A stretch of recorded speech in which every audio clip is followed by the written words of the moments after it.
Frankenstein, or The Modern Prometheus. Author, Mary Shelley.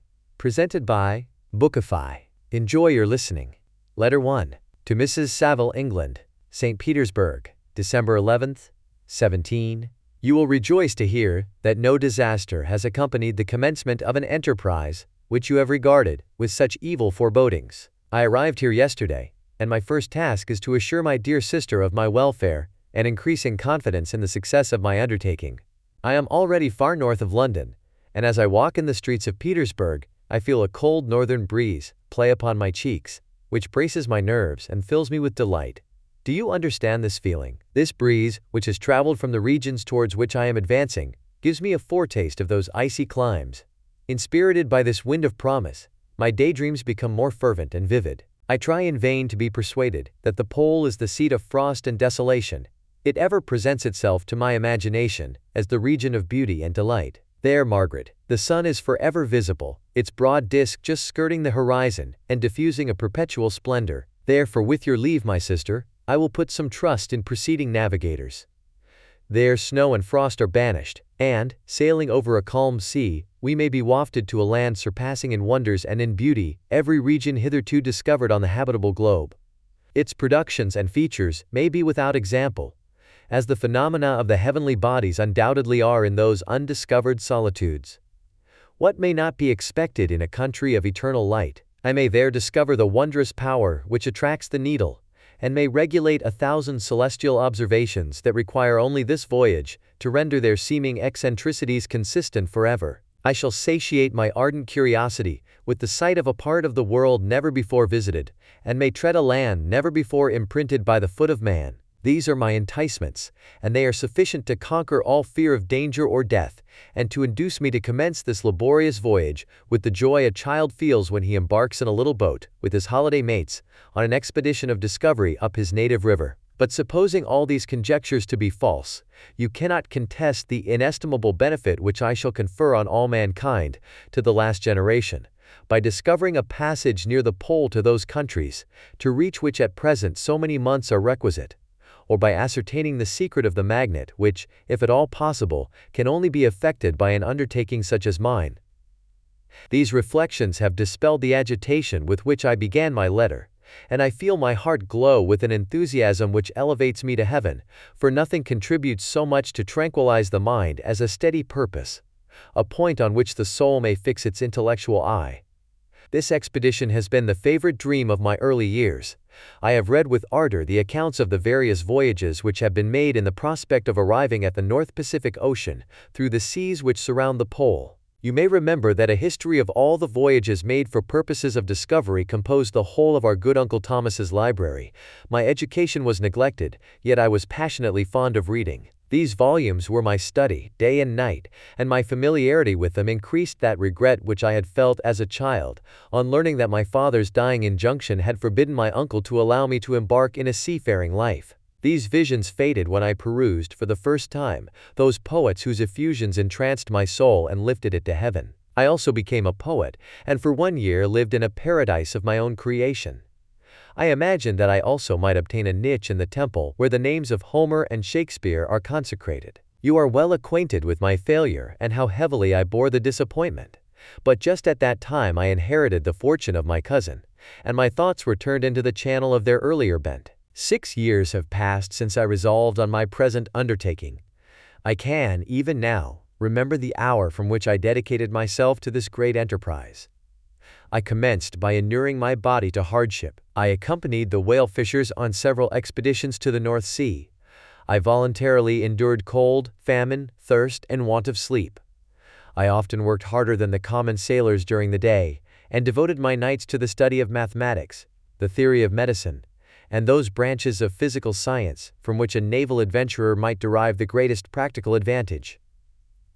Twice I actually hired myself as an undermate in a Greenland whaler, and acquitted myself to admiration. I must own I felt a little proud when my captain offered me the second dignity in the vessel, and entreated me to remain with the greatest earnestness, so valuable did he consider my services. And now, dear Margaret, do I not deserve to accomplish some great purpose? My life might have been passed in ease and luxury, but I preferred glory to every enticement that wealth placed in my path. Oh, that some encouraging voice would answer in the affirmative. My courage and my resolution is firm, but my hopes fluctuate, and my spirits are often depressed. I am about to proceed on a long and difficult voyage, the emergencies of which will demand all my fortitude. I am required not only to raise the spirits of others, but sometimes to sustain my own, when theirs are failing. This is the most favorable period for traveling in Russia. They fly quickly over the snow in their sledges. The motion is pleasant, and, in my opinion, far more agreeable than that of an English stagecoach.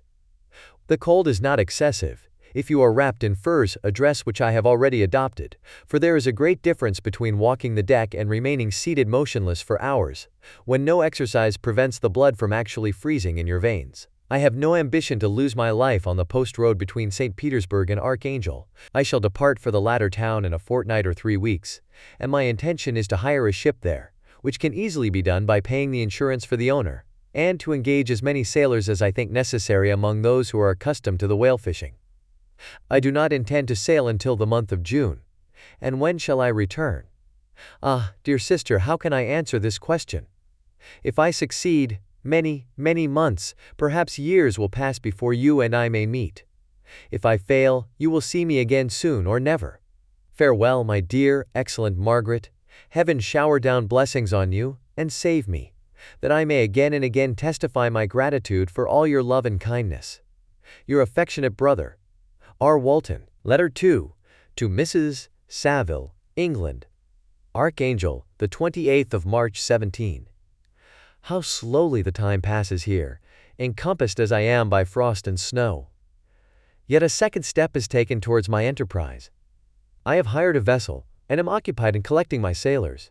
Those whom I have already engaged appear to be men on whom I can depend, and are certainly possessed of dauntless courage. But I have one want which I have never yet been able to satisfy, and the absence of the object of which I now feel as a most severe evil. I have no friend, Margaret. When I am glowing with the enthusiasm of success, there will be none to participate my joy. If I am assailed by disappointment, no one will endeavor to sustain me in dejection. I shall commit my thoughts to paper, it is true, but that is a poor medium for the communication of feeling.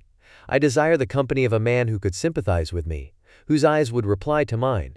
You may deem me romantic, my dear sister, but I bitterly feel the want of a friend. I have no one near me, gentle yet courageous, possessed of a cultivated as well as of a capacious mind, whose tastes are like my own, to approve or amend my plans. How would such a friend repair the faults of your poor brother? I am too ardent in execution, and too impatient of difficulties. But it is a still greater evil to me that I am self-educated. For the first 14 years of my life I ran wild on a common, and read nothing but our Uncle Thomas's books of voyages. At that age I became acquainted with the celebrated poets of our own country.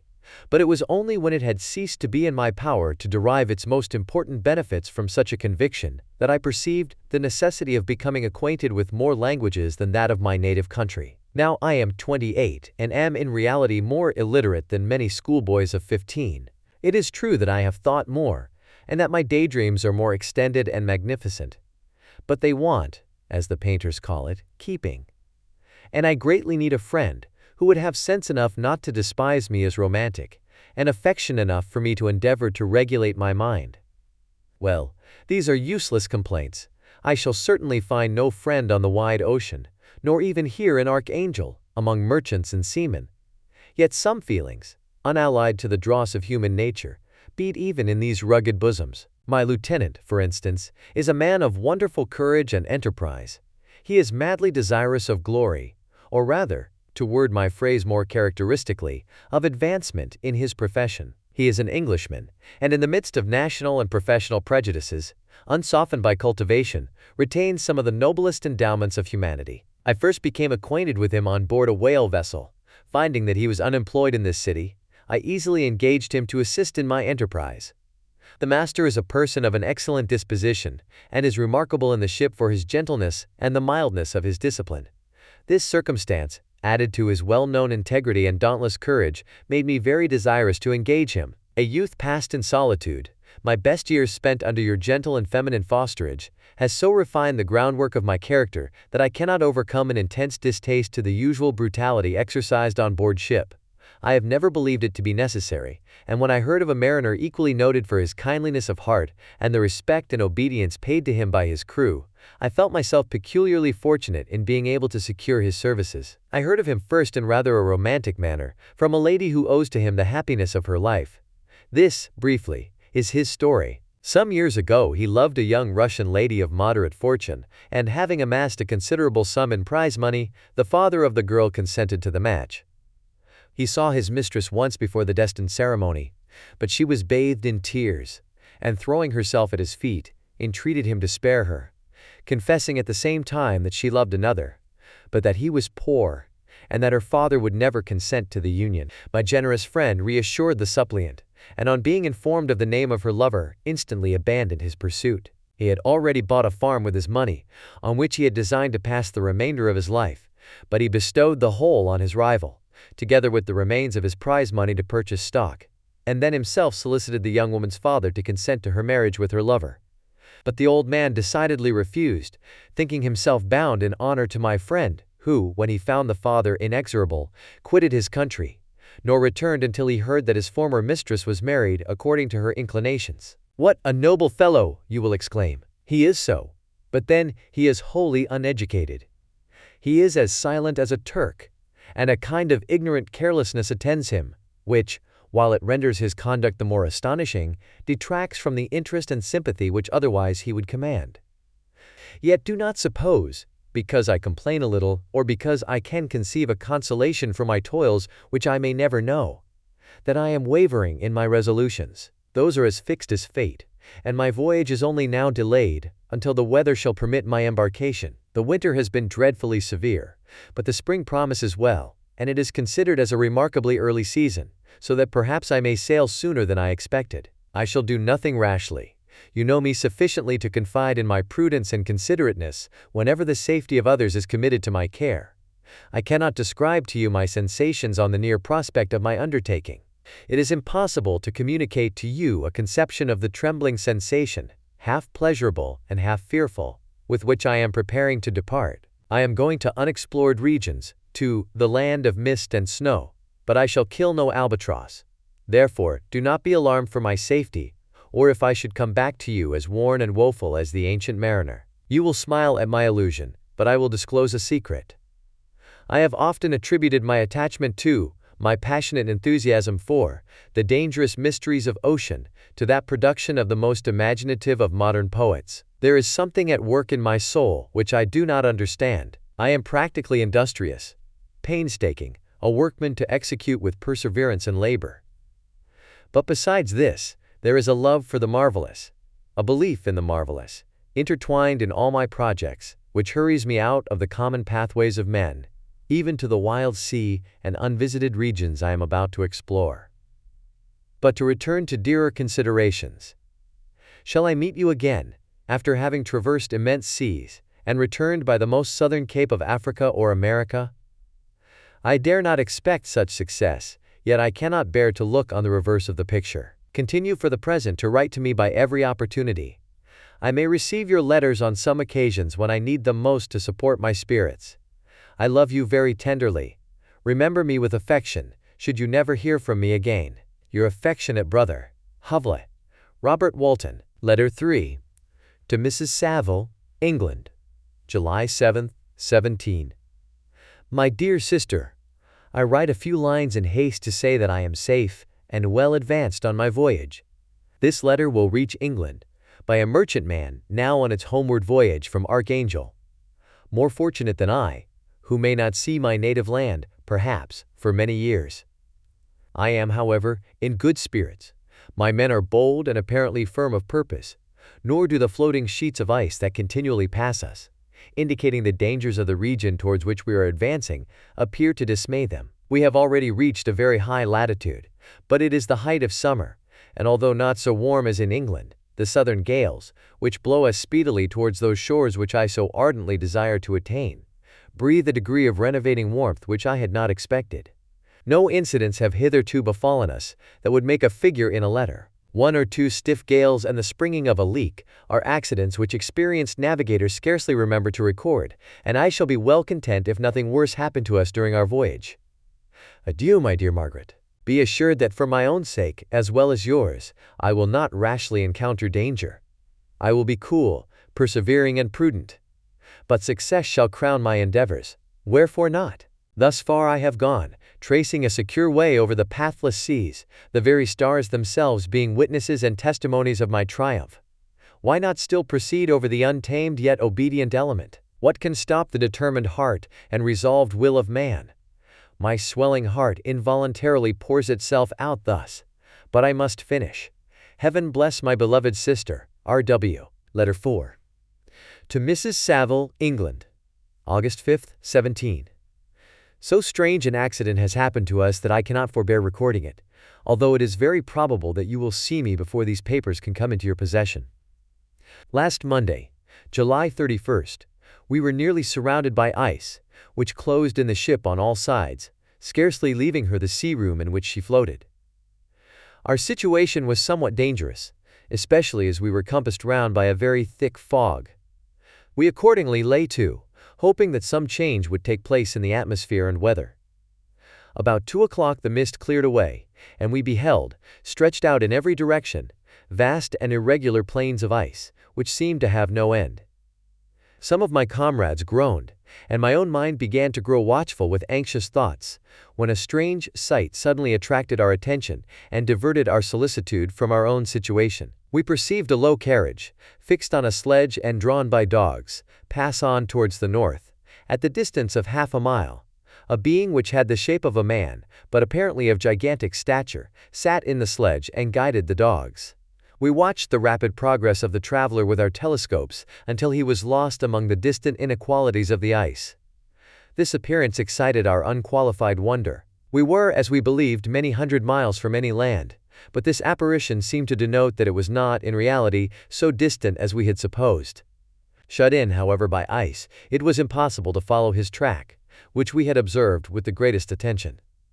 About 2 hours after this occurrence, we heard the ground sea, and before night the ice broke and freed our ship. We, however, lay to until the morning, fearing to encounter in the dark those large loose masses which float about after the breaking up of the ice. I profited of this time to rest for a few hours. In the morning, however, as soon as it was light, I went upon deck and found all the sailors busy on one side of the vessel, apparently talking to someone in the sea. It was, in fact, a sledge, like that we had seen before, which had drifted towards us in the night on a large fragment of ice. Only one dog remained alive, but there was a human being within it whom the sailors were persuading to enter the vessel. He was not, as the other travelers seemed to be, a savage inhabitant of some undiscovered island, but a European. When I appeared on deck, the master said, "Here is our captain, and he will not allow you to perish on the open sea." On perceiving me, the stranger addressed me in English, although with a foreign accent. "Before I come on board your vessel," said he, "will you have the kindness to inform me whither you are bound?" You may conceive my astonishment on hearing such a question addressed to me from a man on the brink of destruction, and to whom I should have supposed that my vessel would have been a resource which he would not have exchanged for the most precious wealth the earth can afford. I replied, however, that we were on a voyage of discovery towards the northern pole. Upon hearing this, he appeared satisfied and consented to come on board. Good God, Margaret, if you had seen the man who thus capitulated for his safety, your surprise would have been boundless. His limbs were nearly frozen, and his body dreadfully emaciated by fatigue and suffering. I never saw a man in so wretched a condition. We attempted to carry him into the cabin, but as soon as he had quitted the fresh air he fainted. We accordingly brought him back to the deck and restored him to animation by rubbing him with brandy and forcing him to swallow a small quantity. As soon as he showed signs of life, we wrapped him up in blankets and placed him near the chimney of the kitchen stove. By slow degrees he recovered and ate a little soup, which restored him wonderfully. 2 days passed in this manner before he was able to speak, and I often feared that his sufferings had deprived him of understanding. When he had in some measure recovered, I removed him to my own cabin, and attended on him as much as my duty would permit. I never saw a more interesting creature.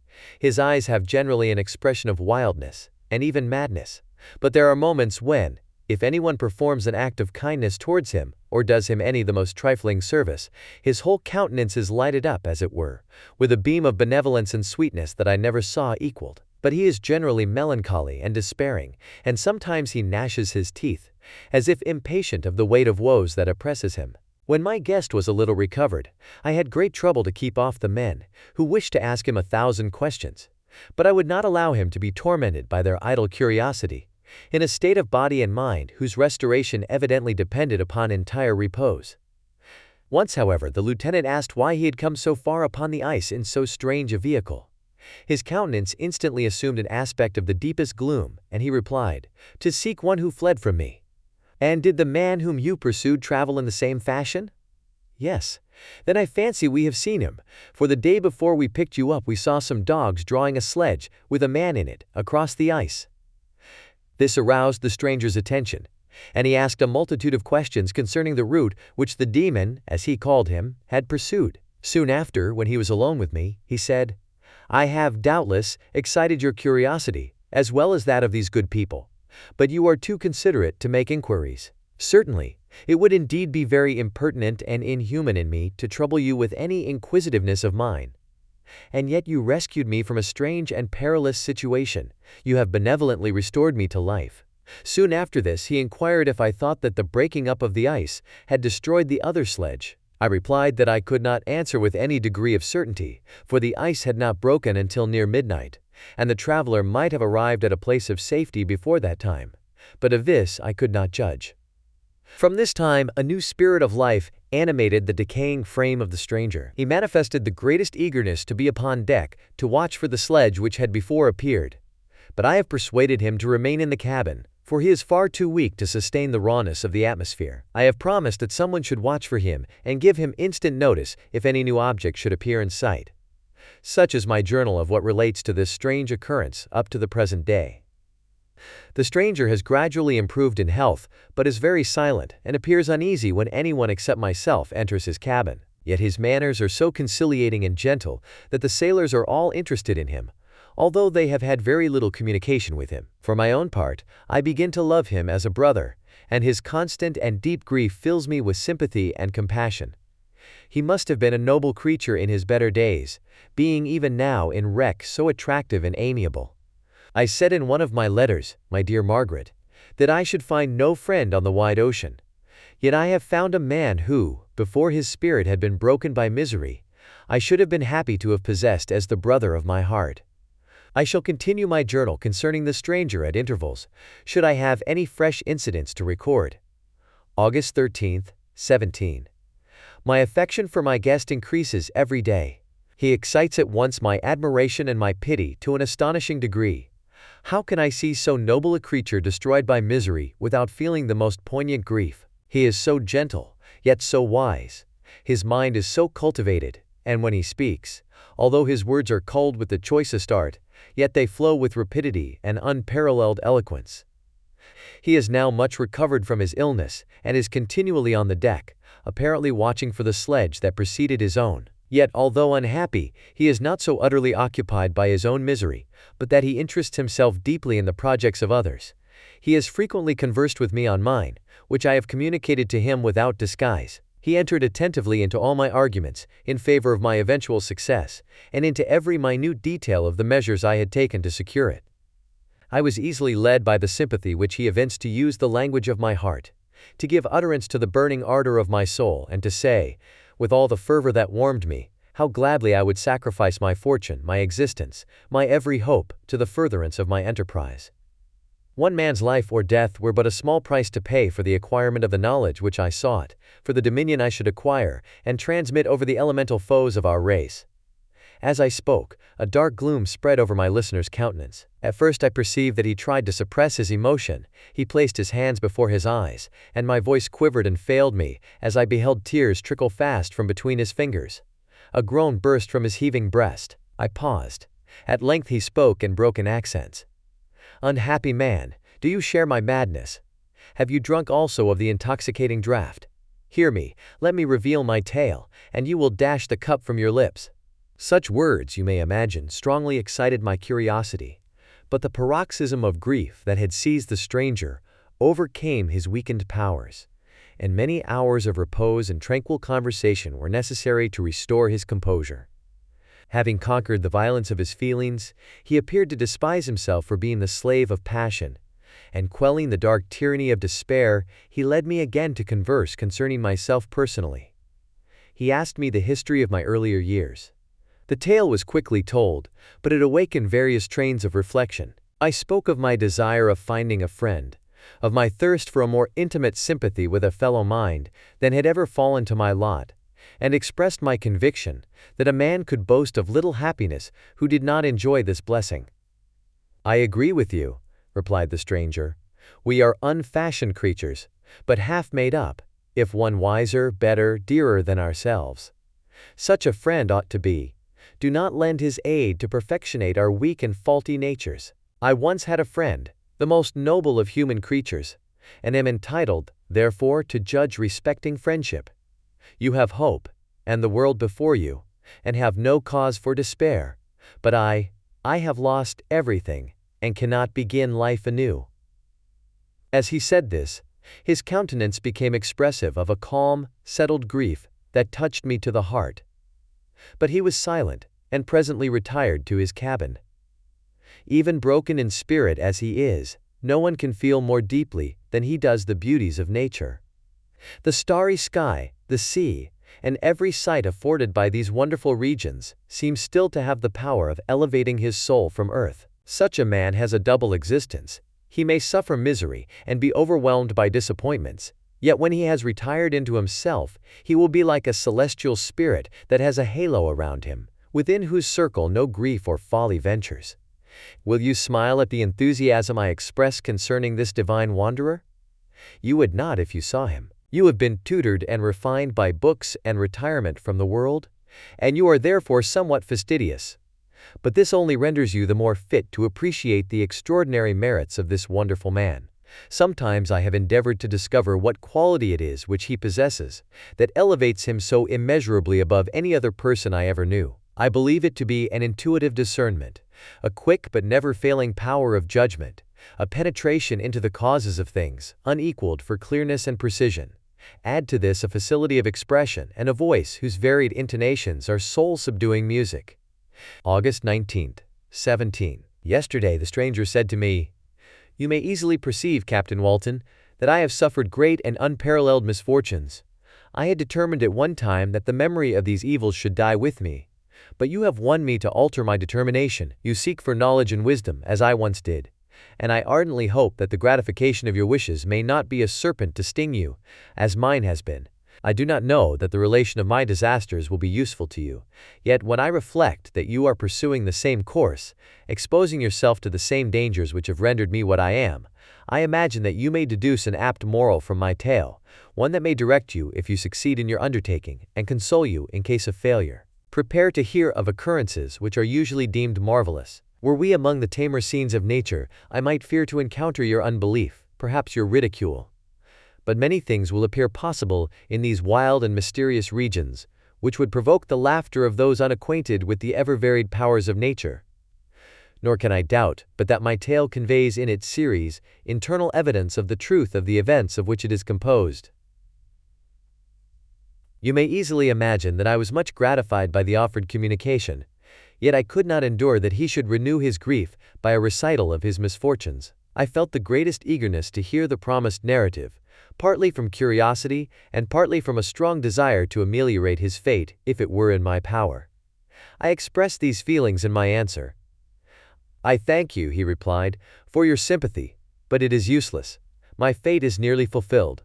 I wait but for one event, and then I shall repose in peace. I understand your feeling," continued he, perceiving that I wished to interrupt him. "But you are mistaken, my friend, if thus you will allow me to name you. Nothing can alter my destiny. Listen to my history, and you will perceive how irrevocably it is determined." He then told me that he would commence his narrative the next day when I should be at leisure. This promise drew from me the warmest thanks. I have resolved every night, when I am not imperatively occupied by my duties, to record, as nearly as possible in his own words, what he has related during the day. If I should be engaged, I will at least make notes. This manuscript will doubtless afford you the greatest pleasure, but to me, who know him, and who hear it from his own lips, with what interest and sympathy shall I read it in some future day?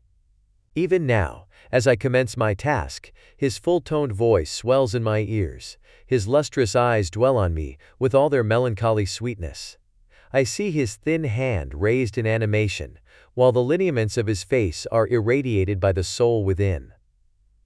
Strange and harrowing must be his story, frightful the storm which embraced the gallant vessel on its course and wrecked it thus. Chapter 1. I am by birth a Genevese, and my family is one of the most distinguished of that republic.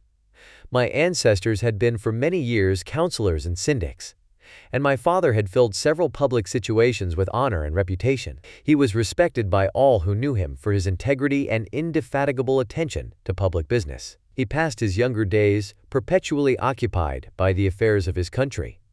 A variety of circumstances had prevented his marrying early, nor was it until the decline of life that he became a husband and the father of a family. As the circumstances of his marriage illustrate his character, I cannot refrain from relating them.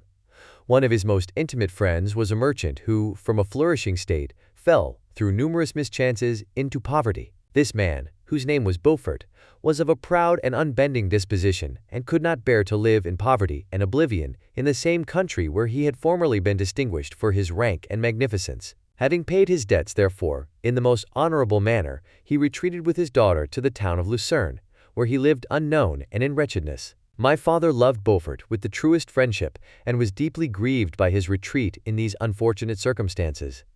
He bitterly deplored the false pride which led his friend to a conduct so little worthy of the affection that united them. He lost no time in endeavoring to seek him out, with the hope of persuading him to begin the world again through his credit and assistance. Beaufort had taken effectual measures to conceal himself, and it was 10 months before my father discovered his abode. Overjoyed at this discovery, he hastened to the house, which was situated in a mean street near the Rias. But when he entered, misery and despair alone welcomed him. Beaufort had saved but a very small sum of money from the wreck of his fortunes, but it was sufficient to provide him with sustenance for some months, and in the meantime he hoped to procure some respectable employment in a merchant's house. The interval was, consequently, spent in inaction. His grief only became more deep and rankling when he had leisure for reflection, and at length it took so fast hold of his mind that at the end of 3 months he lay on a bed of sickness, incapable of any exertion. His daughter attended him with the greatest tenderness, but she saw with despair that their little fund was rapidly decreasing, and that there was no other prospect of support. But Caroline Beaufort possessed a mind of an uncommon mold, and her courage rose to support her in her adversity. She procured plain work, she plaited straw, and by various means contrived to earn a pittance scarcely sufficient to support life. Several months passed in this manner. Her father grew worse. Her time was more entirely occupied in attending him. Her means of subsistence decreased, and in the 10th month her father died in her arms, leaving her an orphan and a beggar. This last blow overcame her, and she knelt by Beaufort's coffin weeping bitterly. When my father entered the chamber, he came like a protecting spirit to the poor girl, who committed herself to his care, and after the interment of his friend, he conducted her to Geneva and placed her under the protection of a relation. 2 years after this event, Caroline became his wife. There was a considerable difference between the ages of my parents, but this circumstance seemed to unite them only closer in bonds of devoted affection. There was a sense of justice in my father's upright mind, which rendered it necessary that he should approve highly to love strongly. Perhaps during former years, he had suffered from the late discovered unworthiness of one beloved, and so was disposed to set a greater value on tried worth. There was a show of gratitude and worship in his attachment to my mother, differing wholly from the doting fondness of age, for it was inspired by reverence for her virtues and a desire to be the means of, in some degree, recompensing her for the sorrows she had endured, but which gave inexpressible grace to his behavior to her. Everything was made to yield to her wishes and her convenience. He strove to shelter her, as a fair exotic is sheltered by the gardener, from every rougher wind, and to surround her with all that could tend to excite pleasurable emotion in her soft and benevolent mind. Her health, and even the tranquility of her hitherto constant spirit, had been shaken by what she had gone through. During the 2 years that had elapsed previous to their marriage, my father had gradually relinquished all his public functions, and immediately after their union, they sought the pleasant climate of Italy, and the change of scene and interest attendant on a tour through that land of wonders, as a restorative for her weakened frame. From Italy they visited Germany and France. I, their eldest child, was born at Naples, and as an infant accompanied them in their rambles. I remained for several years their only child. Much as they were attached to each other, they seemed to draw inexhaustible stores of affection from a very mine of love to bestow them upon me. My mother's tender caresses and my father's smile of benevolent pleasure while regarding me are my first recollections. I was their plaything and their idol, and something better, their child, the innocent and helpless creature bestowed on them by heaven, whom to bring up to good, and whose future lot it was in their hands to direct to happiness or misery, according as they fulfilled their duties towards me. With this deep consciousness of what they owed towards the being to which they had given life, added to the active spirit of tenderness that animated both, it may be imagined that while during every hour of my infant life I received a lesson of patience, of charity, and of self-control, I was so guided by a silken cord that all seemed but one train of enjoyment to me. For a long time I was their only care. My mother had much desired to have a daughter, but I continued their single offspring. When I was about 5 years old, while making an excursion beyond the frontiers of Italy, they passed a week on the shores of the Lake of Como. Their benevolent disposition often made them enter the cottages of the poor. This, to my mother, was more than a duty. It was a necessity, a passion, remembering what she had suffered and how she had been relieved, for her to act in her turn the guardian angel to the afflicted. During one of their walks, a poor cot in the foldings of a veil attracted their notice as being singularly disconsolate, while the number of half-clothed children gathered about it spoke of penury in its worst shape. One day, when my father had gone by himself to Milan, my mother, accompanied by me, visited this abode. She found a peasant and his wife, hard-working, bent down by care and labor, distributing a scanty meal to 5 hungry babes. Among these there was one which attracted my mother far above all the rest. She appeared of a different stock. The 4 others were dark-eyed, hardy little vagrants. This child was thin and very fair. Her hair was the brightest living gold, and despite the poverty of her clothing, seemed to set a crown of distinction on her head.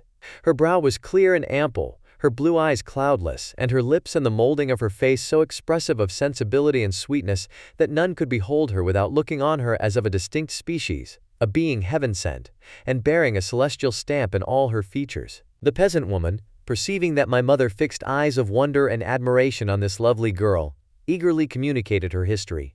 She was not her child, but the daughter of a Milanese nobleman. Her mother was a German, and had died on giving her birth. The infant had been placed with these good people to nurse. They were better off then. They had not been long married, and their eldest child was but just born. The father of their charge was one of those Italians, nursed in the memory of the antique glory of Italy, one among the schiavi onor frementi, who exerted himself to obtain the liberty of his country. He became the victim of its weakness. Whether he had died or still lingered in the dungeons of Austria was not known. His property was confiscated. His child became an orphan and a beggar. She continued with her foster parents, and bloomed in their rude abode, fairer than a garden rose among dark-leaved brambles. When my father returned from Milan, he found playing with me in the hall of our villa a child fairer than pictured cherub, a creature who seemed to shed radiance from her looks, and whose form and motions were lighter than the chamois of the hills. The apparition was soon explained. With his permission, my mother prevailed on her rustic guardians to yield their charge to her. They were fond of the sweet orphan. Her presence had seemed a blessing to them, but it would be unfair to her to keep her in poverty and want when Providence afforded her such powerful protection. They consulted their village priest, and the result was that Elizabeth Lavenza became the inmate of my parents' house. My more than sister, the beautiful and adored companion of all my occupations and my pleasures. Everyone loved Elizabeth. The passionate and almost reverential attachment with which all regarded her became, while I shared it, my pride and my delight. On the evening previous to her being brought to my home, my mother had said playfully, "I have a pretty present for my Victor. Tomorrow he shall have it." And when, on the morrow, she presented Elizabeth to me as her promised gift, I, with childish seriousness, interpreted her words literally, and looked upon Elizabeth as mine. Mine to protect, love, and cherish. All praises bestowed on her I received as maid to a possession of my own. We called each other familiarly by the name of cousin. No word, no expression could body forth the kind of relation in which she stood to me. My more than sister, since till death she was to be mine only. Chapter 2. We were brought up together. There was not quite a year difference in our ages. I need not say that we were strangers to any species of disunion or dispute. Harmony was the soul of our companionship, and the diversity and contrast that subsisted in our characters drew us nearer together. Elizabeth was of a calmer and more concentrated disposition, but with all my ardor, I was capable of a more intense application and was more deeply smitten with the thirst for knowledge. She busied herself with following the aerial creations of the poets, and in the majestic and wondrous scenes which surrounded our Swiss home, the sublime shapes of the mountains, the changes of the seasons, tempest and calm, the silence of winter, and the life and turbulence of our alpine summers, she found ample scope for admiration and delight. While my companion contemplated with a serious and satisfied spirit the magnificent appearances of things, I delighted in investigating their causes. The world was to me a secret, which I desired to divine. Curiosity, earnest research to learn the hidden laws of nature, gladness akin to rapture, as they were unfolded to me, are among the earliest sensations I can remember. On the birth of a second son, my junior by 7 years, my parents gave up entirely their wandering life and fixed themselves in their native country. We possessed a house in Geneva and a campaign on Belgrave, the eastern shore of the lake, at the distance of rather more than a league from the city. We resided principally in the latter, and the lives of my parents were passed in considerable seclusion. It was my temper to avoid a crowd and to attach myself fervently to a few. I was indifferent, therefore, to my schoolfellows in general, but I united myself in the bonds of the closest friendship to one among them. Henry Clerval was the son of a merchant of Geneva. He was a boy of singular talent and fancy. He loved enterprise, hardship, and even danger for its own sake. He was deeply read in books of chivalry and romance. He composed heroic songs and began to write many a tale of enchantment and knightly adventure. He tried to make us act plays and to enter into masquerades, in which the characters were drawn from the heroes of Roncesvalles, of the Round Table of King Arthur, and the chivalrous train who shed their blood to redeem the Holy Sepulchre from the hands of the infidels. No human being could have passed a happier childhood than myself.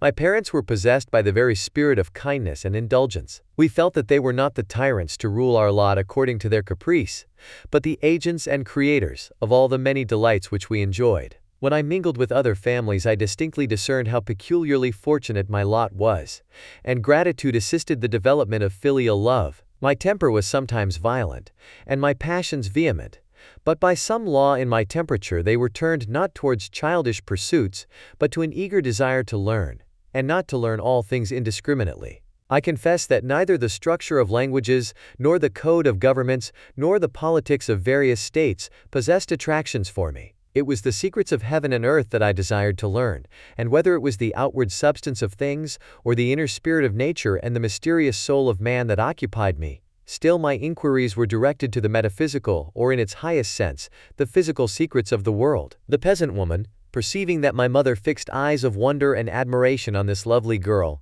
eagerly communicated her history. She was not her child, but the daughter of a Milanese nobleman. Her mother was a German, and had died on giving her birth. The infant had been placed with these good people to nurse. They were better off then. They had not been long married, and their eldest child was but just born. The father of their charge was one of those Italians, nursed in the memory of the antique glory of Italy, one among the schiavi onorificatori, who exerted himself to obtain the liberty of his country. He became the victim of its weakness. Whether he had died or still lingered in the dungeons of Austria was not known. His property was confiscated. His child became an orphan and a beggar. She continued with her foster parents, and bloomed in their rude abode, fairer than a garden rose among dark-leaved brambles. When my father returned from Milan, he found playing with me in the hall of our villa a child fairer than pictured cherub, a creature who seemed to shed radiance from her looks, and whose form and motions were lighter than the chamois of the hills. The apparition was soon explained. With his permission, my mother prevailed on her rustic guardians to yield their charge to her. They were fond of the sweet orphan. Her presence had seemed a blessing to them, but it would be unfair to her to keep her in poverty and want when Providence afforded her such powerful protection. They consulted their village priest, and the result was that Elizabeth Lavenza became the inmate of my parents' house.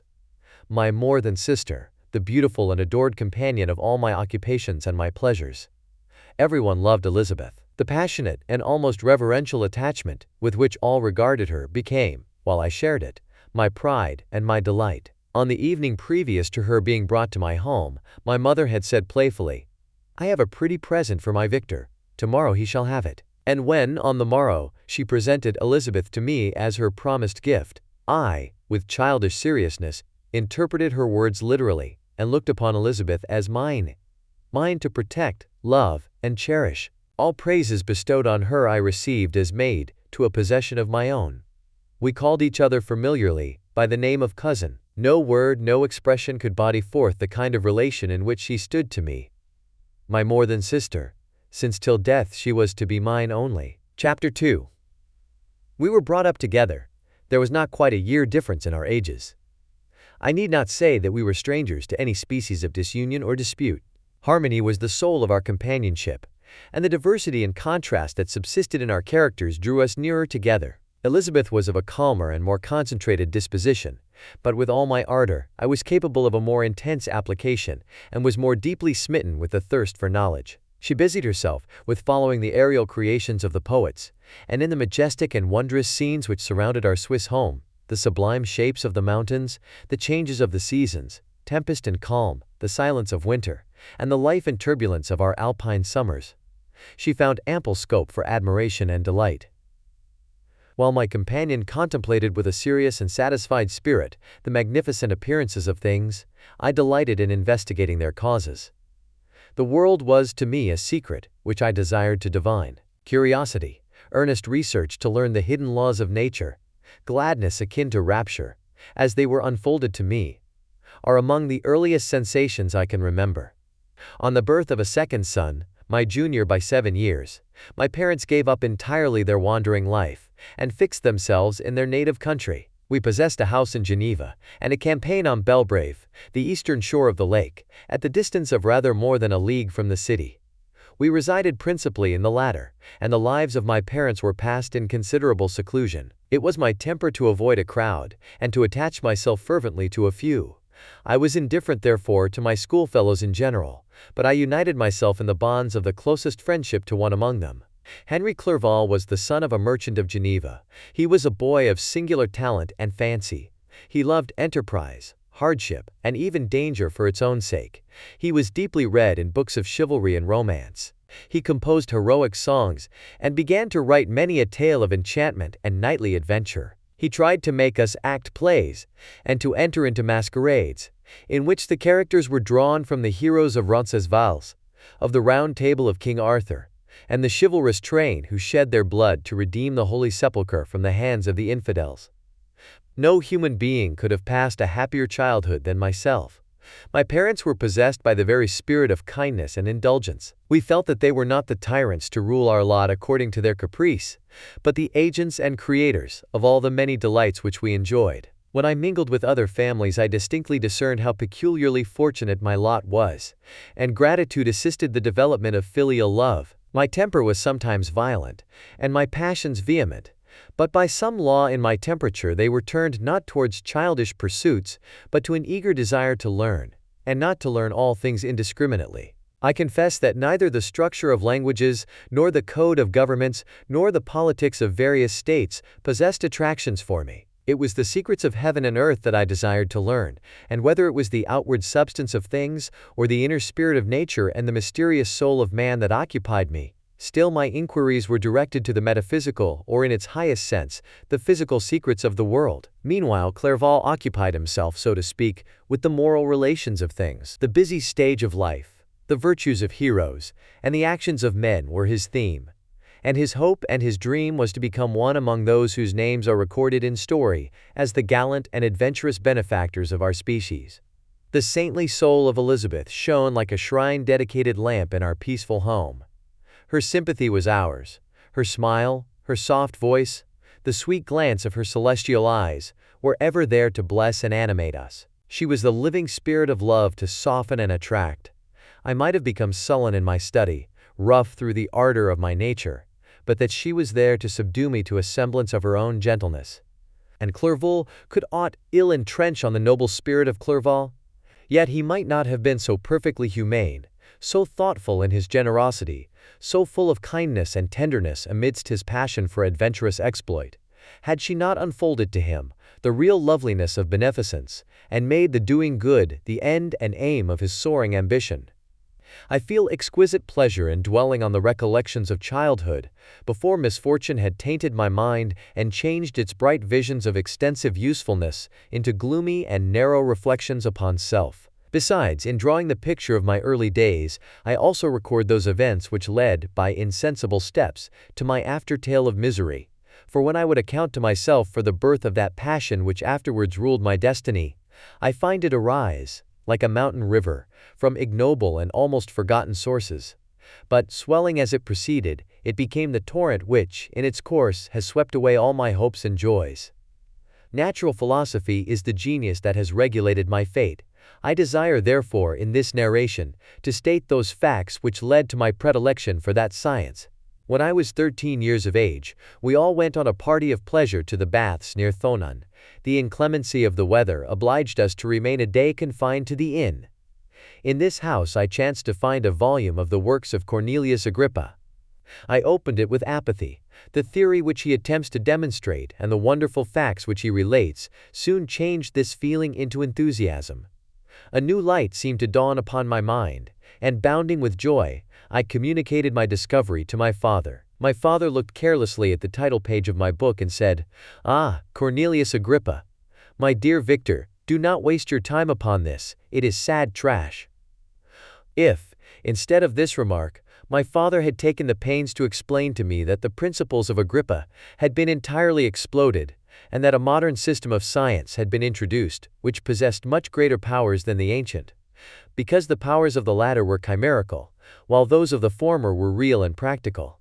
Under such circumstances I should certainly have thrown Agrippa aside, and have contented my imagination, warmed as it was, by returning with greater ardor to my former studies. It is even possible that the train of my ideas would never have received the fatal impulse that led to my ruin. But the cursory glance my father had taken of my volume by no means assured me that he was acquainted with its contents, and I continued to read with the greatest avidity. When I returned home, my first care was to procure the whole works of this author, and afterwards of Paracelsus and Albertus Magnus. I read and studied the wild fancies of these writers with delight. They appeared to me treasures known to few besides myself. I have described myself as always having been imbued with a fervent longing to penetrate the secrets of nature. In spite of the intense labor and wonderful discoveries of modern philosophers, I always came from my studies discontented and unsatisfied. Sir Isaac Newton is said to have avowed that he felt like a child picking up shells beside the great and unexplored ocean of truth. Those of his successors in each branch of natural philosophy with whom I was acquainted appeared even to my boy's apprehensions as tyros engaged in the same pursuit. The untaught peasant beheld the elements around him and was acquainted with their practical uses. The most learned philosopher knew little more. He had partially unveiled the face of nature, but her immortal lineaments were still a wonder and a mystery. He might dissect, anatomize, and give names, but not to speak of a final cause. Causes in their secondary and tertiary grades were utterly unknown to him. I had gazed upon the fortifications and impediments that seemed to keep human beings from entering the citadel of nature, and rashly and ignorantly I had repined. But here were books, and here were men who had penetrated deeper and knew more. I took their word for all that they averred, and I became their disciple. It may appear strange that such should arise in the 18th century, but while I followed the routine of education in the schools of Geneva, I was, to a great degree, self-taught with regard to my favorite studies. My father was not scientific, and I was left to struggle with the child's blindness, added to a student's thirst for knowledge. Under the guidance of my new preceptors I entered with the greatest diligence into the search of the philosopher's stone and the elixir of life, but the latter soon obtained my undivided attention. Wealth was an inferior object, but what glory would attend the discovery if I could banish disease from the human frame, and render man invulnerable to any but a violent death? Nor were these my only visions. The raising of ghosts or devils was a promise liberally accorded by my favorite authors, the fulfillment of which I most eagerly sought. And if my incantations were always unsuccessful, I attributed the failure rather to my own inexperience and mistake than to a want of skill or fidelity in my instructors. And thus for a time I was occupied by exploded systems, mingling, like an department, 1,000 contradictory theories, and floundering desperately in a very slough of multifarious knowledge, guided by an ardent imagination and childish reasoning, till an accident again changed the current of my ideas. When I was about 15 years old, we had retired to our house near Bellerive, when we witnessed a most violent and terrible thunderstorm. It advanced from behind the mountains of Jura, and the thunder burst at once with frightful loudness from various quarters of the heavens. I remained, while the storm lasted, watching its progress with curiosity and delight. As I stood at the door, on a sudden I beheld a stream of fire issue from an old and beautiful oak, which stood about 20 yards from our house. And so soon as the dazzling light vanished, the oak had disappeared, and nothing remained but a blasted stump. When we visited it the next morning, we found the tree shattered in a singular manner. It was not splintered by the shock, but entirely reduced to thin ribbons of wood. I never beheld anything so utterly destroyed. Before this, I was not unacquainted with the more obvious laws of electricity. On this occasion, a man of great research in natural philosophy was with us, and excited by this catastrophe, he entered on the explanation of a theory which he had formed on the subject of electricity and galvanism, which was at once new and astonishing to me. All that he said threw greatly into the shade Cornelius Agrippa, Albertus Magnus, and Paracelsus, the lords of my imagination. But by some fatality, the overthrow of these men disinclined me to pursue my accustomed studies. It seemed to me as if nothing would or could ever be known. All that had so long engaged my attention suddenly grew despicable.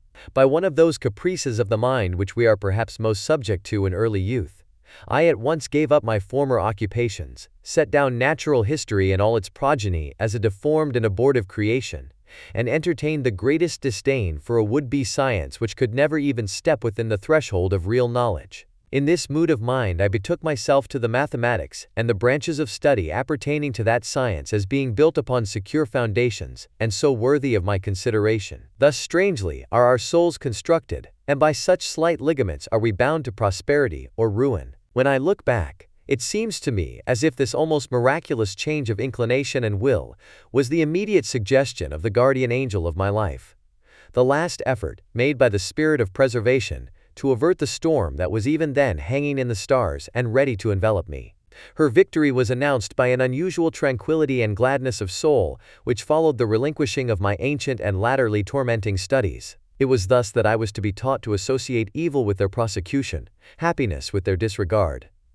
It was a strong effort of the spirit of good, but it was ineffectual. Destiny was too potent, and her immutable laws had decreed my utter and terrible destruction. Chapter 3. When I had attained the age of 17, my parents resolved that I should become a student at the University of Ingolstadt. I had hitherto attended the schools of Geneva, but my father thought it necessary for the completion of my education that I should be made acquainted with other customs than those of my native country. My departure was therefore fixed at an early date, but before the day resolved upon could arrive, the first misfortune of my life occurred, an omen, as it were, of my future misery. Elizabeth had caught the scarlet fever. Her illness was severe, and she was in the greatest danger. During her illness many arguments had been urged to persuade my mother to refrain from attending upon her. She had at first yielded to our entreaties, but when she heard that the life of her favorite was menaced, she could no longer control her anxiety. She attended her sickbed. Her watchful attentions triumphed over the malignity of the distemper. Elizabeth was saved, but the consequences of this imprudence were fatal to her preserver. On the third day my mother sickened. Her fever was accompanied by the most alarming symptoms, and the looks of her medical attendants prognosticated the worst event. On her deathbed, the fortitude and benignity of this best of women did not desert her. She joined the hands of Elizabeth and myself. "My children," she said, "my firmest hopes of future happiness were placed on the prospect of your union. This expectation will now be the consolation of your father. Elizabeth, my love, you must supply my place to my younger children. Alas, I regret that I am taken from you, and, happy and beloved as I have been, is it not hard to quit you all? But these are not thoughts befitting me. I will endeavor to resign myself cheerfully to death, and will indulge a hope of meeting you in another world." She died calmly, and her countenance expressed affection even in death. I need not describe the feelings of those whose dearest ties are rent by that most irreparable evil, the void that presents itself to the soul, and the despair that is exhibited on the countenance. It is so long before the mind can persuade itself that she whom we saw every day, and whose very existence appeared a part of our own, can have departed forever, that the brightness of a beloved eye can have been extinguished, and the sound of a voice so familiar and dear to the ear can be hushed, never more to be heard. These are the reflections of the first days. But when the lapse of time proves the reality of the evil, then the actual bitterness of grief commences. Yet from whom has not that rude hand rent away some dear connection? And why should I describe a sorrow which all have felt, and must feel? The time at length arrives when grief is rather an indulgence than a necessity, and the smile that plays upon the lips, although it may be deemed a sacrilege, is not banished. My mother was dead, but we had still duties which we ought to perform. We must continue our course with the rest, and learn to think ourselves fortunate, whilst one remains whom the spoiler has not seized. My departure for Ingolstadt, which had been deferred by these events, was now again determined upon. I obtained from my father a respite of some weeks. It appeared to me sacrilege so soon to leave the repose, akin to death, of the house of mourning and to rush into the thick of life. I was new to sorrow, but it did not the less alarm me. I was unwilling to quit the sight of those that remained to me, and above all, I desired to see my sweet Elizabeth in some degree consoled. She indeed veiled her grief and strove to act the comforter to us all. She looked steadily on life and assumed its duties with courage and zeal. She devoted herself to those whom she had been taught to call her uncle and cousins. Never was she so enchanting as at this time, when she recalled the sunshine of her smiles and spent them upon us. She forgot even her own regret in her endeavors to make us forget. The day of my departure at length arrived. Clerval spent the last evening with us. He had endeavored to persuade his father to permit him to accompany me and to become my fellow student, but in vain. His father was a narrow-minded trader, and saw idleness and ruin in the aspirations and ambition of his son. Henry deeply felt the misfortune of being debarred from a liberal education. He said little, but when he spoke I read in his kindling eye and in his animated glance a restrained but firm resolve not to be chained to the miserable details of commerce. We sat late. We could not tear ourselves away from each other, nor persuade ourselves to say the word farewell. It was said, and we retired under the pretense of seeking repose, each fancying that the other was deceived. But when at morning's dawn I descended to the carriage which was to convey me away, they were all there. My father again to bless me, Clerval to press my hand once more, my Elizabeth to renew her entreaties that I would write often, and to bestow the last feminine attentions on her playmate and friend. I threw myself into the chaise that was to convey me away, and indulged in the most melancholy reflections. I, who had ever been surrounded by amiable companions, continually engaged in endeavoring to bestow mutual pleasure. I was now alone. In the university whither I was going, I must form my own friends, and be my own protector. My life had hitherto been remarkably secluded and domestic, and this had given me invincible repugnance to new countenances. I loved my brothers, Elizabeth and Clerval. These were old familiar faces, but I believed myself totally unfitted for the company of strangers. Such were my reflections as I commenced my journey, but as I proceeded, my spirits and hopes rose. I ardently desired the acquisition of knowledge. I had often, when at home, thought it hard to remain during my youth cooped up in one place, and had longed to enter the world, and take my station among other human beings. Now my desires were complied with, and it would indeed have been folly to repent. I had sufficient leisure for these and many other reflections during my journey to Ingolstadt, which was long and fatiguing. At length, the high white steeple of the town met my eyes. I alighted, and was conducted to my solitary apartment to spend the evening as I pleased. The next morning I delivered my letters of introduction, and paid a visit to some of the principal professors. Chance, or rather the evil influence, the angel of destruction, which asserted omnipotent sway over me from the moment I turned my reluctant steps from my father's door, led me first to M. Krempe, professor of natural philosophy. He was an uncouth man, but deeply imbued in the secrets of his science. He asked me several questions concerning my progress in the different branches of science appertaining to natural philosophy. I replied carelessly, and partly in contempt, mentioned the names of my alchemists as the principal authors I had studied. The professor stared. "Have you," he said, "really spent your time in studying such nonsense?" I replied in the affirmative. "Every minute," continued M. Krempe with warmth, "every instant that you have wasted on those books is utterly and entirely lost, You have burdened your memory with exploded systems and useless names. Good God! In what desert land have you lived, where no one was kind enough to inform you that these fancies which you have so greedily imbibed are 1,000 years old, and as musty as they are ancient? I little expected, in this enlightened and scientific age, to find a disciple of Albertus Magnus and Paracelsus. My dear sir, you must begin your studies entirely anew. So saying, he stepped aside and wrote down a list of several books treating of natural philosophy which he desired me to procure, and dismissed me after mentioning that in the beginning of the following week he intended to commence a course of lectures upon natural philosophy in its general relations, and that M. Waldman, a fellow professor, would lecture upon chemistry the alternate days that he omitted. I returned home not disappointed, for I have said that I had long considered those authors useless whom the professor reprobated. But I returned not at all the more inclined to recur to these studies in any shape. Monsieur Krempe was a little squat man, with a gruff voice and a repulsive countenance. The teacher, therefore, did not prepossess me in favor of his pursuits. In rather a too philosophical and connected a strain, perhaps, I have given an account of the conclusions I had come to concerning them in my early years.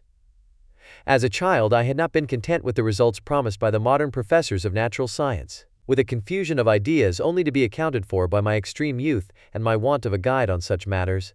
I had retrod the steps of knowledge along the paths of time, and exchanged the discoveries of recent inquirers for the dreams of forgotten alchemists. Besides, I had a contempt for the uses of modern natural philosophy.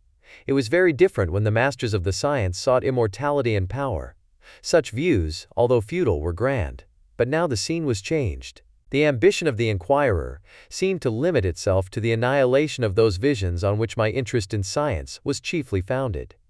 I was required to exchange chimeras of boundless grandeur for realities of little worth. Such were my reflections during the first 2 or 3 days of my residence at Ingolstadt, which were chiefly spent in becoming acquainted with the localities and the principal residents in my new abode. But as the ensuing week commenced, I thought of the information which Monsieur Krempe had given me concerning the lectures, and although I could not consent to go and hear that little conceited fellow deliver sentences out of a pulpit, I recollected what he had said of M. Waldman, whom I had never seen, as he had hitherto been out of town. Partly from curiosity, and partly from idleness, I went into the lecturing room, which M. Waldman entered shortly after. This professor was very unlike his colleague. He appeared about 50 years of age, but with an aspect expressive of the greatest benevolence. A few gray hairs covered his temples, but those at the back of his head were nearly black. His person was short but remarkably erect, and his voice the sweetest I had ever heard. He began his lecture by a recapitulation of the history of chemistry, and the various improvements made by different men of learning, pronouncing with fervor the names of the most distinguished discoverers. He then took a cursory view of the present state of the science, and explained many of its elementary terms. After having made a few preparatory experiments, he concluded with a panegyric upon modern chemistry, the terms of which I shall never forget. "The ancient teachers of this science," said he, "promised impossibilities and performed nothing. The modern masters promise very little. They know that metals cannot be transmuted, and that the elixir of life is a chimera. But these philosophers, whose hands seem only made to dabble in dirt, and their eyes to pore over the microscope or crucible, have indeed performed miracles. They penetrate into the recesses of nature, and show how she works in her hiding places. They ascend into the heavens. They have discovered how the blood circulates, and the nature of the air we breathe. They have acquired new, and almost unlimited powers. They can command the thunders of heaven, mimic the earthquake, and even mock the invisible world with its own shadows." Such were the professor's words. Rather, let me say such the words of the fate, announced to destroy me. As he went on, I felt as if my soul were grappling with a palpable enemy. One by one the various keys were touched, which formed the mechanism of my being. Chord after chord was sounded, and soon my mind was filled with one thought, one conception, one purpose. "So much has been done," exclaimed the soul of Frankenstein. "More, far more, will I achieve. Treading in the steps already marked, I will pioneer a new way, explore unknown powers, and unfold to the world the deepest mysteries of creation." I closed not my eyes that night. My internal being was in a state of insurrection and turmoil. I felt that order would thence arise, but I had no power to produce it. By degrees, after the morning's dawn, sleep came. I awoke, and my yesternight's thoughts were as a dream. there only remained a resolution to return to my ancient studies and to devote myself to a science for which I believed myself to possess a natural talent. On the same day, I paid M. Waldman a visit. His manners in private were even more mild and attractive than in public, for there was a certain dignity in his mien during his lecture, which in his own house was replaced by the greatest affability and kindness. I gave him pretty nearly the same account of my former pursuits as I had given to his fellow professor. He heard with attention the little narration concerning my studies, and smiled at the names of Cornelius Agrippa and Paracelsus, but without the contempt that M. Krempe had exhibited. He said that these were men to whose indefatigable zeal modern philosophers were indebted for most of the foundations of their knowledge. They had left to us, as an easier task, to give new names and arrange in connected classifications the facts which they in a great degree had been the instruments of bringing to light. The labors of men of genius, however erroneously directed, scarcely ever fail in ultimately turning to the solid advantage of mankind. I listened to his statement, which was delivered without any presumption or affectation, and then added that his lecture had removed my prejudices against modern chemists. I expressed myself in measured terms, with the modesty and deference due from a youth to his instructor, without letting escape, inexperience in life would have made me ashamed, any of the enthusiasm which stimulated my intended labors. I requested his advice concerning the books I ought to procure. "I am happy," said M. Waldman, "to have gained a disciple, and if your application equals your ability, I have no doubt of your success. Chemistry is that branch of natural philosophy in which the greatest improvements have been and may be made. It is on that account that I have made it my peculiar study. But at the same time, I have not neglected the other branches of science. A man would make but a very sorry chemist if he attended to that department of human knowledge alone. If your wish is to become really a man of science, and not merely a petty experimentalist, I should advise you to apply to every branch of natural philosophy, including mathematics." He then took me into his laboratory and explained to me the uses of his various machines, instructing me as to what I ought to procure, and promising me the use of his own when I should have advanced far enough in the science not to derange their mechanism. He also gave me the list of books which I had requested, and I took my leave. Thus ended a day memorable to me. It decided my future destiny. Chapter 4. From this day, natural philosophy, and particularly chemistry, in the most comprehensive sense of the term, became nearly my sole occupation. I read with ardor those works, so full of genius and discrimination, which modern inquirers have written on these subjects. I attended the lectures, and cultivated the acquaintance of the men of science of the university, and I found even in M. Krempe a great deal of sound sense and real information, combined, it is true, with a repulsive physiognomy and manners, but not on that account the less valuable. In M. Waldman I found a true friend.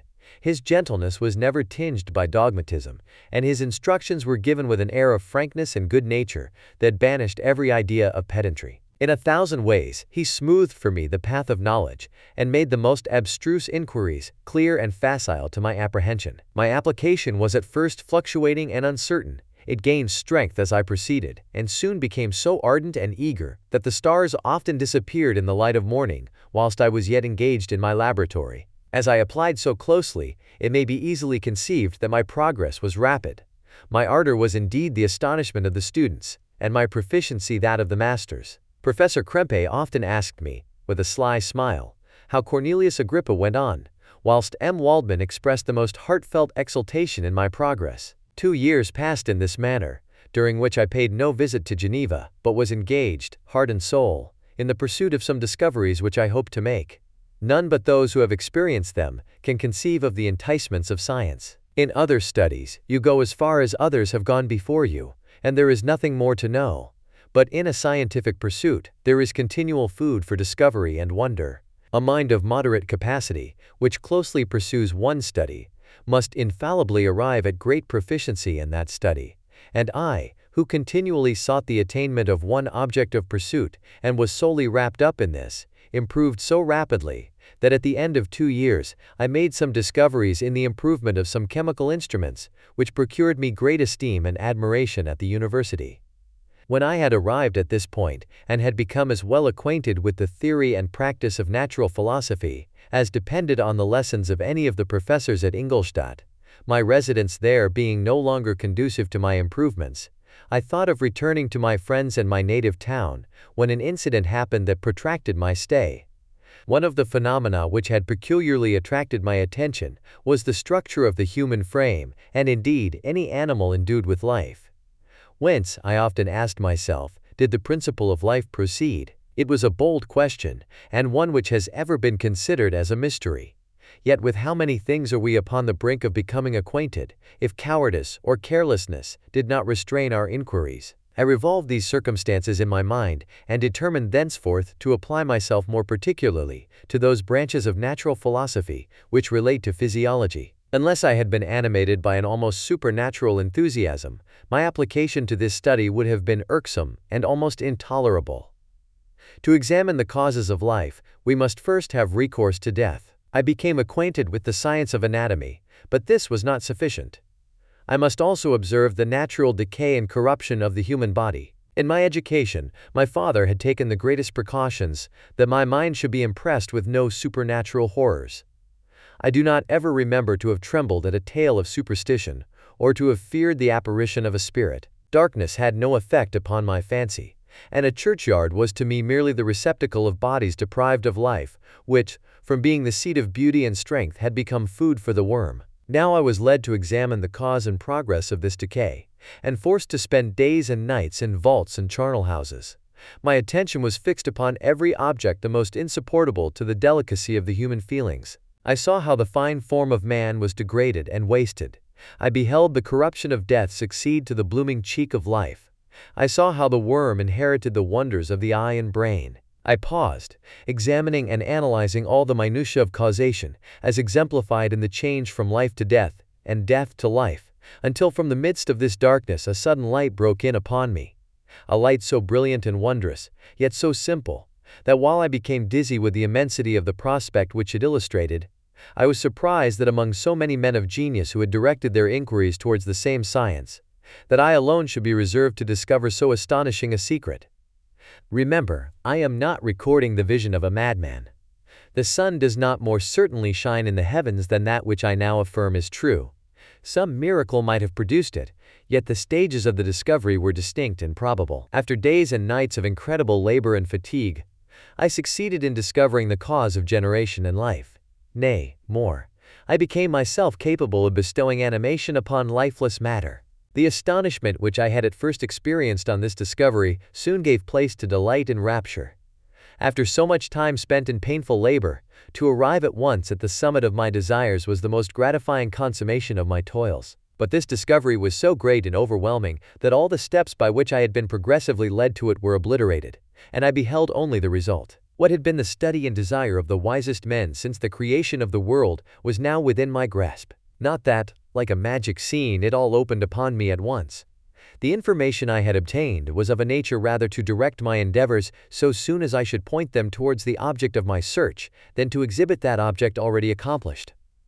I was like the Arabian who had been buried with the dead and found a passage to life, aided only by one glimmering and seemingly ineffectual light. I see by your eagerness, and the wonder and hope which your eyes express, my friend, that you expect to be informed of the secret with which I am acquainted. That cannot be. Listen patiently until the end of my story, and you will easily perceive why I am reserved upon that subject. I will not lead you on, unguarded and ardent as I then was, to your destruction and infallible misery. Learn from me, if not by my precepts, at least by my example, how dangerous is the acquirement of knowledge, and how much happier that man is who believes his native town to be the world, than he who aspires to become greater than his nature will allow. When I found so astonishing a power placed within my hands, I hesitated a long time concerning the manner in which I should employ it. Although I possessed the capacity of bestowing animation, yet to prepare a frame for the reception of it, with all its intricacies of fibers, muscles, and veins, still remained a work of inconceivable difficulty and labor. I doubted at first whether I should attempt the creation of a being like myself, or one of simpler organization, but my imagination was too much exalted by my first success to permit me to doubt of my ability to give life to an animal as complex and wonderful as man. The materials at present within my command hardly appeared adequate to so arduous an undertaking, but I doubted not that I should ultimately succeed. I prepared myself for a multitude of reverses. My operations might be incessantly baffled, and at last my work be imperfect, Yet when I considered the improvement which every day takes place in science and mechanics, I was encouraged to hope my present attempts would at least lay the foundations of future success.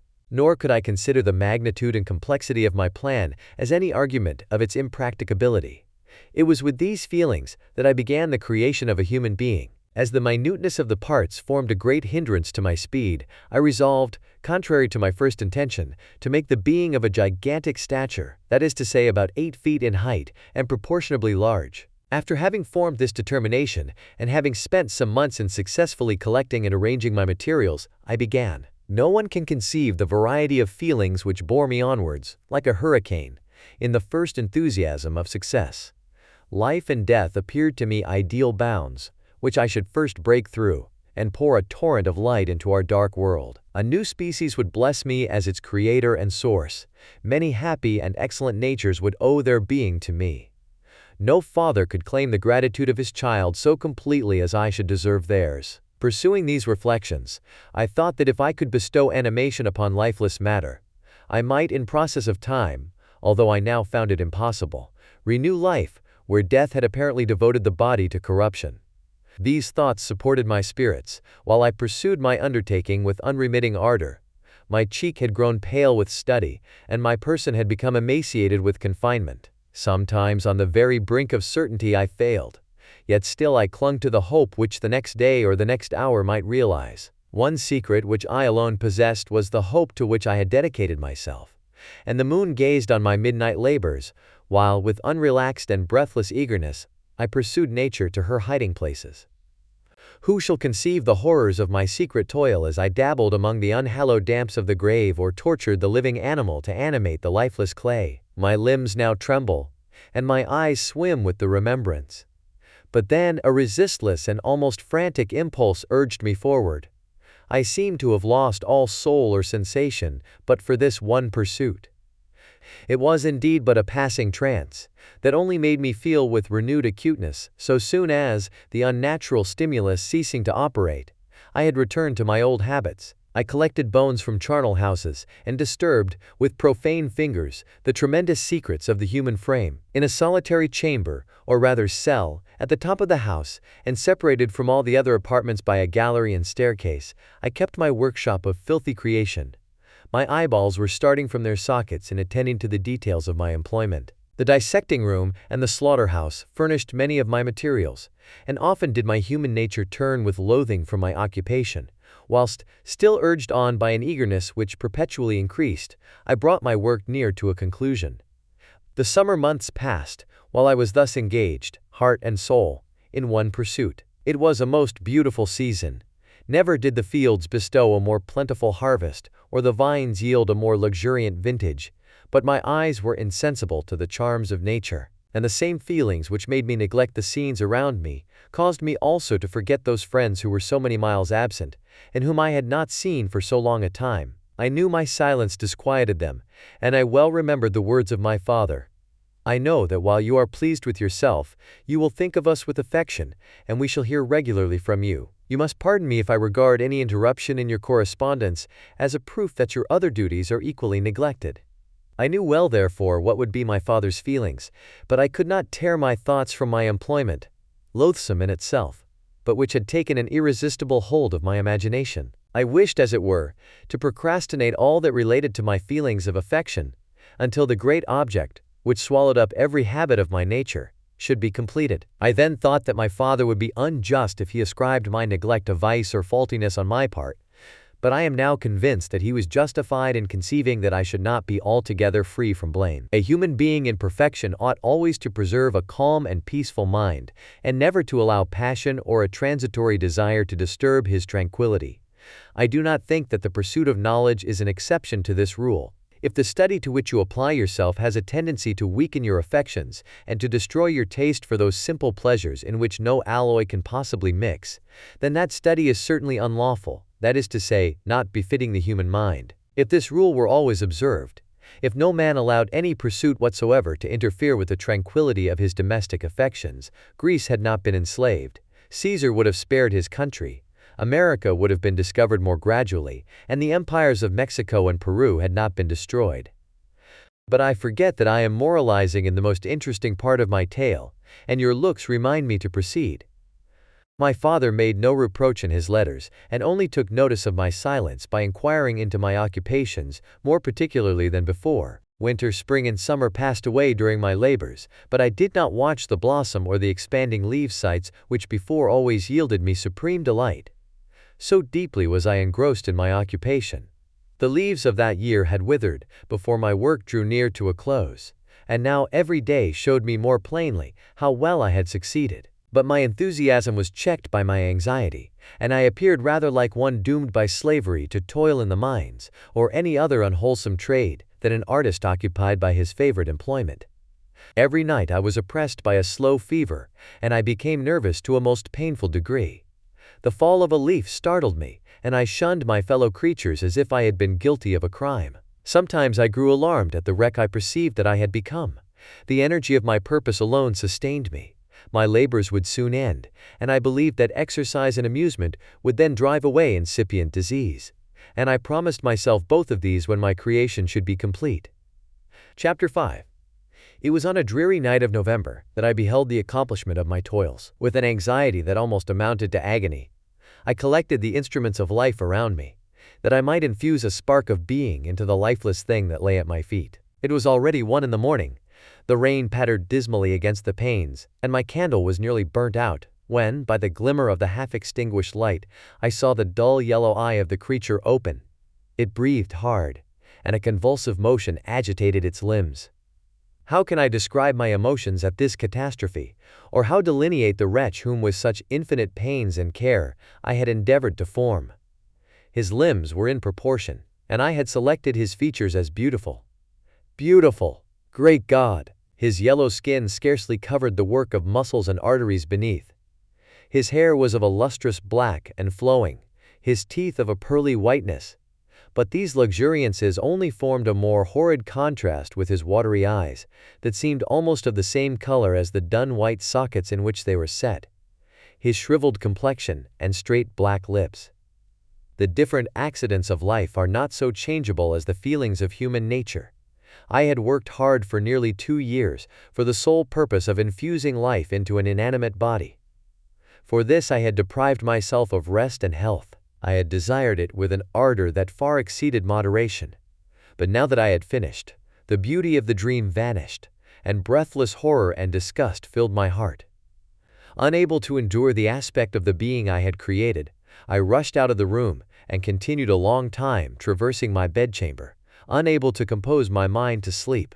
At length lassitude succeeded to the tumult I had before endured, and I threw myself on the bed in my clothes, endeavoring to seek a few moments of forgetfulness. But it was in vain. I slept indeed, but I was disturbed by the wildest dreams. I thought I saw Elizabeth, in the bloom of health, walking in the streets of Ingolstadt. Delighted and surprised, I embraced her. But as I imprinted the first kiss on her lips, they became livid with the hue of death. Her features appeared to change, and I thought that I held the corpse of my dead mother in my arms. A shroud enveloped her form, and I saw the grave worms crawling in the folds of the flannel. I started from my sleep with horror. A cold dew covered my forehead, my teeth chattered, and every limb became convulsed, when, by the dim and yellow light of the moon, as it forced its way through the window shutters, I beheld the wretch, the miserable monster whom I had created. He held up the curtain of the bed, and his eyes, if eyes they may be called, were fixed on me. His jaws opened, and he muttered some inarticulate sounds, while a grin wrinkled his cheeks. He might have spoken, but I did not hear. One hand was stretched out, seemingly to detain me, but I escaped and rushed downstairs. I took refuge in the courtyard belonging to the house which I inhabited, where I remained during the rest of the night, walking up and down in the greatest agitation, listening attentively, catching and fearing each sound as if it were to announce the approach of the demoniacal corpse to which I had so miserably given life. Oh, no mortal could support the horror of that countenance. A mummy again endued with animation could not be so hideous as that wretch. I had gazed on him while unfinished. He was ugly then, but when those muscles and joints were rendered capable of motion, it became a thing such as even Dante could not have conceived. I passed the night wretchedly. Sometimes my pulse beat so quickly and hardly that I felt the palpitation of every artery. At others, I nearly sank to the ground through languor and extreme weakness. Mingled with this horror, I felt the bitterness of disappointment. Dreams that had been my food and pleasant rest for so long a space were now become a hell to me. And the change was so rapid, the overthrow so complete. Morning, dismal and wet, at length dawned and discovered, to my sleepless and aching eyes, the church of Ingolstadt, its white steeple and clock, which indicated the 6th hour. The porter opened the gates of the court, which had that night been my asylum, and I issued into the streets, pacing them with quick steps, as if I sought to avoid the wretch whom I feared every turning of the street would present to my view. I did not dare return to the apartment which I inhabited, but felt impelled to hurry on, although drenched by the rain which poured from a black and comfortless sky. I continued walking in this manner for some time, endeavoring by bodily exercise to ease the load that weighed upon my mind. I traversed the streets without any clear conception of where I was or what I was doing. My heart palpitated in the sickness of fear, and I hurried on with irregular steps, not daring to look about me, like one who, on a lonely road, doth walk in fear and dread, and having once turned round walks on, and turns no more his head, because he knows a frightful fiend doth close behind him tread. Coleridge's Ancient Mariner. Continuing thus, I came at length opposite to the inn at which the various diligences and carriages usually stopped. Here I paused, I knew not why, but I remained some minutes, with my eyes fixed on a coach that was coming towards me from the other end of the street. As it drew nearer, I observed that it was the Swiss diligence. It stopped just where I was standing, and on the door being opened, I perceived Henry Clerval, who, on seeing me, instantly sprung out. "My dear Frankenstein," exclaimed he, "how glad I am to see you! How fortunate that you should be here at the very moment of my alighting!" Nothing could equal my delight on seeing Clerval. His presence brought back to my thoughts my father, Elizabeth, and all those scenes of home so dear to my recollection. I grasped his hand, and in a moment forgot my horror and misfortune. I felt suddenly, and for the first time during many months, calm and serene joy. I welcomed my friend therefore in the most cordial manner, and we walked towards my college. Clerval continued talking for some time about our mutual friends, and his own good fortune in being permitted to come to Ingolstadt. "You may easily believe," said he, "how great was the difficulty to persuade my father that all necessary knowledge was not comprised in the noble art of bookkeeping, and indeed, I believe I left him incredulous to the last, for his constant answer to my unwearied entreaties was the same as that of the Dutch schoolmaster in the Vicar of Wakefield. I have 10,000 florins a year without Greek. I eat heartily without Greek. But his affection for me at length overcame his dislike of learning, and he has permitted me to undertake a voyage of discovery to the land of knowledge. It gives me the greatest delight to see you, but tell me how you left my father, brothers, and Elizabeth." "Very well, and very happy, only a little uneasy that they hear from you so seldom. By the by, I mean to lecture you a little upon their account myself. But my dear Frankenstein," continued he, stopping short and gazing full in my face, "I did not before remark how very ill you appear, so thin and pale. You look as if you had been watching for several nights. You have guessed right.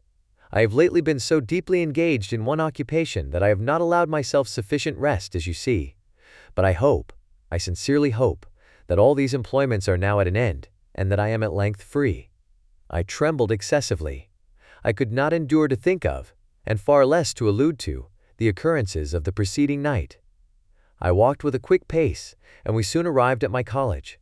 I then reflected, and the thought made me shiver, that the creature whom I had left in my apartment might still be there, alive and walking about.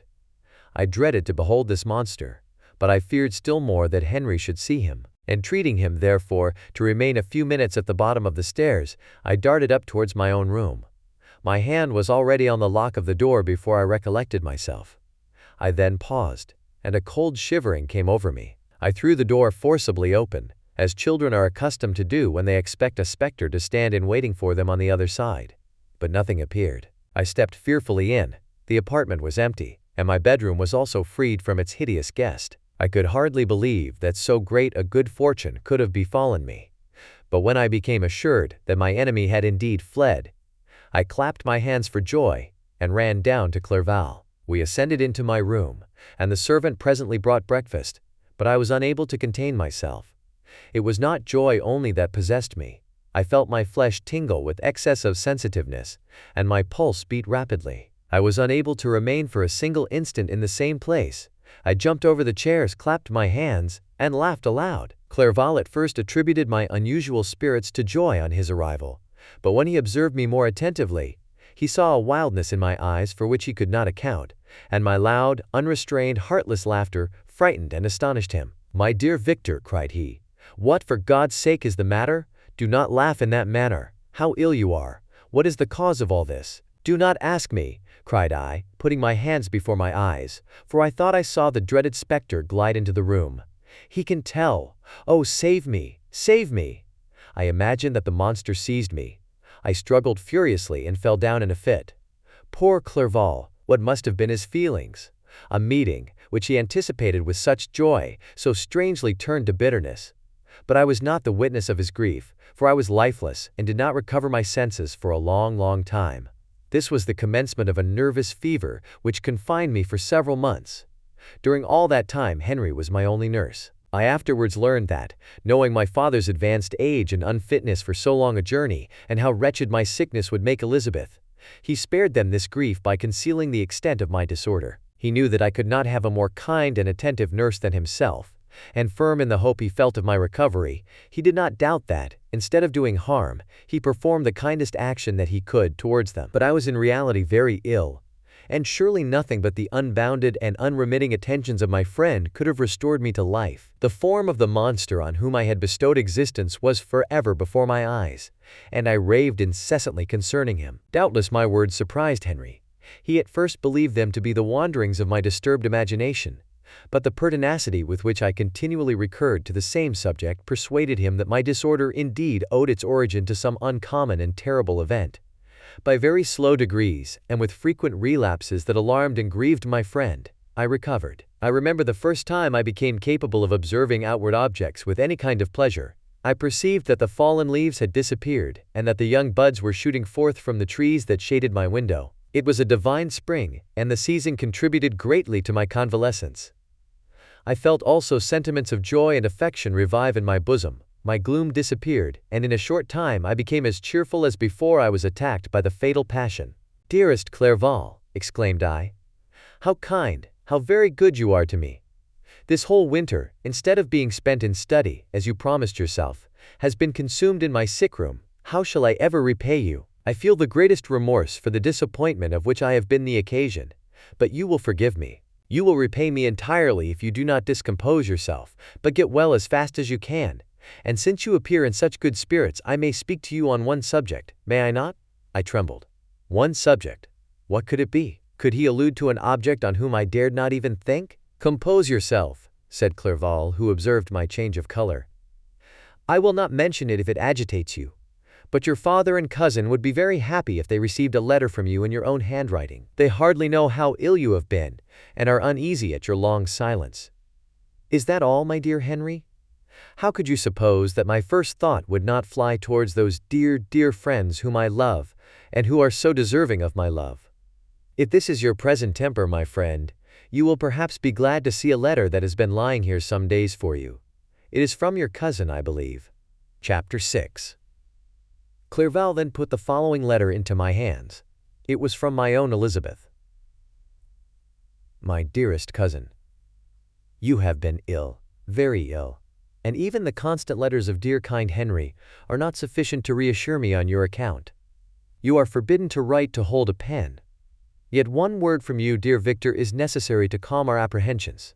For a long time I have thought that each post would bring this line, and my persuasions have restrained my uncle from undertaking a journey to Ingolstadt. I have prevented his encountering the inconveniences and perhaps dangers of so long a journey, yet how often have I regretted not being able to perform it myself. I figure to myself that the task of attending on your sickbed has devolved on some mercenary old nurse, who could never guess your wishes nor minister to them with the care and affection of your poor cousin. Yet that is over now. Clerval writes that indeed you are getting better. I eagerly hope that you will confirm this intelligence soon in your own handwriting. Get well, and return to us. You will find a happy, cheerful home and friends who love you dearly. Your father's health is vigorous, and he asks but to see you, but to be assured that you are well, and not a care will ever cloud his benevolent countenance. How pleased you would be to remark the improvement of our Ernest.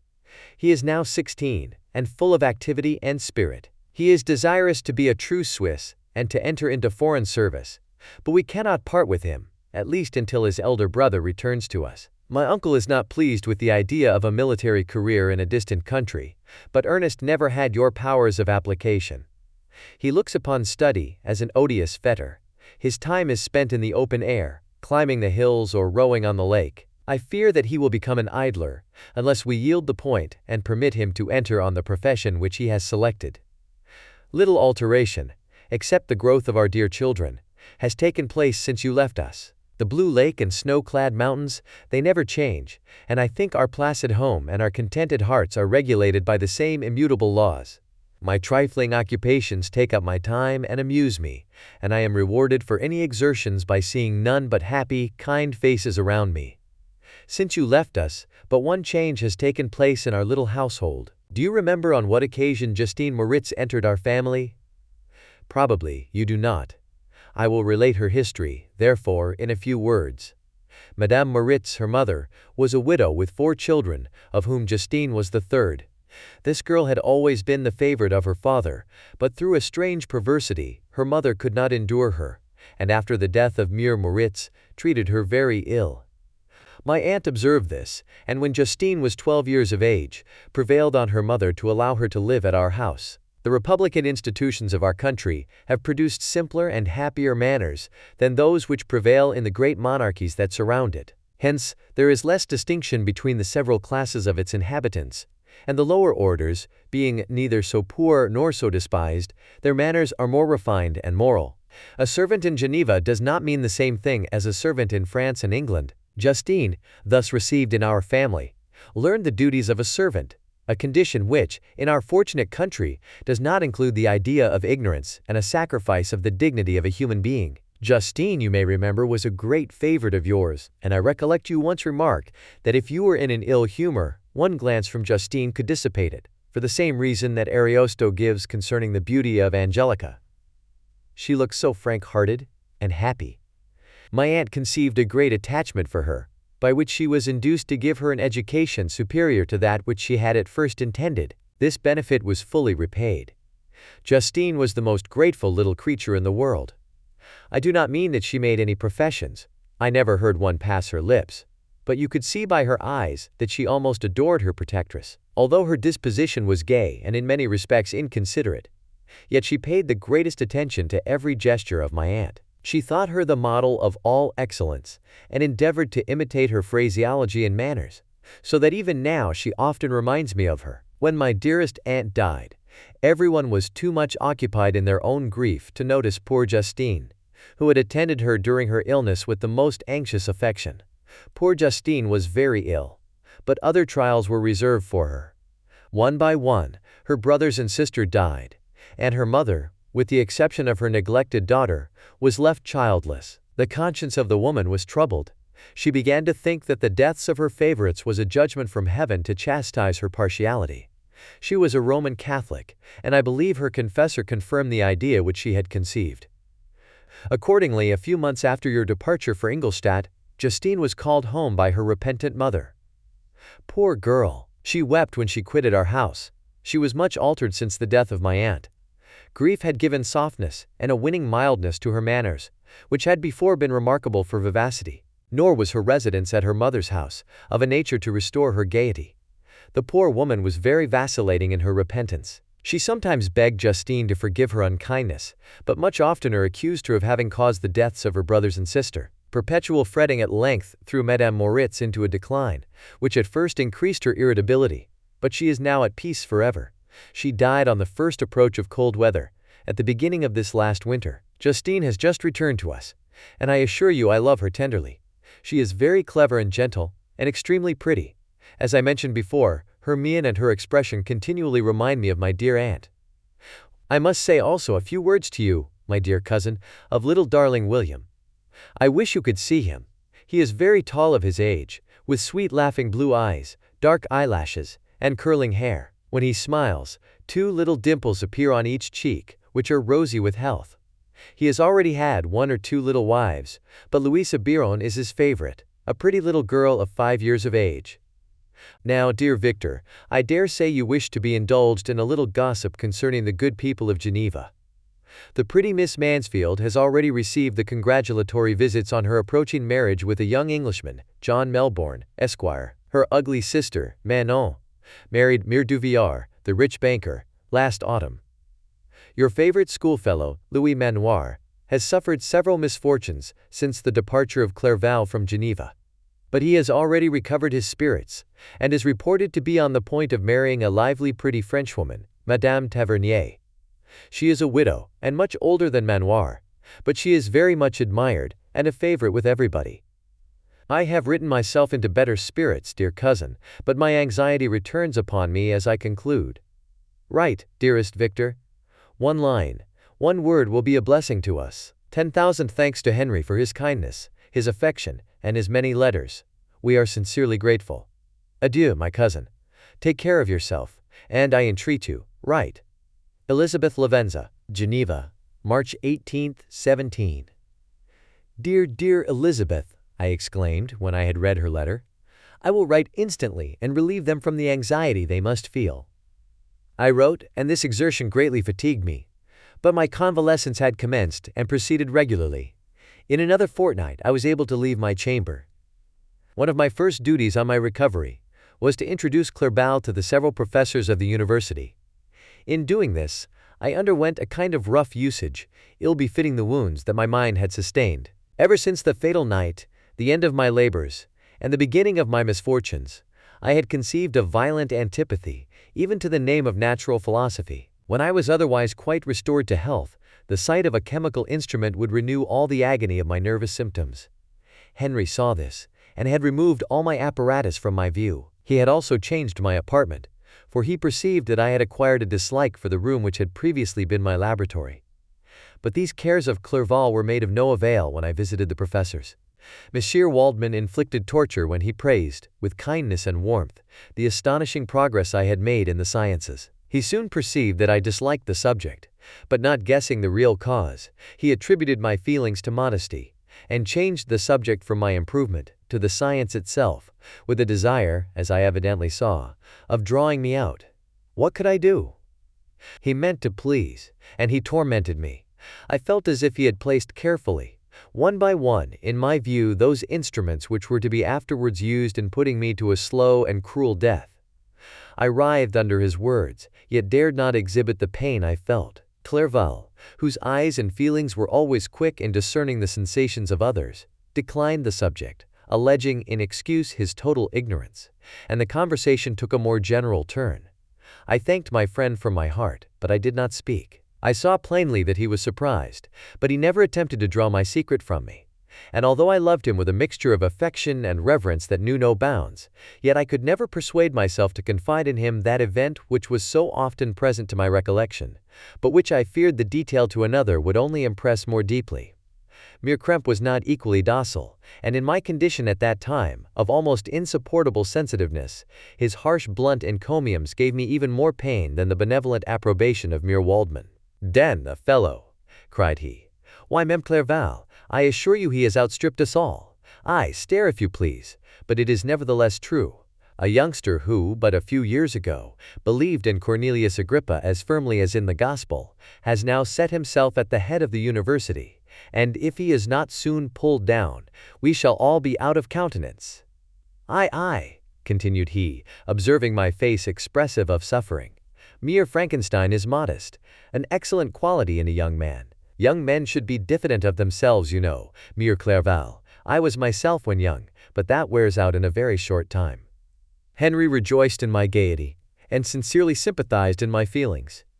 He exerted himself to amuse me, while he expressed the sensations that filled his soul. The resources of his mind on this occasion were truly astonishing. His conversation was full of imagination, and very often, in imitation of the Persian and Arabic writers, he invented tales of wonderful fancy and passion. At other times he repeated my favorite poems, or drew me out into arguments, which he supported with great ingenuity. We returned to our college on a Sunday afternoon. The peasants were dancing, and everyone we met appeared gay and happy. My own spirits were high, and I bounded along with feelings of unbridled joy and hilarity. Chapter 7. On my return, I found the following letter from my father. My dear Victor, you have probably waited impatiently for a letter to fix the date of your return to us, and I was at first tempted to write only a few lines, merely mentioning the day on which I should expect you. But that would be a cruel kindness, and I dare not do it. What would be your surprise, my son, when you expected a happy and glad welcome, to behold, on the contrary, tears and wretchedness? And how, Victor, can I relate our misfortune? Absence cannot have rendered you callous to our joys and griefs. And how shall I inflict pain on my long-absent son? I wish to prepare you for the woeful news, but I know it is impossible. Even now your eye skims over the page to seek the words which are to convey to you the horrible tidings. William is dead, that sweet child whose smiles delighted and warmed my heart, who was so gentle yet so gay. Victor, he is murdered. I will not attempt to console you, but will simply relate the circumstances of the transaction. Last Thursday, May 7th, I, my niece and your 2 brothers, went to walk in Plainpalais. The evening was warm and serene, and we prolonged our walk farther than usual. It was already dusk before we thought of returning, and then we discovered that William and Ernest, who had gone on before, were not to be found. We accordingly rested on a seat until they should return. Presently Ernest came, and inquired if we had seen his brother. He said that he had been playing with him, that William had run away to hide himself, and that he vainly sought for him, and afterwards waited for a long time, but that he did not return. This account rather alarmed us, and we continued to search for him until night fell, when Elizabeth conjectured that he might have returned to the house. He was not there. We returned again with torches, for I could not rest when I thought that my sweet boy had lost himself, and was exposed to all the damps and dews of night. Elizabeth also suffered extreme anguish. About 5 in the morning I discovered my lovely boy, whom the night before I had seen blooming and active in health, stretched on the grass livid and motionless. The print of the murderer's finger was on his neck. He was conveyed home, and the anguish that was visible in my countenance betrayed the secret to Elizabeth. She was very earnest to see the corpse. At first I attempted to prevent her, but she persisted, and entering the room where it lay, hastily examined the neck of the victim, and clasping her hands exclaimed, "Oh God, I have murdered my darling child." She fainted, and was restored with extreme difficulty. When she again lived, it was only to weep and sigh. She told me that same evening William had teased her to let him wear a very valuable miniature that she possessed of your mother. This picture is gone, and was doubtless the temptation which urged the murderer to the deed. We have no trace of him at present, although our exertions to discover him are unremitted, but they will not restore my beloved William. Come, dearest Victor, you alone can console Elizabeth. She weeps continually, and accuses herself unjustly as the cause of his death. Her words pierce my heart. We are all unhappy, but will not that be an additional motive for you, my son, to return and be our comforter? Your dear mother. Alas, Victor, I now say, thank God she did not live to witness the cruel, miserable death of her youngest darling. Come, Victor, not brooding thoughts of vengeance against the assassin, but with feelings of peace and gentleness, that will heal, instead of festering, the wounds of our minds. Enter the house of mourning, my friend, but with kindness and affection for those who love you, and not with hatred for your enemies. Your affectionate and afflicted father, Alphonse Frankenstein. Geneva, May 12, 17. Clerval, who had watched my countenance as I read this letter, was surprised to observe the despair that succeeded the joy I at first expressed on receiving news from my friends. I threw the letter on the table, and covered my face with my hands. "My dear Frankenstein," exclaimed Henry, when he perceived me weep with bitterness, "are you always to be unhappy? My dear friend, what has happened?" I motioned to him to take up the letter, while I walked up and down the room in the extremest agitation. Tears also gushed from the eyes of Clerval as he read the account of my misfortune. "I can offer you no consolation, my friend," said he. "Your disaster is irreparable. What do you intend to do?" "To go instantly to Geneva. Come with me, Henry, to order the horses." During our walk, Clerval endeavored to say a few words of consolation. He could only express his heartfelt sympathy. "Poor William," said he. "Dear lovely child, he now sleeps with his angel mother. Who that had seen him bright and joyous in his young beauty, but must weep over his untimely loss? To die so miserably, to feel the murderer's grasp. How much more a murder that could destroy radiant innocence. poor little fellow. One only consolation have we. His friends mourn and weep, but he is at rest. The pang is over. His sufferings are at an end forever. A sod covers his gentle form, and he knows no pain. He can no longer be a subject for pity. We must reserve that for his miserable survivors. Clerval spoke thus as we hurried through the streets. The words impressed themselves on my mind, and I remembered them afterwards in solitude. But now, as soon as the horses arrived, I hurried into a cabriolet, and bade farewell to my friend. My journey was very melancholy. At first I wished to hurry on, for I longed to console and sympathize with my loved and sorrowing friends. But when I drew near my native town, I slackened my progress. I could hardly sustain the multitude of feelings that crowded into my mind. I passed through scenes familiar to my youth, but which I had not seen for nearly 6 years. How altered everything might be during that time! One sudden and desolating change had taken place, but 1,000 little circumstances might have by degrees worked other alterations, which, although they were done more tranquilly, might not be the less decisive. Fear overcame me. I dared no advance, dreading 1,000 nameless evils that made me tremble, although I was unable to define them. I remained 2 days at Lausanne, in this painful state of mind. I contemplated the lake. The waters were placid. All around was calm, and the snowy mountains, the palaces of nature, were not changed. By degrees, the calm and heavenly scene restored me, and I continued my journey towards Geneva. The road ran by the side of the lake, which became narrower as I approached my native town. I discovered more distinctly the black sides of Jura and the bright summit of Mont Blanc. I wept like a child. Dear mountains, my own beautiful lake, how do you welcome your wanderer? Your summits are clear. The sky and lake are blue and placid. Is this to prognosticate peace, or to mock at my unhappiness? I fear, my friend, that I shall render myself tedious by dwelling on these preliminary circumstances. But they were days of comparative happiness, and I think of them with pleasure. My country, my beloved country, who but a native can tell the delight I took in again beholding thy streams, thy mountains, and more than all, thy lovely lake. Yet as I drew nearer home, grief and fear again overcame me. Night also closed around, and when I could hardly see the dark mountains, I felt still more gloomily. The picture appeared a vast and dim scene of evil, and I foresaw obscurely that I was destined to become the most wretched of human beings. Alas! I prophesied truly, and failed only in one single circumstance. That in all the misery I imagined and dreaded, I did not conceive the 100th part of the anguish I was destined to endure. It was completely dark when I arrived in the environs of Geneva. The gates of the town were already shut, and I was obliged to pass the night at Secheron, a village at the distance of half a league from the city. The sky was serene, and, as I was unable to rest, I resolved to visit the spot where my poor William had been murdered. As I could not pass through the town, I was obliged to cross the lake in a boat to arrive at Plainpalais. During this short voyage, I saw the lightning playing on the summit of Mont Blanc in the most beautiful figures. The storm appeared to approach rapidly, and, on landing, I ascended a low hill, that I might observe its progress. It advanced. The heavens were clouded, and I soon felt the rain coming slowly in large drops, but its violence quickly increased. I quitted my seat, and walked on, although the darkness and storm increased every minute, and the thunder burst with a terrific crash over my head. It was echoed from Salive, the Juras, and the Alps of Savoy. Vivid flashes of lightning dazzled my eyes, illuminating the lake, making it appear like a vast sheet of fire. Then for an instant, everything seemed of a pitchy darkness, until the eye recovered itself from the preceding flash.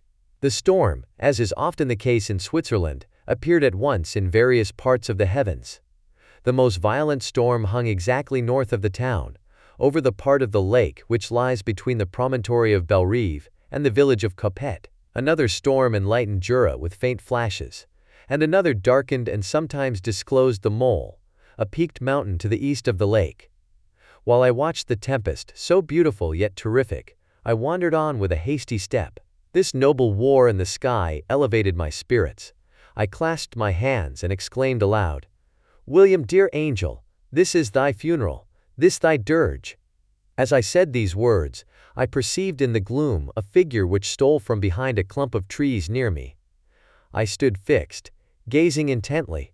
I could not be mistaken. A flash of lightning illuminated the object, and discovered its shape plainly to me, its gigantic stature, and the deformity of its aspect more hideous than belongs to humanity, instantly informed me that it was the wretch, the filthy demon, to whom I had given life. What did he there? Could he be, I shuddered at the conception, the murderer of my brother? No sooner did that idea cross my imagination than I became convinced of its truth. My teeth chattered, and I was forced to lean against a tree for support. The figure passed me quickly, and I lost it in the gloom. Nothing in human shape could have destroyed the fair child. He was the murderer! I could not doubt it. The mere presence of the idea was an irresistible proof of the fact. I thought of pursuing the devil, but it would have been in vain, for another flash discovered him to me hanging among the rocks of the nearly perpendicular ascent of Mont Salève, a hill that bounds Plain Palais on the south. He soon reached the summit and disappeared. I remained motionless. The thunder ceased, but the rain still continued, and the scene was enveloped in an impenetrable darkness. I revolved in my mind the events which I had until now sought to forget, the whole train of my progress toward the creation, the appearance of the works of my own hands at my bedside, its departure. 2 years had now nearly elapsed since the night on which he first received life, and was this his first crime?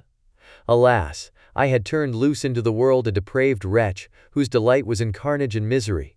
Had he not murdered my brother? No one can conceive the anguish I suffered during the remainder of the night, which I spent, cold and wet, in the open air. But I did not feel the inconvenience of the weather. My imagination was busy in scenes of evil and despair. I considered the being whom I had cast among mankind, and endowed with the will and power to effect purposes of horror, such as the deed which he had now done, nearly in the light of my own vampire, my own spirit let loose from the grave, and forced to destroy all that was dear to me. Day dawned, and I directed my steps towards the town. The gates were open, and I hastened to my father's house. My first thought was to discover what I knew of the murderer, and cause instant pursuit to be made. But I paused when I reflected on the story that I had to tell. A being whom I myself had formed and endued with life had met me at midnight among the precipices of an inaccessible mountain. I remembered also the nervous fever with which I had been seized just at the time that I dated my creation, and which would give an air of delirium to a tale otherwise so utterly improbable. I well knew that if any other had communicated such a relation to me, I should have looked upon it as the ravings of insanity. Besides, the strange nature of the animal would elude all pursuit, even if I were so far credited as to persuade my relatives to commence it. And then of what use would be pursuit? Who could arrest a creature capable of scaling the overhanging sides of Mont Salève? These reflections determined me, and I resolved to remain silent. It was about 5 in the morning when I entered my father's house. I told the servants not to disturb the family, and went into the library to attend their usual hour of rising. 6 years had elapsed, passed in a dream but for one indelible trace, and I stood in the same place where I had last embraced my father before my departure for Ingolstadt. Beloved and venerable parent, he still remained to me. I gazed on the picture of my mother, which stood over the mantelpiece.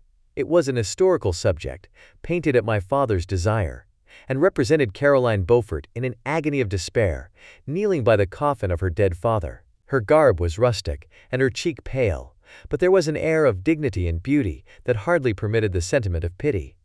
Below this picture was a miniature of William, and my tears flowed when I looked upon it. While I was thus engaged, Ernest entered. He had heard me arrive, and hastened to welcome me. "Welcome, my dearest Victor," said he. "Ah, I wish you had come 3 months ago, and then you would have found us all joyous and delighted.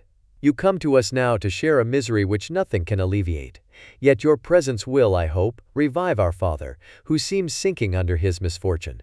And your persuasions will induce poor Elizabeth to cease her vain and tormenting self-accusations. Poor William, he was our darling and our pride." Tears, unrestrained, fell from my brother's eyes. A sense of mortal agony crept over my frame. Before I had only imagined the wretchedness of my desolated home. The reality came on me as a new, and a not less terrible disaster. I tried to calm Ernest. I inquired more minutely concerning my father, and here I named my cousin. She most of all, said Ernest, requires consolation. She accused herself of having caused the death of my brother, and that made her very wretched. But since the murderer has been discovered— The murderer discovered! Good God, how can that be? Who could attempt to pursue him? It is impossible. One might as well try to overtake the winds, or confine a mountain stream with a straw. I saw him too. He was free last night.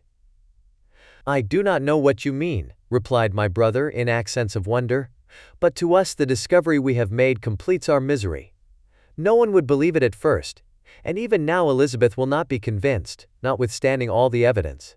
Indeed, who would credit that Justine Moritz, who was so amiable and fond of all the family, could suddenly become so capable of so frightful, so appalling a crime? Justine Moritz.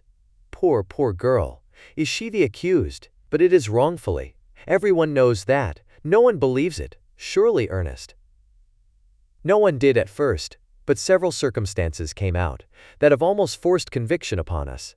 And her own behavior has been so confused as to add to the evidence of facts a weight that, I fear, leaves no hope for doubt. But she will be tried today, and you will then hear all. He then related that, the morning on which the murder of poor William had been discovered, Justine had been taken ill and confined to her bed for several days. During this interval, one of the servants, happening to examine the apparel she had worn on the night of the murder, had discovered in her pocket the picture of my mother, which had been judged to be the temptation of the murderer. The servant instantly showed it to one of the others, who, without saying a word to any of the family, went to a magistrate, and, upon their deposition, Justine was apprehended. On being charged with the fact, the poor girl confirmed the suspicion in a great measure by her extreme confusion of manner. This was a strange tale, but it did not shake my faith, and I replied earnestly, "You are all mistaken. I know the murderer. Justine, poor, good Justine, is innocent." At that instant, my father entered. I saw unhappiness deeply impressed on his countenance. But he endeavored to welcome me cheerfully, and, after we had exchanged our mournful greeting, would have introduced some other topic than that of our disaster, had not Ernest exclaimed, "Good God, Papa! Victor says that he knows who was the murderer of poor William." "We do also, unfortunately," replied my father, "for indeed I had rather have been forever ignorant than have discovered so much depravity and ingratitude in one I valued so highly. My dear father, you are mistaken. Justine is innocent. If she is, God forbid that she should suffer as guilty. She is to be tried today, and I sincerely hope, that she will be acquitted." This speech calmed me. I was firmly convinced in my own mind that Justine, and indeed every human being, was guiltless of this murder. I had no fear, therefore, that any circumstantial evidence could be brought forward strong enough to convict her. My tale was not one to announce publicly. Its astounding horror would be looked upon as madness by the vulgar. Did anyone indeed exist, except I, the Creator, who would believe, unless his senses convinced him, in the existence of the living monument of presumption and rash ignorance which I had let loose upon the world? We were soon joined by Elizabeth. Time had altered her since I last beheld her. It had endowed her with loveliness, surpassing the beauty of her childish years. There was the same candor, the same vivacity, but it was allied to an expression more full of sensibility and intellect. She welcomed me with the greatest affection. "Your arrival, my dear cousin," said she, "fills me with hope. You perhaps will find some means to justify my poor guiltless Justine. Alas, who is safe if she be convicted of crime? I rely on her innocence as certainly as I do upon my own. Our misfortune is doubly hard to us. We have not only lost that lovely darling boy, but this poor girl, whom I sincerely love, is to be torn away by even a worse fate. If she is condemned, I never shall know joy more. But she will not, I am sure she will not, and then I shall be happy again, even after the sad death of my little William." "She is innocent, my Elizabeth," said I, "and that shall be proved. Fear nothing, but let your spirits be cheered by the assurance of her acquittal." "How kind and generous you are! Everyone else believes in her guilt, and that made me wretched, for I knew that it was impossible. And to see everyone else prejudiced in so deadly a manner rendered me hopeless and despairing." She wept. "Dearest niece," said my father, "dry your tears.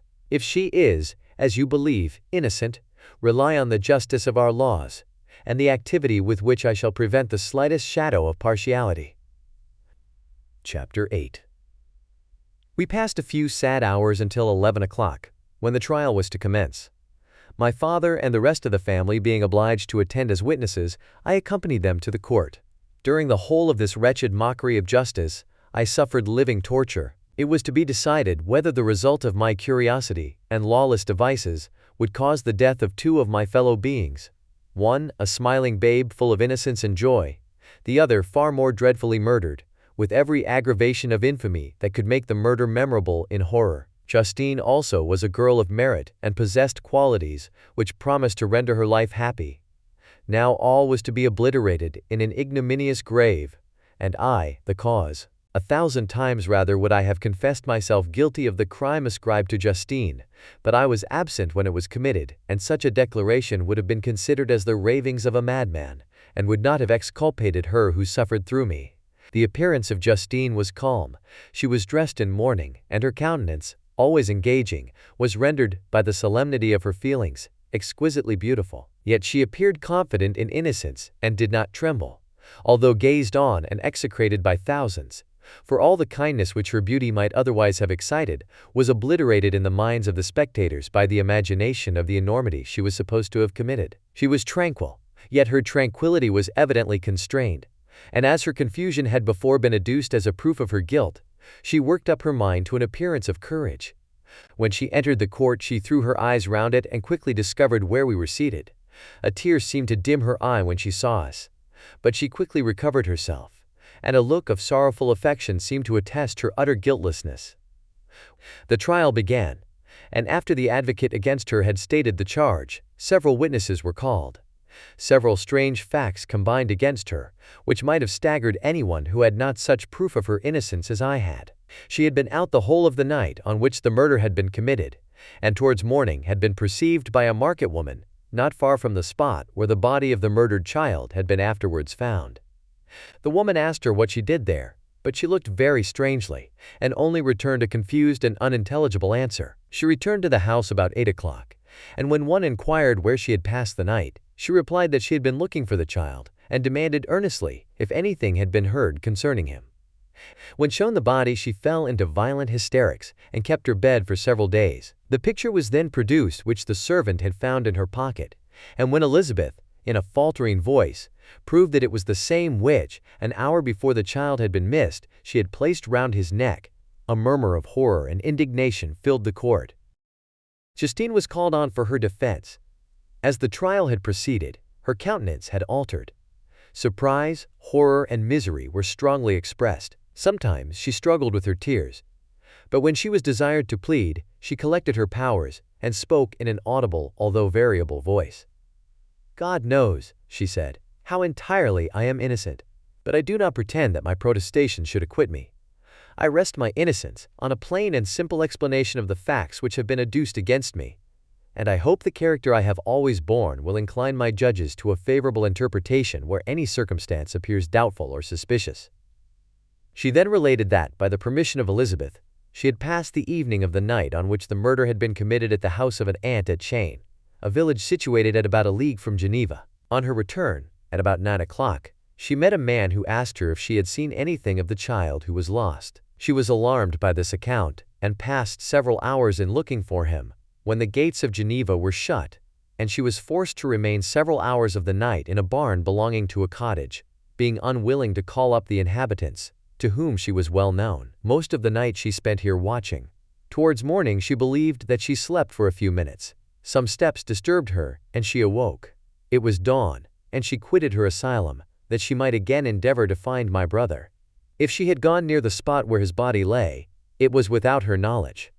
That she had been bewildered when questioned by the market woman was not surprising, since she had passed a sleepless night, and the fate of poor William was yet uncertain.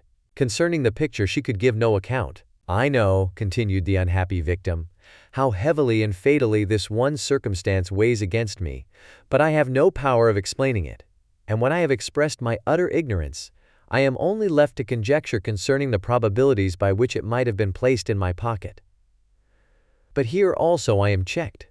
I believe that I have no enemy on earth, and none surely would have been so wicked as to destroy me wantonly. Did the murderer place it there? I know of no opportunity afforded him for so doing.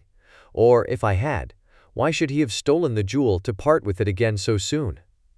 I commit my cause to the justice of my judges, yet I see no room for hope. I beg permission to have a few witnesses examined concerning my character, and if their testimony shall not overweigh my supposed guilt, I must be condemned, although I would pledge my salvation on my innocence. Several witnesses were called who had known her for many years, and they spoke well of her, but fear and hatred of the crime of which they supposed her guilty rendered them timorous and unwilling to come forward. Elizabeth saw even this last resource, her excellent dispositions and irreproachable conduct, about to fail the accused, when, although violently agitated, she desired permission to address the court. "I am," said she, "the cousin of the unhappy child who was murdered, or rather his sister, for I was educated by and have lived with his parents ever since, and even long before his birth. It may therefore be judged indecent in me to come forward on this occasion, but when I see a fellow creature about to perish through the cowardice of her pretended friends, I wish to be allowed to speak, that I may say what I know of her character. I am well acquainted with the accused. I have lived in the same house with her, at one time for 5 and at another for nearly 2 years. During all that period she appeared to me the most amiable and benevolent of human creatures. She nursed Madame Frankenstein, my aunt, in her last illness, with the greatest affection and care, and afterwards attended her own mother during a tedious illness, in a manner that excited the admiration of all who knew her, after which she again lived in my uncle's house, where she was beloved by all the family. She was warmly attached to the child who is now dead, and acted towards him like a most affectionate mother. For my own part, I do not hesitate to say that, notwithstanding all the evidence produced against her, I believe and rely on her perfect innocence. She had no temptation for such an action. As to the bauble on which the chief proof rests, if she had earnestly desired it, I should have willingly given it to her. So much do I esteem and value her." A murmur of approbation followed Elizabeth's simple and powerful appeal, but it was excited by her generous interference, and not in favor of poor Justine, on whom the public indignation was turned with renewed violence, charging her with the blackest ingratitude.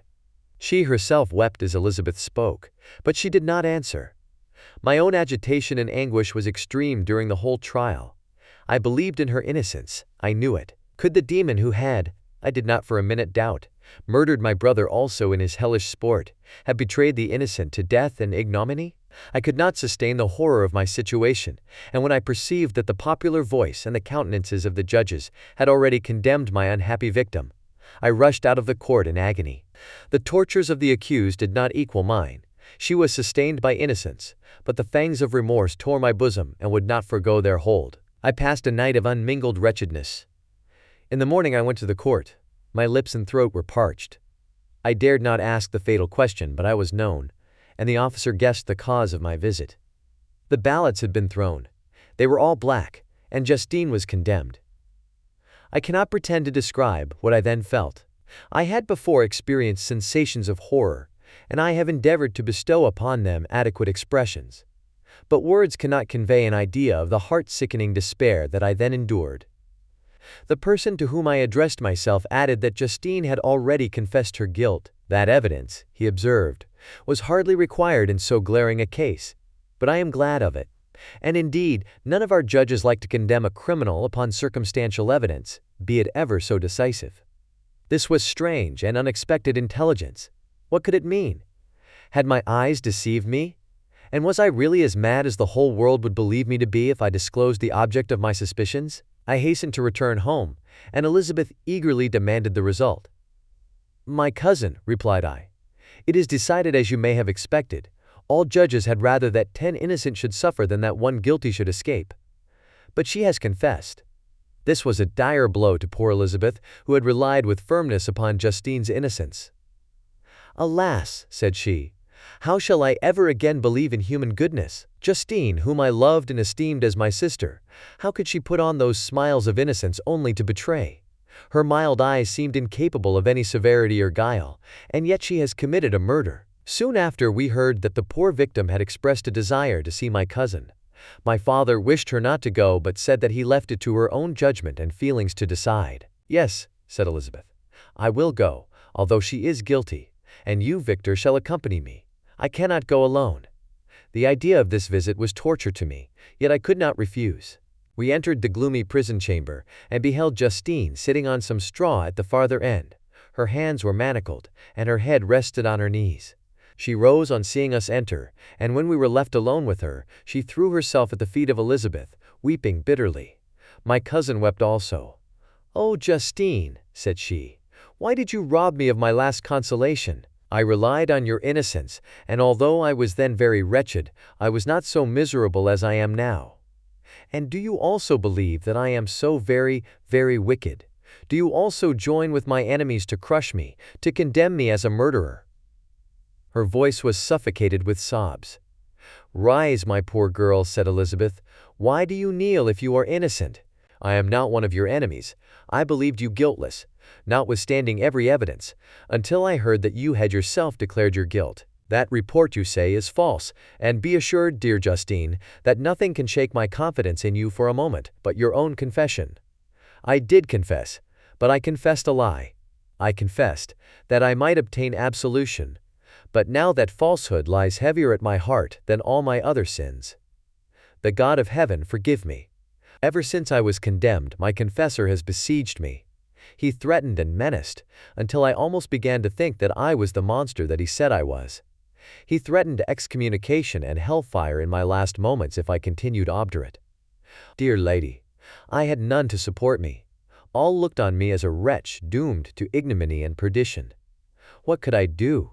In an evil hour I subscribed to a lie, and now only am I truly miserable." She paused, weeping, and then continued. "I thought with horror, my sweet lady, that you should believe your Justine, whom your blessed aunt had so highly honored, and whom you loved, was a creature capable of a crime which none but the devil himself could have perpetrated. Dear William, dearest blessed child, I soon shall see you again in heaven, where we shall all be happy, and that consoles me, going as I am to suffer ignominy and death. Oh, Justine, forgive me for having for one moment distrusted you. Why did you confess? But do not mourn, dear girl. Do not fear. I will proclaim, I will prove your innocence. I will melt the stony hearts of your enemies by my tears and prayers. You shall not die. You, my playfellow, my companion, my sister, perish on the scaffold. No, no, I never could survive so horrible a misfortune." Justine shook her head mournfully. "I do not fear to die," she said. "That pang is past. God raises my weakness, and gives me courage to endure the worst. I leave a sad and bitter world, and if you remember me, and think of me as of one unjustly condemned, I am resigned to the fate awaiting me. Learn from me, dear lady, to submit in patience to the will of heaven." During this conversation I had retired to a corner of the prison room, where I could conceal the horrid anguish that possessed me. Despair! Who dared talk of that? The poor victim, who on the morrow was to pass the awful boundary between life and death, felt not, as I did, such deep and bitter agony. I gnashed my teeth and ground them together, uttering a groan that came from my inmost soul. Justine started. When she saw who it was, she approached me and said, "Dear sir, you are very kind to visit me. You, I hope, do not believe that I am guilty." I could not answer. "No, Justine," said Elizabeth, "he is more convinced of your innocence than I was, for even when he heard that you had confessed, he did not credit it. I truly thank him. In these last moments I feel the sincerest gratitude towards those who think of me with kindness. How sweet is the affection of others to such a wretch as I am! It removes more than half my misfortune, and I feel as if I could die in peace now that my innocence is acknowledged by you, dear lady, and your cousin." Thus the poor sufferer tried to comfort others and herself. She indeed gained the resignation she desired. But I, the true murderer, felt the never-dying worm alive in my bosom, which allowed of no hope or consolation. Elizabeth also wept and was unhappy, but hers also was the misery of innocence, which, like a cloud that passes over the fair moon, for a while hides but cannot tarnish its brightness. Anguish and despair had penetrated into the core of my heart. I bore a hell within me which nothing could extinguish. We stayed several hours with Justine, and it was with great difficulty that Elizabeth could tear herself away. "I wish," cried she, "that I were to die with you. I cannot live in this world of misery." Justine assumed an air of cheerfulness, while she with difficulty repressed her bitter tears. She embraced Elizabeth, and said in a voice of half-suppressed emotion, "Farewell, sweet lady, dearest Elizabeth, my beloved and only friend. May heaven, in its bounty, bless and preserve you. May this be the last misfortune that you will ever suffer. Live and be happy and make others so." And on the morrow Justine died. Elizabeth's heart-rending eloquence failed to move the judges from their settled conviction in the criminality of the saintly sufferer. My passionate and indignant appeals were lost upon them, and when I received their cold answers, and heard the harsh, unfeeling reasoning of these men, my purposed avowal died away on my lips. Thus I might proclaim myself a madman, but not revoke the sentence passed upon my wretched victim. She perished on the scaffold as a murderess. From the tortures of my own heart I turned to contemplate the deep and voiceless grief of my Elizabeth. This also was my doing, and my father's woe, and the desolation of that late so smiling home, all was the work of my thrice accursed hands. Ye weep, unhappy ones, but these are not your last tears. Again shall you raise the funeral wail, and the sound of your lamentations shall again and again be heard. Frankenstein, your son, your kinsman, your early much-loved friend, he who would spend each vital drop of blood for your sakes, who has no thought nor sense of joy except as it is mirrored also in your dear countenances, who would fill the air with blessings and spend his life in serving you. He bids you weep, to shed countless tears. Happy beyond his hopes, if thus inexorable fate be satisfied, and if the destruction pause before the peace of the grave have succeeded to your sad torments. Thus spoke my prophetic soul, as, torn by remorse, horror, and despair, I beheld those I loved spend vain sorrow upon the graves of William and Justine, the first hapless victims to my unhallowed arts. Chapter 9. Nothing is more painful to the human mind than, after the feelings have been worked up by a quick succession of events, the dead calmness of inaction and certainty, which follows and deprives the soul, both of hope and fear. Justine died, she rested, and I was alive. The blood flowed freely in my veins, but a weight of despair and remorse pressed on my heart which nothing could remove. Sleep fled from my eyes. I wandered, like an evil spirit, for I had committed deeds of mischief beyond description, horrible, and more, much more, I persuaded myself, was yet behind. Yet my heart overflowed with kindness and the love of virtue. I had begun life with benevolent intentions, and thirsted for the moment when I should put them in practice and make myself useful to my fellow beings. Now all was blasted. Instead of that serenity of conscience which allowed me to look back upon the past with self-satisfaction, and from thence to gather promise of new hopes, I was seized by remorse and the sense of guilt, which hurried me away to a hell of intense tortures, such as no language can describe. This state of mind preyed upon my health, which had perhaps never entirely recovered from the first shock it had sustained. I shunned the face of man. All sound of joy or complacency was torture to me. Solitude was my only consolation. Deep, dark, death-like solitude. My father observed with pain the alteration perceptible in my disposition and habits, and endeavored by arguments deduced from the feelings of his serene conscience and guiltless life to inspire me with fortitude, and awaken in me the courage to dispel the dark cloud which brooded over me. "Do you think, Victor," said he, "that I do not suffer also? No one could love a child more than I loved your brother." Tears came into his eyes as he spoke. "But is it not a duty to the survivors that we should refrain from augmenting their unhappiness by an appearance of immoderate grief? It is also a duty owed to yourself, for excessive sorrow prevents improvement or enjoyment, or even the discharge of daily usefulness, without which no man is fit for society." This advice, although good, was totally inapplicable to my case. I should have been the first to hide my grief and console my friends, if remorse had not mingled its bitterness, and terror its alarm, with my other sensations. Now I could only answer my father with a look of despair, and endeavor to hide myself from his view. About this time we retired to our house at Bellerive. This change was particularly agreeable to me. The shutting of the gates regularly at 10 o'clock, and the impossibility of remaining on the lake after that hour, had rendered our residence within the walls of Geneva very irksome to me.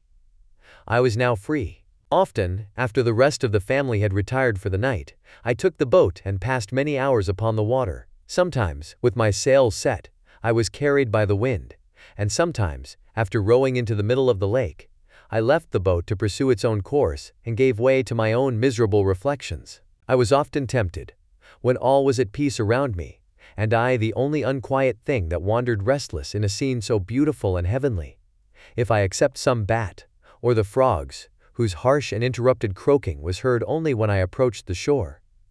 Often, I say, I was tempted to plunge into the silent lake, that the waters might close over me and my calamities forever. But I was restrained, when I thought of the heroic and suffering Elizabeth, whom I tenderly loved, and whose existence was bound up in mine. I thought also of my father and surviving brother. Should I by my base desertion leave them exposed and unprotected to the malice of the fiend whom I had let loose among them? At these moments I wept bitterly and wished that peace would revisit my mind only that I might afford them consolation and happiness. But that could not be. Remorse extinguished every hope. I had been the author of unalterable evils, and I lived in daily fear lest the monster whom I had created should perpetrate some new wickedness. I had an obscure feeling that all was not over and that he would still commit some signal crime, which by its enormity should almost efface the recollection of the past. There was always scope for fear so long as anything I loved remained behind. My abhorrence of this fiend cannot be conceived. When I thought of him I gnashed my teeth, my eyes became inflamed, and I ardently wished to extinguish that life which I had so thoughtlessly bestowed. When I reflected on his crimes and malice, my hatred and revenge burst all bounds of moderation. I would have made a pilgrimage to the highest peak of the Andes, could I, when there, have precipitated him to their base. I wished to see him again, that I might wreak the utmost extent of abhorrence on his head and avenge the deaths of William and Justine. Our house was the house of mourning. My father's health was deeply shaken by the horror of the recent events. Elizabeth was sad and desponding. She no longer took delight in her ordinary occupations. All pleasure seemed to her sacrilege toward the dead. Eternal woe and tears she then thought was the just tribute she should pay to innocence so blasted and destroyed. She was no longer that happy creature who in earlier youth wandered with me on the banks of the lake and talked with ecstasy of our future prospects. The first of those sorrows which are sent to wean us from the earth had visited her, and its dimming influence quenched her dearest smiles. When I reflect, my dear cousin, said she, on the miserable death of Justine Moritz, I no longer see the world and its works as they before appeared to me. Before I looked upon the accounts of vice and injustice that I read in books or heard from others as tales of ancient days or imaginary evils. At least they were remote and more familiar to reason than to the imagination. But now, misery has come home, and men appear to me as monsters thirsting for each other's blood. Yet I am certainly unjust. Everybody believed that poor girl to be guilty, and if she could have committed the crime for which she suffered, assuredly she would have been the most depraved of human creatures. For the sake of a few jewels, to have murdered the son of her benefactor and friend, a child whom she had nursed from its birth, and appeared to love as if it had been her own. I could not consent to the death of any human being, but certainly I should have thought such a creature unfit to remain in the society of men. But she was innocent. I know, I feel she was innocent. You are of the same opinion, and that confirms me. Alas, Victor, when falsehood can look so like the truth, who can assure themselves of certain happiness?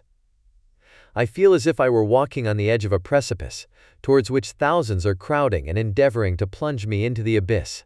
William and Justine were assassinated, and the murderer escapes. He walks about the world free, and perhaps respected. But even if I were condemned to suffer on the scaffold for the same crimes, I would not change places with such a wretch. I listened to this discourse with the extremest agony. I, not in deed, but in effect, was the true murderer. Elizabeth read my anguish in my countenance, and kindly taking my hand, said, "My dearest friend, you must calm yourself. These events have affected me, God knows how deeply, but I am not so wretched as you are. There is an expression of despair, and sometimes of revenge, in your countenance that makes me tremble. Dear Victor, banish these dark passions. Remember the friends around you, who center all their hopes in you. Have we lost the power of rendering you happy? Ah, while we love, while we are true to each other, here in this land of peace and beauty, your native country, we may reap every tranquil blessing. What can disturb our peace? And could not such words from her whom I fondly prized before every other gift of fortune suffice to chase away the fiend that lurked in my heart?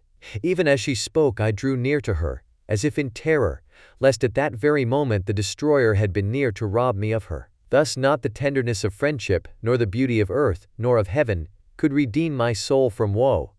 The very accents of love were ineffectual. I was encompassed by a cloud which no beneficial influence could penetrate. The wounded deer dragging its fainting limbs to some untrodden brake, there to gaze upon the arrow which had pierced it, and to die, was but a type of me. Sometimes I could cope with the sullen despair that overwhelmed me, but sometimes the whirlwind passions of my soul drove me to seek, by bodily exercise and by change of place, some relief from my intolerable sensations. It was during an access of this kind that I suddenly left my home, and bending my steps towards the near alpine valleys, sought in the magnificence, the eternity of such scenes, to forget myself and my ephemeral, because human, sorrows. My wanderings were directed towards the valley of Chamonix. I had visited it frequently during my boyhood. 6 years had passed since then. I was a wreck, but naught had changed in those savage and enduring scenes. I performed the first part of my journey on horseback. I afterwards hired a mule, as the more sure-footed and least liable to receive injury on these rugged roads. The weather was fine. It was about the middle of the month of August, nearly 2 months after the death of Justine, that miserable epoch from which I dated all my woe. The weight upon my spirit was sensibly lightened, as I plunged yet deeper in the ravine of Argave. The immense mountains and precipices that overhung me on every side, the sound of the river raging among the rocks, and the dashing of the waterfalls around spoke of a power mighty as omnipotence, and I ceased to fear or to bend before any being less almighty than that which had created and ruled the elements, here displayed in their most terrific guise. Still, as I ascended higher, the valley assumed a more magnificent and astonishing character. Ruined castles hanging on the precipices of piny mountains, the impetuous artives, and cottages every here and there peeping forth from among the trees, formed a scene of singular beauty, but it was augmented and rendered sublime by the mighty Alps, whose white and shining pyramids and domes towered above all, as belonging to another earth, the habitations of another race of beings. I passed the bridge of Pélissier, where the ravine, which the river forms, opened before me, and I began to ascend the mountain that overhangs it. Soon after, I entered the valley of Chamonix. This valley is more wonderful and sublime, but not so beautiful and picturesque as that of Servox, through which I had just passed. The high and snowy mountains were its immediate boundaries, but I saw no more ruined castles and fertile fields. Immense glaciers approached the road. I heard the rumbling thunder of the falling avalanche, and marked the smoke of its passage. Mont Blanc, the supreme and magnificent Mont Blanc, raised itself from the surrounding aiguilles, and its tremendous dome overlooked the valley. A tingling, long-lost sense of pleasure often came across me during this journey. Some turn in the road, some new object suddenly perceived and recognized, reminded me of days gone by, and were associated with the light-hearted gaiety of boyhood. The very winds whispered in soothing accents, and maternal nature bade me weep no more. Then again the kindly influence ceased to act. I found myself fettered again to grief, and indulging in all the misery of reflection. Then I spurred on my animal, striving so to forget the world, my fears, and more than all, myself. Or, in a more desperate fashion, I alighted and threw myself on the grass, weighed down by horror and despair. At length I arrived at the village of Chamonix.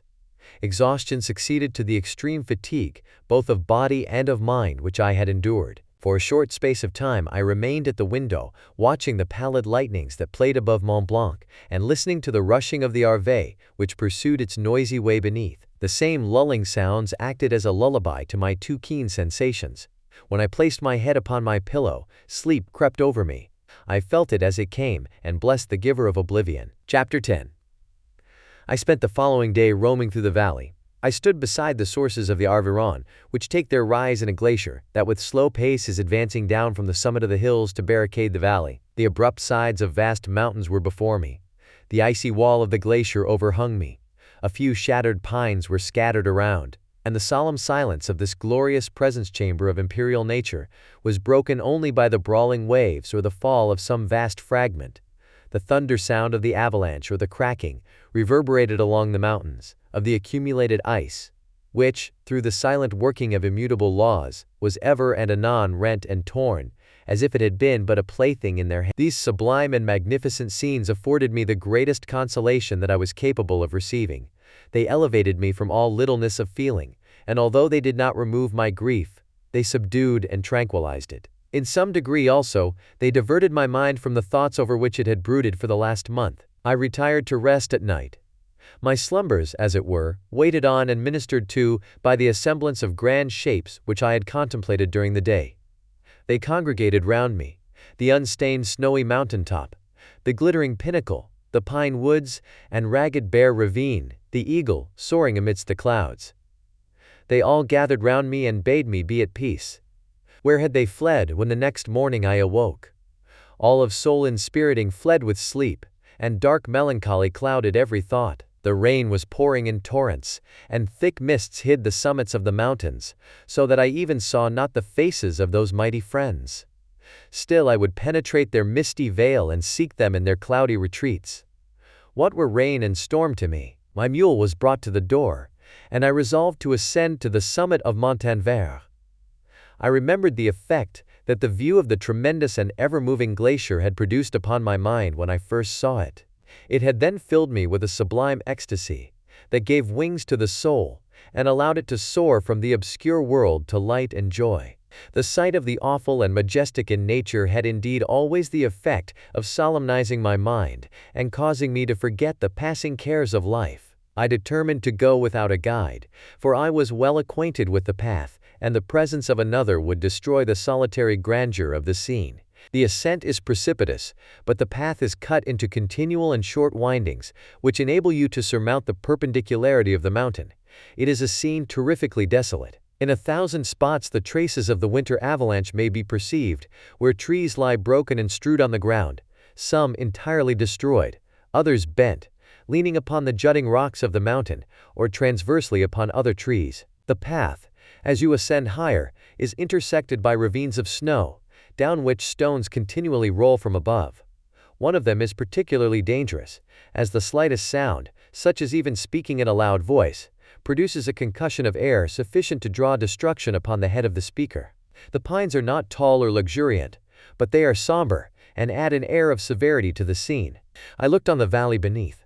Vast mists were rising from the rivers which ran through it, and curling in thick wreaths around the opposite mountains, whose summits were hid in the uniform clouds, while rain poured from the dark sky and added to the melancholy impression I received from the objects around me. Alas! Why does man boast of sensibilities superior to those apparent in the brute? It only renders them more necessary beings. If our impulses were confined to hunger, thirst, and desire, we might be nearly free. But now we are moved by every wind that blows, and a chance word or scene that word may convey to us. We rest. A dream has power to poison sleep. We rise. One wandering thought pollutes the day. We feel, conceive or reason, laugh or weep, embrace fond woe, or cast our cares away. It is the same, for be it joy or sorrow, the path of its departure still is free. Man's yesterday may ne'er be like his morrow. Naught may endure but mutability. It was nearly noon when I arrived at the top of the ascent. For some time I sat upon the rock that overlooks the sea of ice. A mist covered both that and the surrounding mountains. Presently a breeze dissipated the cloud, and I descended upon the glacier. The surface is very uneven, rising like the waves of a troubled sea, descending low, and interspersed by rifts that sink deep. The field of ice is almost a league in width, but I spent nearly 2 hours in crossing it. The opposite mountain is a bare, perpendicular rock. From the side where I now stood, Montanvert was exactly opposite, at the distance of a league, and above it rose Mont Blanc, in awful majesty. I remained in a recess of the rock, gazing on this wonderful and stupendous scene. The sea, or rather the vast river of ice, wound among its dependent mountains, whose aerial summits hung over its recesses. Their icy and glittering peaks shone in the sunlight over the clouds. My heart, which was before sorrowful, now swelled with something like joy. I exclaimed, "Wandering spirits, if indeed ye wander, and do not rest in your narrow beds, allow me this faint happiness, or take me, as your companion, away from the joys of life." As I said this, I suddenly beheld the figure of a man, at some distance, advancing towards me, with superhuman speed. He bounded over the crevices in the ice, among which I had walked with caution. His stature also, as he approached, seemed to exceed that of man. I was troubled. A mist came over my eyes, and I felt a faintness seize me, but I was quickly restored by the cold gale of the mountains. I perceived, as the shape came nearer, sight tremendous and abhorred, that it was the wretch whom I had created. I trembled with rage and horror, resolving to wait his approach, and then close with him in mortal combat. He approached. His countenance bespoke bitter anguish, combined with disdain and malignity, while its unearthly ugliness rendered it almost too horrible for human eyes. But I scarcely observed this. Rage and hatred had at first deprived me of utterance, and I recovered only to overwhelm him with words expressive of furious detestation and contempt. "Devil," I exclaimed, "do you dare approach me? And do not you fear the fierce vengeance of my arm wreaked on your miserable head? Begone, vile insect! Or rather stay, that I may trample you to dust. And oh, that I could, with the extinction of your miserable existence, restore those victims whom you have so diabolically murdered." "I expected this reception," said the demon. "All men hate the wretched. How then must I be hated, who am miserable beyond all living things? Yet you, my Creator, detest and spurn me, thy creature, to whom thou art bound by ties only dissoluble by the annihilation of one of us. You purpose to kill me. How dare you sport thus with life? Do your duty towards me, and I will do mine towards you and the rest of mankind. If you will comply with my conditions, I will leave them and you at peace. But if you refuse, I will glut the maw of death, until it be satiated with the blood of your remaining friends." Abhorred monster, fiend that thou art! The tortures of hell are too mild a vengeance for thy crimes. Wretched devil! You reproach me with your creation. Come on then, that I may extinguish the spark which I so negligently bestowed. My rage was without bounds. I sprang on him, impelled by all the feelings which can arm one being against the existence of another. He easily eluded me and said, "Be calm. I entreat you to hear me before you give vent to your hatred on my devoted head. Have I not suffered enough, that you seek to increase my misery? Life, although it may only be an accumulation of anguish, is dear to me, and I will defend it. Remember, thou hast made me more powerful than thyself. My height is superior to thine, my joints more supple. But I will not be tempted to set myself in opposition to thee. I am thy creature, and I will be even mild and docile to my natural lord and king, if thou wilt also perform thy part, the which thou owest me. O Frankenstein, be not equitable to every other, and trample upon me alone, to whom thy justice, and even thy clemency and affection, is most due. Remember that I am thy creature. I ought to be thy Adam, but I am rather the fallen angel, whom thou drivest from joy for no misdeed. Everywhere I see bliss, from which I alone am irrevocably excluded. I was benevolent and good. Misery made me a fiend. Make me happy, and I shall again be virtuous. Begone. I will not hear you. There can be no community between you and me. We are enemies. Begone, or let us try our strength in a fight, in which one must fall. How can I move thee? Will no entreaties cause thee to turn a favorable eye upon thy creature, who implores thy goodness and compassion? Believe me, Frankenstein, I was benevolent. My soul glowed with love and humanity. But am I not alone, miserably alone? You, my Creator, abhor me. What hope can I gather from your fellow creatures who owe me nothing? They spurn and hate me. The desert mountains and dreary glaciers are my refuge. I have wandered here many days. The caves of ice, which I only do not fear, are a dwelling to me, and the only one which man does not grudge. These bleak skies I hail, for they are kinder to me than your fellow beings. If the multitude of mankind knew of my existence, they would do as you do, and arm themselves for my destruction. Shall I not then hate them who abhor me? I will keep no terms with my enemies. I am miserable, and they shall share my wretchedness. Yet it is in your power to recompense me, and deliver them from an evil which it only remains for you to make so great, that not only you and your family, but thousands of others, shall be swallowed up in the whirlwinds of its rage. Let your compassion be moved, and do not disdain me. Listen to my tale. When you have heard that, abandon or commiserate me, as you shall judge that I deserve. But hear me, the guilty are allowed, by human laws, bloody as they are, to speak in their own defense before they are condemned. Listen to me, Frankenstein. You accuse me of murder, and yet you would, with a satisfied conscience, destroy your own creature. Oh, praise the eternal justice of man. Yet I ask you not to spare me.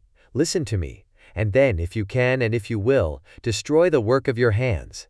Why do you call to my remembrance, I rejoined, circumstances of which I shudder to reflect, that I have been the miserable origin and author? Cursed be the day, abhorred devil, in which you first saw light. Cursed, although I curse myself, be the hands that formed you. You have made me wretched beyond expression. You have left me no power to consider whether I am just to you or not.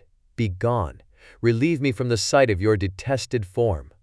Thus I relieve thee, my Creator, he said, and placed his hated hands before my eyes, which I flung from me with violence. Thus I take from thee a sight which you abhor. Still thou canst listen to me and grant me thy compassion. By the virtues that I once possessed, I demand this from you. Hear my tale. It is long and strange, and the temperature of this place is not fitting to your fine sensations. Come to the hut upon the mountain. The sun is yet high in the heavens. Before it descends to hide itself behind your snowy precipices and illuminate another world, you will have heard my story, and can decide. On you it rests, whether I quit forever the neighborhood of man and lead a harmless life, or become the scourge of your fellow creatures and the author of your own speedy ruin. As he said this, he led the way across the ice. I followed. My heart was full, and I did not answer him. But as I proceeded, I weighed the various arguments that he had used, and determined at least to listen to his tale. I was partly urged by curiosity, and compassion confirmed my resolution. I had hitherto supposed him to be the murderer of my brother, and I eagerly sought a confirmation or denial of this opinion. For the first time also I felt what the duties of a creator towards his creature were, and that I ought to render him happy before I complained of his wickedness. These motives urged me to comply with his demand. We crossed the ice, therefore, and ascended the opposite rock. The air was cold, and the rain again began to descend. We entered the hut, the fiend with an air of exultation, I with a heavy heart and depressed spirits. But I consented to listen, and seating myself by the fire which my odious companion had lighted, he thus began his tale. The moon had disappeared from the night, and again, with a lessened form, showed itself, while I still remained in the forest. My sensations had by this time become distinct, and my mind received every day additional ideas. My eyes became accustomed to the light, and to perceive objects in their right forms. I distinguished the insect from the herb, and by degrees, one herb from another. I found that the sparrow uttered none but harsh notes, whilst those of the blackbird and thrush were sweet and enticing. One day when I was oppressed by cold, I found a fire which had been left by some wandering beggars, and was overcome with delight at the warmth I experienced from it. In my joy I thrust my hand into the live embers, but quickly drew it out again with a cry of pain. How strange, I thought, that the same cause should produce such opposite effects. I examined the materials of the fire, and to my joy found it to be composed of wood. I quickly collected some branches, but they were wet and would not burn. I was pained at this and sat still watching the operation of the fire. The wet wood which I had placed near the heat dried, and itself became inflamed. I reflected on this, and by touching the various branches, I discovered the cause, and busied myself in collecting a great quantity of wood, that I might dry it, and have a plentiful supply of fire. When night came on and brought sleep with it, I was in the greatest fear, lest my fire should be extinguished. I covered it carefully, with dry wood and leaves, and placed wet branches upon it. And then, spreading my cloak, I lay on the ground and sank into sleep. It was morning when I awoke, and my first care was to visit the fire. I uncovered it, and a gentle breeze quickly fanned it into a flame. I observed this also, and contrived a fan of branches, which roused the embers when they were nearly extinguished. When night came again, I found with pleasure that the fire gave light as well as heat, and that the discovery of this element was useful to me in my food, for I found some of the offals that the travelers had left had been roasted, and tasted much more savory than the berries I gathered from the trees. I tried, therefore, to dress my food in the same manner, placing it on the live embers. I found that the berries were spoiled by this operation, and the nuts and roots much improved.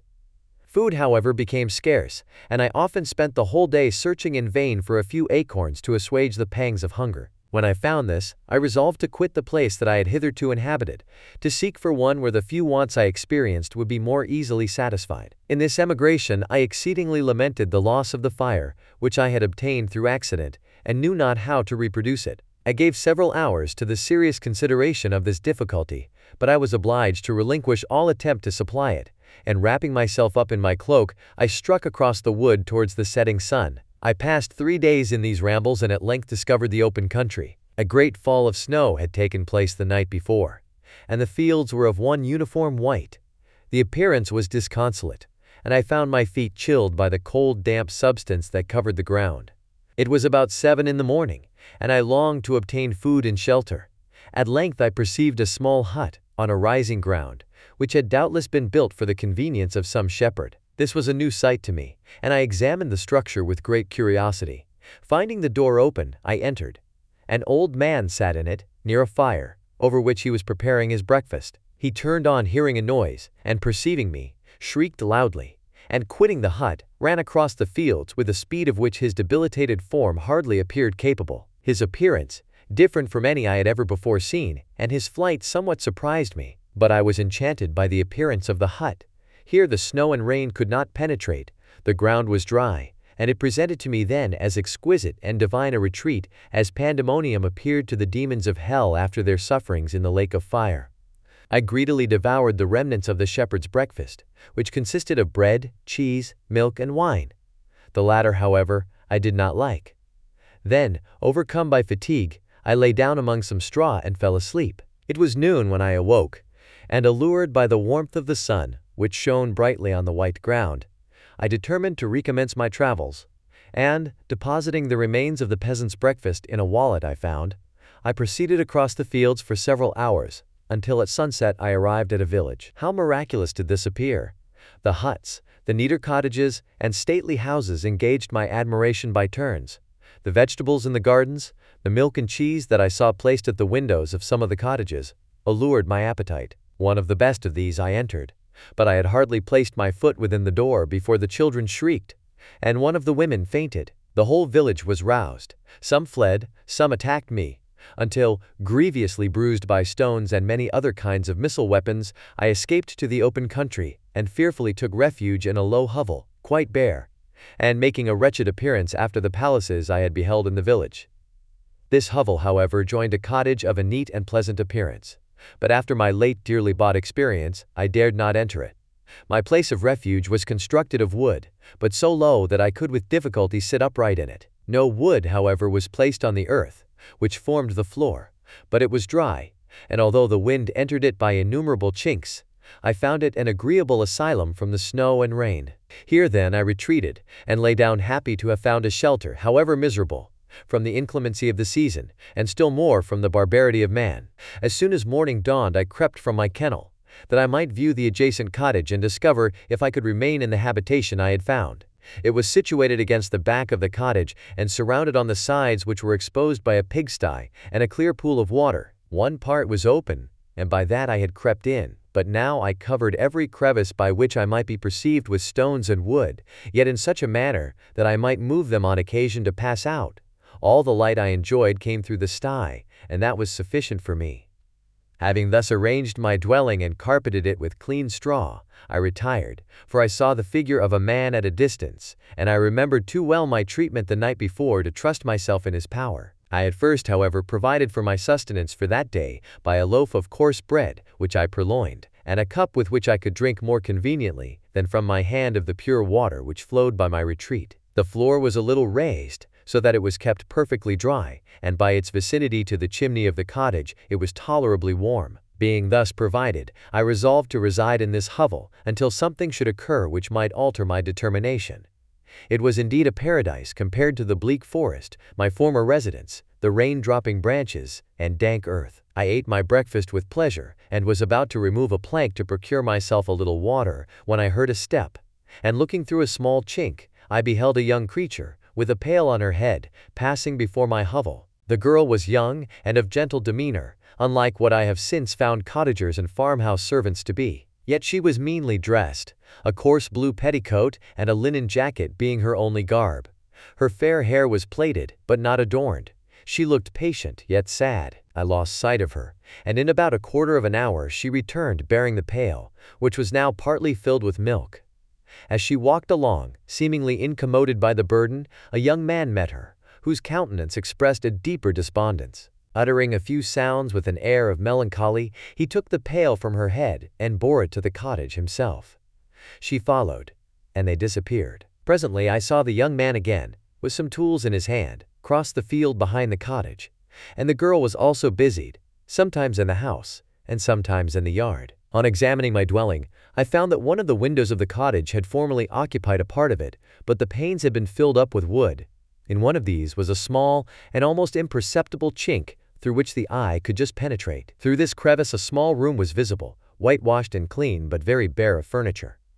In one corner, near a small fire, sat an old man, leaning his head on his hands in a disconsolate attitude. The young girl was occupied in arranging the cottage, but presently she took something out of a drawer, which employed her hands, and she sat down beside the old man, who, taking up an instrument, began to play, and to produce sounds sweeter than the voice of the thrush or the nightingale. It was a lovely sight, even to me, poor wretch, who had never beheld aught beautiful before. The silver hair and benevolent countenance of the aged cottager won my reverence, while the gentle manners of the girl enticed my love. He played a sweet, mournful air, which I perceived drew tears from the eyes of his amiable companion, of which the old man took no notice, until she sobbed audibly. He then pronounced a few sounds, and the fair creature, leaving her work, knelt at his feet. He raised her and smiled with such kindness and affection that I felt sensations of a peculiar and overpowering nature. They were a mixture of pain and pleasure, such as I had never before experienced, either from hunger or cold, warmth or food, and I withdrew from the window, unable to bear these emotions. Soon after this the young man returned, bearing on his shoulders a load of wood. The girl met him at the door, helped to relieve him of his burden, and taking some of the fuel into the cottage, placed it on the fire. Then she and the youth went apart into a nook of the cottage, and he showed her a large loaf and a piece of cheese. She seemed pleased, and went into the garden for some roots and plants, which she placed in water, and then upon the fire. She afterwards continued her work, whilst the young man went into the garden and appeared busily employed in digging and pulling up roots. After he had been employed thus about an hour, the young woman joined him, and they entered the cottage together. The old man had, in the meantime, been pensive, but on the appearance of his companions he assumed a more cheerful air, and they sat down to eat. The meal was quickly dispatched. The young woman was again occupied in arranging the cottage. The old man walked before the cottage in the sun for a few minutes, leaning on the arm of the youth. Nothing could exceed in beauty the contrast between these two excellent creatures. One was old, with silver hairs and a countenance beaming with benevolence and love. The younger was slight and graceful in his figure, and his features were molded with the finest symmetry, yet his eyes and attitude expressed the utmost sadness and despondency. The old man returned to the cottage, and the youth, with tools different from those he had used in the morning, directed his steps across the fields. Night quickly shut in, but to my extreme wonder, I found that the cottagers had a means of prolonging light by the use of tapers, and was delighted to find that the setting of the sun did not put an end to the pleasure I experienced in watching my human neighbors. In the evening, the young girl and her companion were employed in various occupations which I did not understand, and the old man again took up the instrument which produced the divine sounds that had enchanted me in the morning. So soon as he had finished, the youth began not to play, but to utter sounds that were monotonous, and neither resembling the harmony of the old man's instrument nor the songs of the birds. I since found that he read aloud, but at that time I knew nothing of the science of words or letters. The family, after having been thus occupied for a short time, extinguished their lights and retired, as I conjectured, to rest. Chapter 12. I lay on my straw, but I could not sleep. I thought of the occurrences of the day. What chiefly struck me was the gentle manners of these people, and I longed to join them, but dared not. I remembered too well the treatment I had suffered the night before from the barbarous villagers, and resolved, whatever course of conduct I might hereafter think it right to pursue, that for the present I would remain quietly in my hovel, watching and endeavoring to discover the motives which influenced their actions. The cottagers arose the next morning before the sun. The young woman arranged the cottage and prepared the food, and the youth departed after the first meal. This day was passed in the same routine as that which preceded it. The young man was constantly employed out of doors, and the girl in various laborious occupations within. The old man, whom I soon perceived to be blind, employed his leisure hours on his instrument or in contemplation. Nothing could exceed the love and respect which the younger cottagers exhibited towards their venerable companion. They performed towards him every little office of affection and duty with gentleness, and he rewarded them by his benevolent smiles. They were not entirely happy. The young man and his companion often went apart and appeared to weep. I saw no cause for their unhappiness, but I was deeply affected by it. If such lovely creatures were miserable, it was less strange that I, an imperfect and solitary being, should be wretched. Yet why were these gentle beings unhappy? They possessed a delightful house, for such it was in my eyes, and every luxury. They had a fire to warm them when chill and delicious viands when hungry. They were dressed in excellent clothes, and, still more, they enjoyed one another's company and speech, interchanging each day looks of affection and kindness. What did their tears imply? Did they really express pain? I was at first unable to solve these questions, but perpetual attention in time explained to me many appearances, which were at first enigmatic. A considerable period elapsed before I discovered one of the causes of the uneasiness of this amiable family. It was poverty, and they suffered that evil in a very distressing degree. Their nourishment consisted entirely of the vegetables of their garden and the milk of one cow, which gave very little during the winter, when its masters could scarcely procure food to support it. They often, I believe, suffered the pangs of hunger very poignantly, especially the two younger cottagers, for several times they placed food before the old man when they reserved none for themselves. This trait of kindness moved me sensibly. I had been accustomed, during the night, to steal a part of their store for my own consumption. But when I found that in doing this I inflicted pain on the cottagers, I abstained and satisfied myself with berries, nuts, and roots which I gathered from a neighboring wood. I discovered also another means through which I was enabled to assist their labors. I found that the youth spent a great part of each day in collecting wood for the family fire, and during the night I often took his tools, the use of which I quickly discovered, and brought home firing, sufficient for the consumption of several days. I remember the first time that I did this, the young woman, when she opened the door in the morning, appeared greatly astonished on seeing a great pile of wood on the outside. She uttered some words in a loud voice, and the youth joined her, who also expressed surprise. I observed with pleasure that he did not go to the forest that day but spent it in repairing the cottage and cultivating the garden. By degrees I made a discovery of still greater moment. I found that these people possessed a method of communicating their experience and feelings to one another by articulate sounds. I perceived that the words they spoke sometimes produced pleasure or pain, smiles or sadness, in the minds and countenances of the hearers.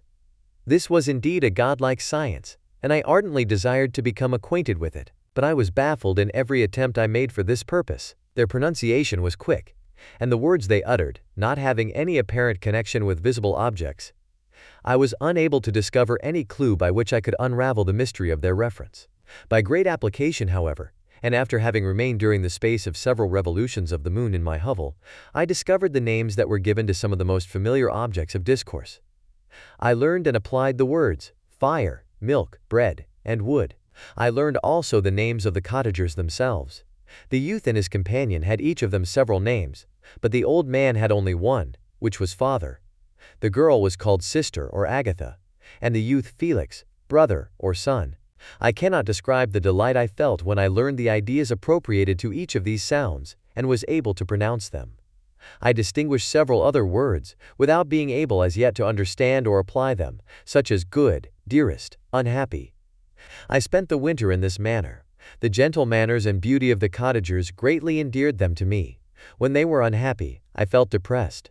When they rejoiced, I sympathized in their joys. I saw few human beings besides them, and if any other happened to enter the cottage, their harsh manners and rude gait only enhanced to me the superior accomplishments of my friends. The old man, I could perceive, often endeavored to encourage his children, as sometimes I found that he called them, to cast off their melancholy. He would talk in a cheerful accent, with an expression of goodness that bestowed pleasure even upon me. Agatha listened with respect.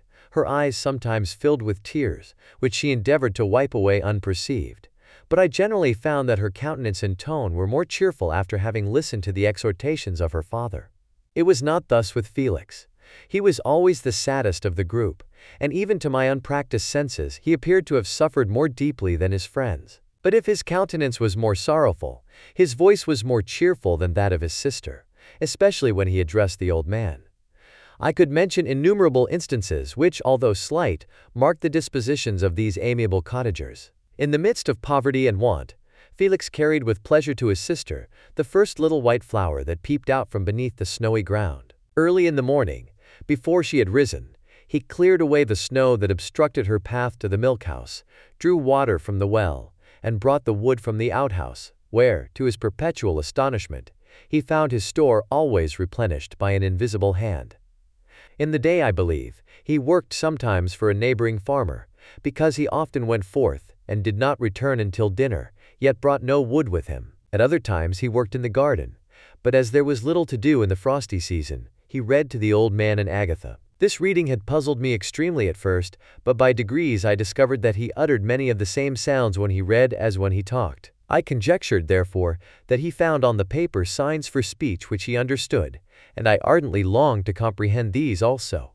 But how was that possible when I did not even understand the sounds for which they stood as signs? I improved, however, sensibly in this science, but not sufficiently to follow up any kind of conversation, although I applied my whole mind to the endeavor, for I easily perceived that, although I eagerly longed to discover myself to the cottagers, I ought not to make the attempt until I had first become master of their language, which knowledge might enable me to make them overlook the deformity of my figure, for with this also the contrast perpetually presented to my eyes had made me acquainted. I had admired the perfect forms of my cottagers, their grace, beauty, and delicate complexions. But how was I terrified when I viewed myself in a transparent pool? At first I started back, unable to believe that it was indeed I who was reflected in the mirror. And when I became fully convinced that I was in reality the monster that I am, I was filled with the bitterest sensations of despondence and mortification. Alas, I did not yet entirely know the fatal effects of this miserable deformity. As the sun became warmer and the light of day longer, the snow vanished, and I beheld the bare trees and the black earth. From this time Felix was more employed, and the heart-moving indications of impending famine disappeared. Their food, as I afterwards found, was coarse, but it was wholesome, and they procured a sufficiency of it. Several new kinds of plants sprang up in the garden, which they dressed, and these signs of comfort increased daily as the season advanced.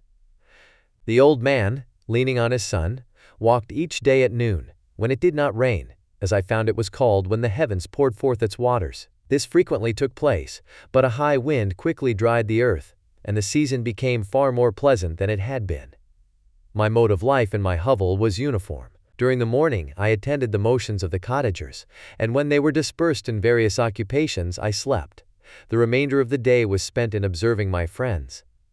When they had retired to rest, if there was any moon or the night was starlight, I went into the woods and collected my own food and fuel for the cottage. When I returned, as often as it was necessary, I cleared their path from the snow and performed those offices that I had seen done by Felix. I afterwards found that these labors, performed by an invisible hand, greatly astonished them, and once or twice I heard them, on these occasions, utter the words, "good spirit," "wonderful." But I did not then understand the signification of these terms. My thoughts now became more active, and I longed to discover the motives and feelings of these lovely creatures. I was inquisitive to know why Felix appeared so miserable and Agatha so sad. I thought, foolish wretch, that it might be in my power to restore happiness to these deserving people. When I slept or was absent, the forms of the venerable blind father, the gentle Agatha, and the excellent Felix flitted before me. I looked upon them as superior beings who would be the arbiters of my future destiny. I formed in my imagination 1,000 pictures of presenting myself to them and their reception of me. I imagined that they would be disgusted, until, by my gentle demeanor and conciliating words, I should first win their favor and afterwards their love. These thoughts exhilarated me and led me to apply with fresh ardor to the acquiring the art of language. My organs were indeed harsh, but supple, and although my voice was very unlike the soft music of their tones, yet I pronounced such words as I understood, with tolerable ease. It was as the ass and the lapdog. Yet surely the gentle ass, whose intentions were affectionate, although his manners were rude, deserved better treatment than blows and execration. The pleasant showers and genial warmth of spring greatly altered the aspect of the earth. Men who before this change seemed to have been hid in caves dispersed themselves and were employed in various arts of cultivation. The birds sang in more cheerful notes, and the leaves began to bud forth on the trees. Happy, happy earth! Fit habitation for gods, which, so short a time before, was bleak, damp, and unwholesome. My spirits were elevated by the enchanting appearance of nature. The past was blotted from my memory, the present was tranquil, and the future gilded by bright rays of hope and anticipations of joy. Chapter 13. I now hasten to the more moving part of my story. I shall relate events that impressed me with feelings which, from what I had been, have made me what I am. Spring advanced rapidly, the weather became fine and the skies cloudless. It surprised me that what before was desert and gloomy should now bloom with the most beautiful flowers and verdure. My senses were gratified and refreshed by 1,000 scents of delight and 1,000 sights of beauty. It was on one of these days, when my cottagers periodically rested from labor, the old man played on his guitar and the children listened to him, that I observed the countenance of Felix was melancholy beyond expression. He sighed frequently, and once his father paused in his music, and I conjectured by his manner that he inquired the cause of his son's sorrow. Felix replied in a cheerful accent, and the old man was recommencing his music when someone tapped at the door.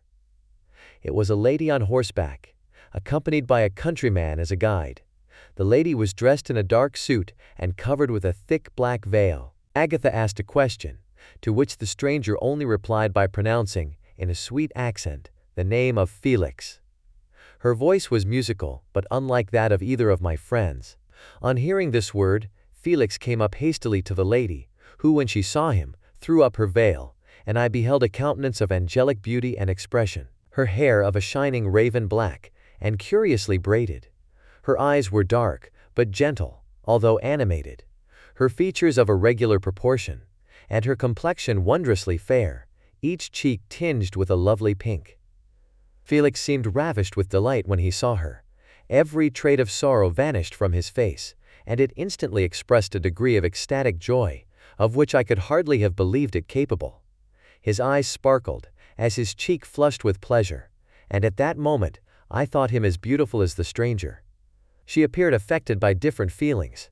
Wiping a few tears from her lovely eyes, she held out her hand to Felix, who kissed it rapturously and called her, as well as I could distinguish, his sweet Arabian. She did not appear to understand him, but smiled. He assisted her to dismount, and, dismissing her guide, conducted her into the cottage. Some conversation took place between him and his father, and the young stranger knelt at the old man's feet and would have kissed his hand, but he raised her and embraced her affectionately. I soon perceived that although the stranger uttered articulate sounds and appeared to have a language of her own, she was neither understood by nor herself understood the cottagers. They made many signs which I did not comprehend, but I saw that her presence diffused gladness through the cottage, dispelling their sorrow as the sun dissipates the morning mists.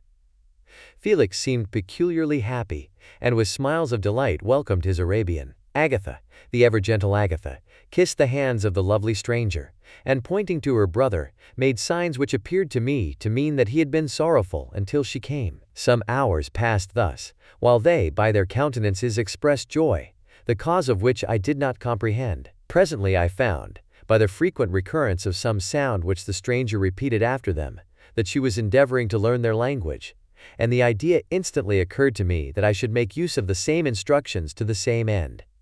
The stranger learned about 20 words at the first lesson. Most of them indeed were those which I had before understood, but I profited by the others. As night came on, Agatha and the Arabian retired early. When they separated, Felix kissed the hand of the stranger and said, "Good night, sweet Safi." He sat up much longer, conversing with his father, and by the frequent repetition of her name I conjectured that their lovely guest was the subject of their conversation.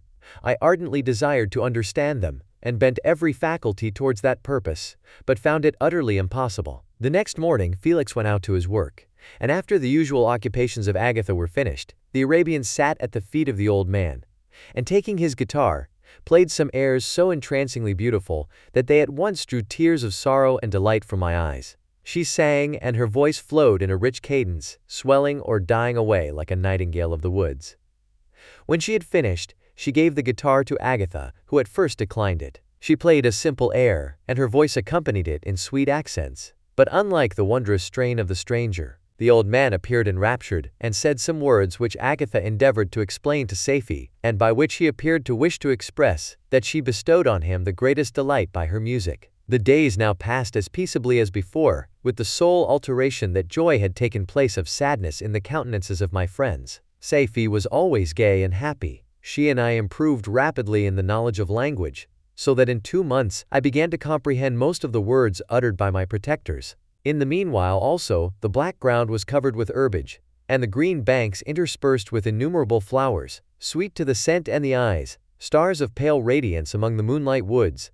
The sun became warmer, the nights clear and balmy, and my nocturnal rambles were an extreme pleasure to me, although they were considerably shortened by the late setting and early rising of the sun, for I never ventured abroad during daylight, fearful of meeting with the same treatment I had formerly endured in the first village which I entered. My days were spent in close attention, that I might more speedily master the language, and I may boast that I improved more rapidly than the Arabian, who understood very little and conversed in broken accents, whilst I comprehended and could imitate almost every word that was spoken. While I improved in speech, I also learned the science of letters, as it was taught to the stranger, and this opened before me a wide field for wonder and delight. The book from which Felix instructed Safie was Volney's Ruins of Empires. I should not have understood the purport of this book had not Felix, in reading it, given very minute explanations.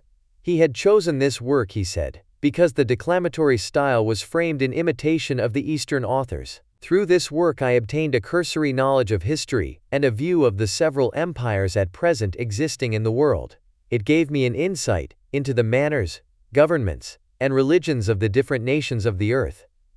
I heard of the slothful Asiatics, of the stupendous genius and mental activity of the Grecians, of the wars and wonderful virtue of the early Romans, of their subsequent degenerating, of the decline of that mighty empire, of chivalry, Christianity, and kings. I heard of the discovery of the American hemisphere, and wept with Safie over the hapless fate of its original inhabitants. These wonderful narrations inspired me with strange feelings. Was man indeed at once so powerful, so virtuous and magnificent, yet so vicious and base? He appeared at one time a mere scion of the evil principle, and at another as all that can be conceived of noble and godlike. To be a great and virtuous man appeared the highest honor that can befall a sensitive being. To be base and vicious, as many on record have been, appeared the lowest degradation, a condition more abject than that of the blind mole or harmless worm. For a long time I could not conceive how one man could go forth to murder his fellow, or even why there were laws and governments.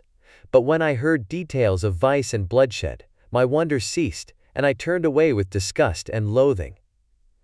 Every conversation of the cottagers now opened new wonders to me.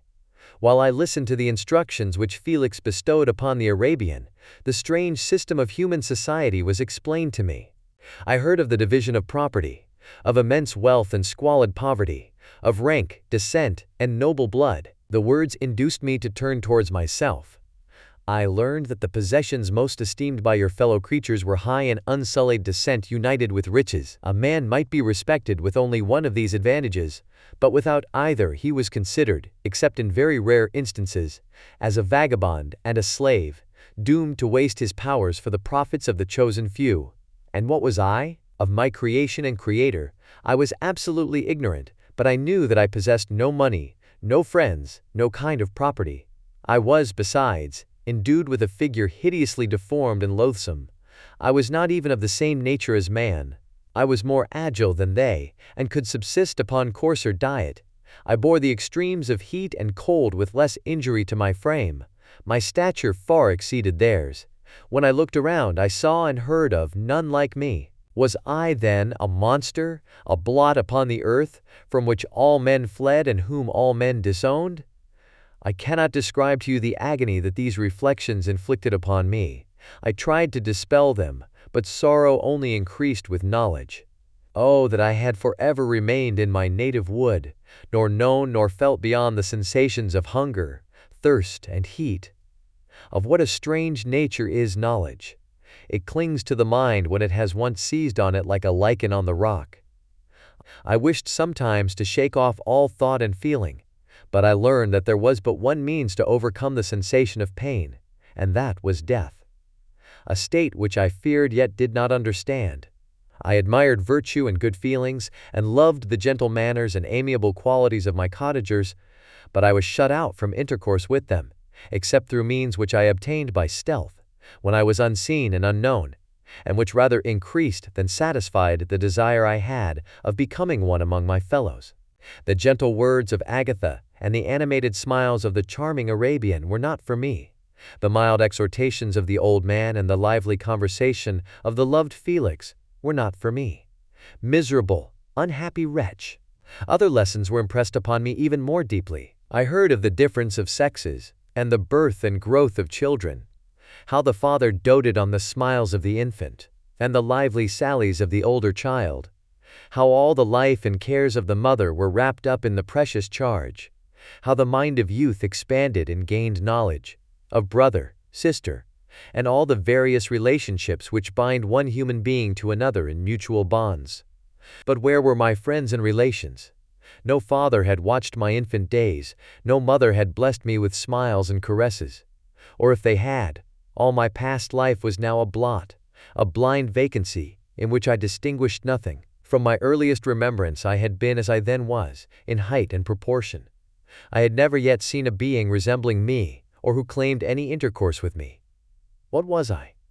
The question again recurred, to be answered only with groans. I will soon explain to what these feelings tended, but allow me now to return to the cottagers, whose story excited in me such various feelings of indignation, delight, and wonder, but which all terminated in additional love and reverence for my protectors. For so I loved, in an innocent, half-painful self-deceit, to call them. Chapter 14. Some time elapsed before I learned the history of my friends. It was one which could not fail to impress itself deeply on my mind, unfolding as it did a number of circumstances, each interesting and wonderful to one so utterly inexperienced as I was. The name of the old man was de Lacy. He was descended from a good family in France, where he had lived for many years in affluence, respected by his superiors and beloved by his equals. His son was bred in the service of his country, and Agatha had ranked with ladies of the highest distinction. A few months before my arrival, they had lived in a large and luxurious city called Paris, surrounded by friends and possessed of every enjoyment which virtue, refinement of intellect, or taste, accompanied by a moderate fortune, could afford. The father of Safie had been the cause of their ruin. He was a Turkish merchant, and had inhabited Paris for many years, when, for some reason which I could not learn, he became obnoxious to the government. He was seized and cast into prison the very day that Safie arrived from Constantinople to join him. He was tried and condemned to death. The injustice of his sentence was very flagrant. All Paris was indignant, and it was judged that his religion and wealth, rather than the crime alleged against him, had been the cause of his condemnation. Felix had accidentally been present at the trial. His horror and indignation were uncontrollable when he heard the decision of the court. He made, at that moment, a solemn vow to deliver him, and then looked around for the means. After many fruitless attempts to gain admittance to the prison, he found a strongly grated window in an unguarded part of the building, which lighted the dungeon of the unfortunate Mohammedan, who, loaded with chains, waited in despair the execution of the barbarous sentence. Felix visited the grate at night, and made known to the prisoner his intentions in his favor. The Turk, amazed and delighted, endeavored to kindle the zeal of his deliverer by promises of reward and wealth. Felix rejected his offers with contempt, yet when he saw the lovely Safie, who was allowed to visit her father, and who by her gestures expressed her lively gratitude, the youth could not help owning to his own mind that the captive possessed a treasure which would fully reward his toil and hazard. The Turk quickly perceived the impression that his daughter had made on the heart of Felix, and endeavored to secure him more entirely in his interests, by the promise of her hand in marriage, so soon as he should be conveyed to a place of safety. Felix was too delicate to accept this offer, yet he looked forward to the probability of the event, as to the consummation of his happiness. During the ensuing days, while the preparations were going forward for the escape of the merchant, the zeal of Felix was warmed by several letters that he received from this lovely girl, who found means to express her thoughts in the language of her lover, by the aid of an old man, a servant of her father who understood French. She thanked him in the most ardent terms for his intended services towards her parent, and at the same time she gently deplored her own fate. I have copies of these letters, for I found means, during my residence in the hovel, to procure the implements of writing, and the letters were often in the hands of Felix or Agatha. Before I depart I will give them to you. They will prove the truth of my tale. But at present, as the sun is already far declined, I shall only have time to repeat the substance of them to you. Safi related that her mother was a Christian Arab, seized and made a slave by the Turks. Recommended by her beauty, she had won the heart of the father of Safi, who married her. The young girl spoke in high and enthusiastic terms of her mother, who, born in freedom, spurned the bondage to which she was now reduced. She instructed her daughter in the tenets of her religion, and taught her to aspire to higher powers of intellect and an independence of spirit forbidden to the female followers of Muhammad. This lady died, but her lessons were indelibly impressed on the mind of Safi, who sickened at the prospect of again returning to Asia and being immured within the walls of a harem, allowed only to occupy herself with infantile amusements, ill-suited to the temper of her soul, now accustomed to grand ideas and a noble emulation for virtue. The prospect of marrying a Christian and remaining in a country where women were allowed to take a rank in society was enchanting to her. The day for the execution of the Turk was fixed, but on the night previous to it he quitted his prison and before morning was distant many leagues from Paris. Felix had procured passports in the name of his father, sister, and himself. He had previously communicated his plan to the former, who aided the deceit by quitting his house, under the pretense of a journey, and concealed himself, with his daughter, in an obscure part of Paris. Felix conducted the fugitives through France to Lyon, and across Mont-Cenis to Leghorn, where the merchant had decided to wait a favorable opportunity of passing into some part of the Turkish dominions. Safi resolved to remain with her father until the moment of his departure, before which time the Turk renewed his promise that she should be united to his deliverer. And Felix remained with them in expectation of that event, and in the meantime he enjoyed the society of the Arabian, who exhibited towards him the simplest and tenderest affection. They conversed with one another through the means of an interpreter, and sometimes with the interpretation of looks, and Safi sang to him the divine airs of her native country. The Turk allowed this intimacy to take place, and encouraged the hopes of the youthful lovers, while in his heart he had formed far other plans. He loathed the idea that his daughter should be united to a Christian, but he feared the resentment of Felix if he should appear lukewarm, for he knew that he was still in the power of his deliverer if he should choose to betray him to the Italian state which they inhabited. He revolved 1,000 plans by which he should be enabled to prolong the deceit until it might be no longer necessary, and secretly to take his daughter with him when he departed. His plans were facilitated by the news which arrived from Paris. The government of France were greatly enraged at the escape of their victim and spared no pains to detect and punish his deliverer. The plot of Felix was quickly discovered, and De Lacy and Agatha were thrown into prison. The news reached Felix and roused him from his dream of pleasure. His blind and aged father and his gentle sister lay in a noisome dungeon while he enjoyed the free air and the society of her whom he loved. This idea was torture to him. He quickly arranged with the Turk that if the latter should find a favorable opportunity for escape before Felix could return to Italy, Safi should remain as a boarder at a convent at Leghorn. And then, quitting the lovely Arabian, he hastened to Paris and delivered himself up to the vengeance of the law, hoping to free De Lacy and Agatha by this proceeding. He did not succeed. They remained confined for 5 months before the trial took place, the result of which deprived them of their fortune and condemned them to a perpetual exile from their native country.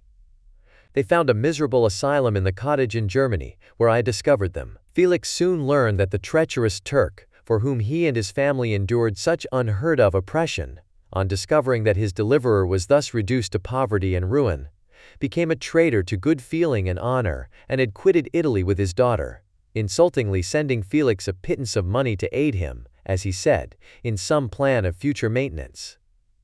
Such were the events that preyed on the heart of Felix, and rendered him, when I first saw him, the most miserable of his family. He could have endured poverty, and while this distress had been the meed of his virtue, he gloried in it.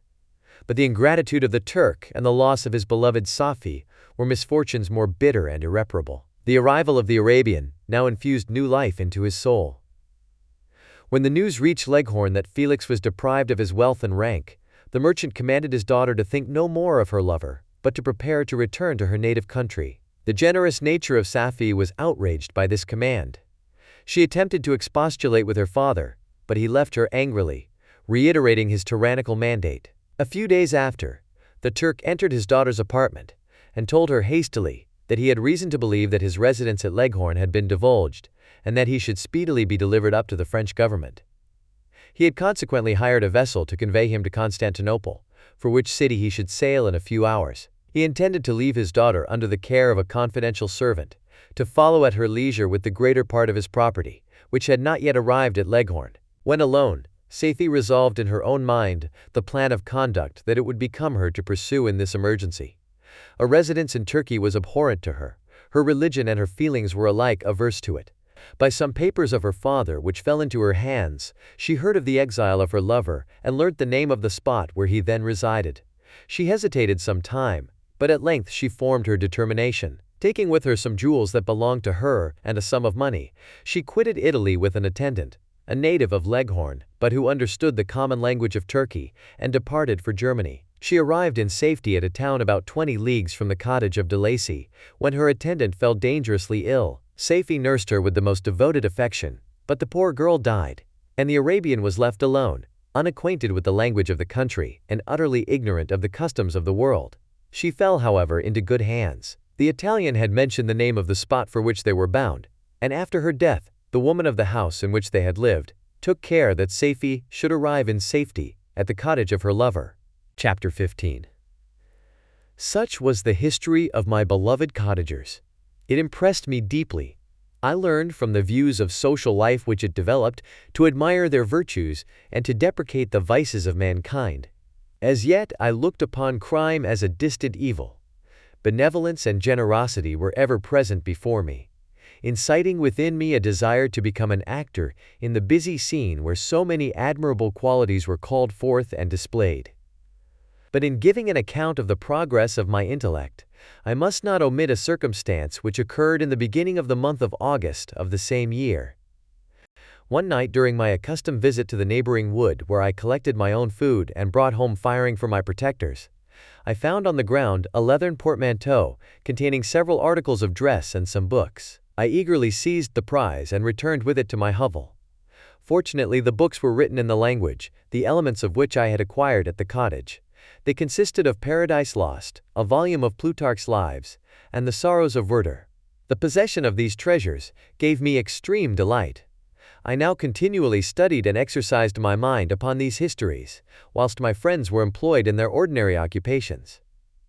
I can hardly describe to you the effect of these books. They produced in me an infinity of new images and feelings that sometimes raised me to ecstasy, but more frequently sunk me into the lowest dejection. In the Sorrows of Werther, besides the interest of its simple and affecting story, so many opinions are canvassed and so many lights thrown upon what had hitherto been to me obscure subjects, that I found in it a never-ending source of speculation and astonishment. The gentle and domestic manners it described, combined with lofty sentiments and feelings, which had for their object something out of self, accorded well with my experience among my protectors, and with the wants which were forever alive in my own bosom. But I thought Werther himself a more divine being than I had ever beheld or imagined. His character contained no pretension, but it sank deep. The disquisitions upon death and suicide were calculated to fill me with wonder. I did not pretend to enter into the merits of the case, yet I inclined towards the opinions of the hero, whose extinction I wept, without precisely understanding it. As I read, however, I applied much personally to my own feelings and condition. I found myself similar, yet at the same time strangely unlike, to the beings concerning whom I read, and to whose conversation I was a listener. I sympathized with, and partly understood them, but I was unformed in mind. I was dependent on none and related to none. The path of my departure was free, and there was none to lament my annihilation. My person was hideous, and my stature gigantic. What did this mean? Who was I? What was I? Whence did I come? What was my destination? These questions continually recurred, but I was unable to solve them. The volume of Plutarch's Lives which I possessed contained the histories of the first founders of the ancient republics. This book had a far different effect upon me from the sorrows of Werther. I learned from Werther's imagination's despondency and gloom, but Plutarch taught me high thoughts. He elevated me above the wretched sphere of my own reflections, to admire and love the heroes of past ages. Many things I read surpassed my understanding and experience. I had a very confused knowledge of kingdoms, wide extents of country, mighty rivers, and boundless seas. But I was perfectly unacquainted with towns and large assemblages of men. The cottage of my protectors had been the only school in which I had studied human nature, but this book developed new and mightier scenes of action. I read of men concerned in public affairs, governing or massacring their species. I felt the greatest ardor for virtue rise within me, and abhorrence for vice, as far as I understood the signification of those terms, relative as they were, as I applied them, to pleasure and pain alone. Induced by these feelings, I was of course led to admire peaceable lawgivers, Numa, Solon, and Lycurgus, in preference to Romulus and Theseus. The patriarchal lives of my protectors caused these impressions to take a firm hold on my mind. Perhaps, if my first introduction to humanity had been made by a young soldier, burning for glory and slaughter, I should have been imbued with different sensations, but Paradise Lost excited different and far deeper emotions. I read it, as I had read the other volumes which had fallen into my hands, as a true history. It moved every feeling of wonder and awe that the picture of an omnipotent God warring with his creatures was capable of exciting. I often referred the several situations, as their similarity struck me, to my own. Like Adam, I was apparently united by no link to any other being in existence, but his state was far different from mine in every other respect. He had come forth from the hands of God a perfect creature, happy and prosperous, guarded by the especial care of his Creator. He was allowed to converse with and acquire knowledge from beings of a superior nature, but I was wretched, helpless, and alone. Many times I considered Satan as the fitter emblem of my condition, for often, like him, when I viewed the bliss of my protectors, the bitter gall of envy rose within me. Another circumstance strengthened and confirmed these feelings. Soon after my arrival in the hovel, I discovered some papers in the pocket of the dress which I had taken from your laboratory. At first I had neglected them, but now that I was able to decipher the characters in which they were written, I began to study them with diligence. It was your journal of the 4 months that preceded my creation. You minutely described in these papers every step you took in the progress of your work. This history was mingled with accounts of domestic occurrences. You doubtless recollect these papers. Here they are. Everything is related in them which bears reference to my accursed origin. The whole detail of that series of disgusting circumstances which produced it is set in view. The minutest description of my odious and loathsome person is given, in language which painted your own horrors, and rendered mine indelible. I sickened as I read. "Hateful day when I received life," I exclaimed in agony.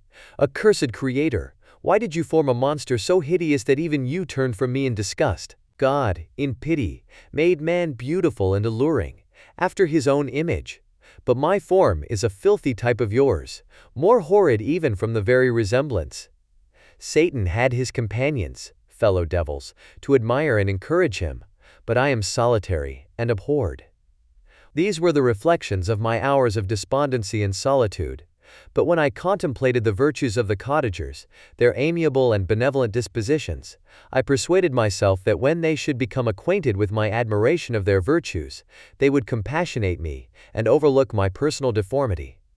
Could they turn from their door one, however monstrous, who solicited their compassion and friendship? I resolved at least not to despair, but in every way to fit myself for an interview with them which would decide my fate.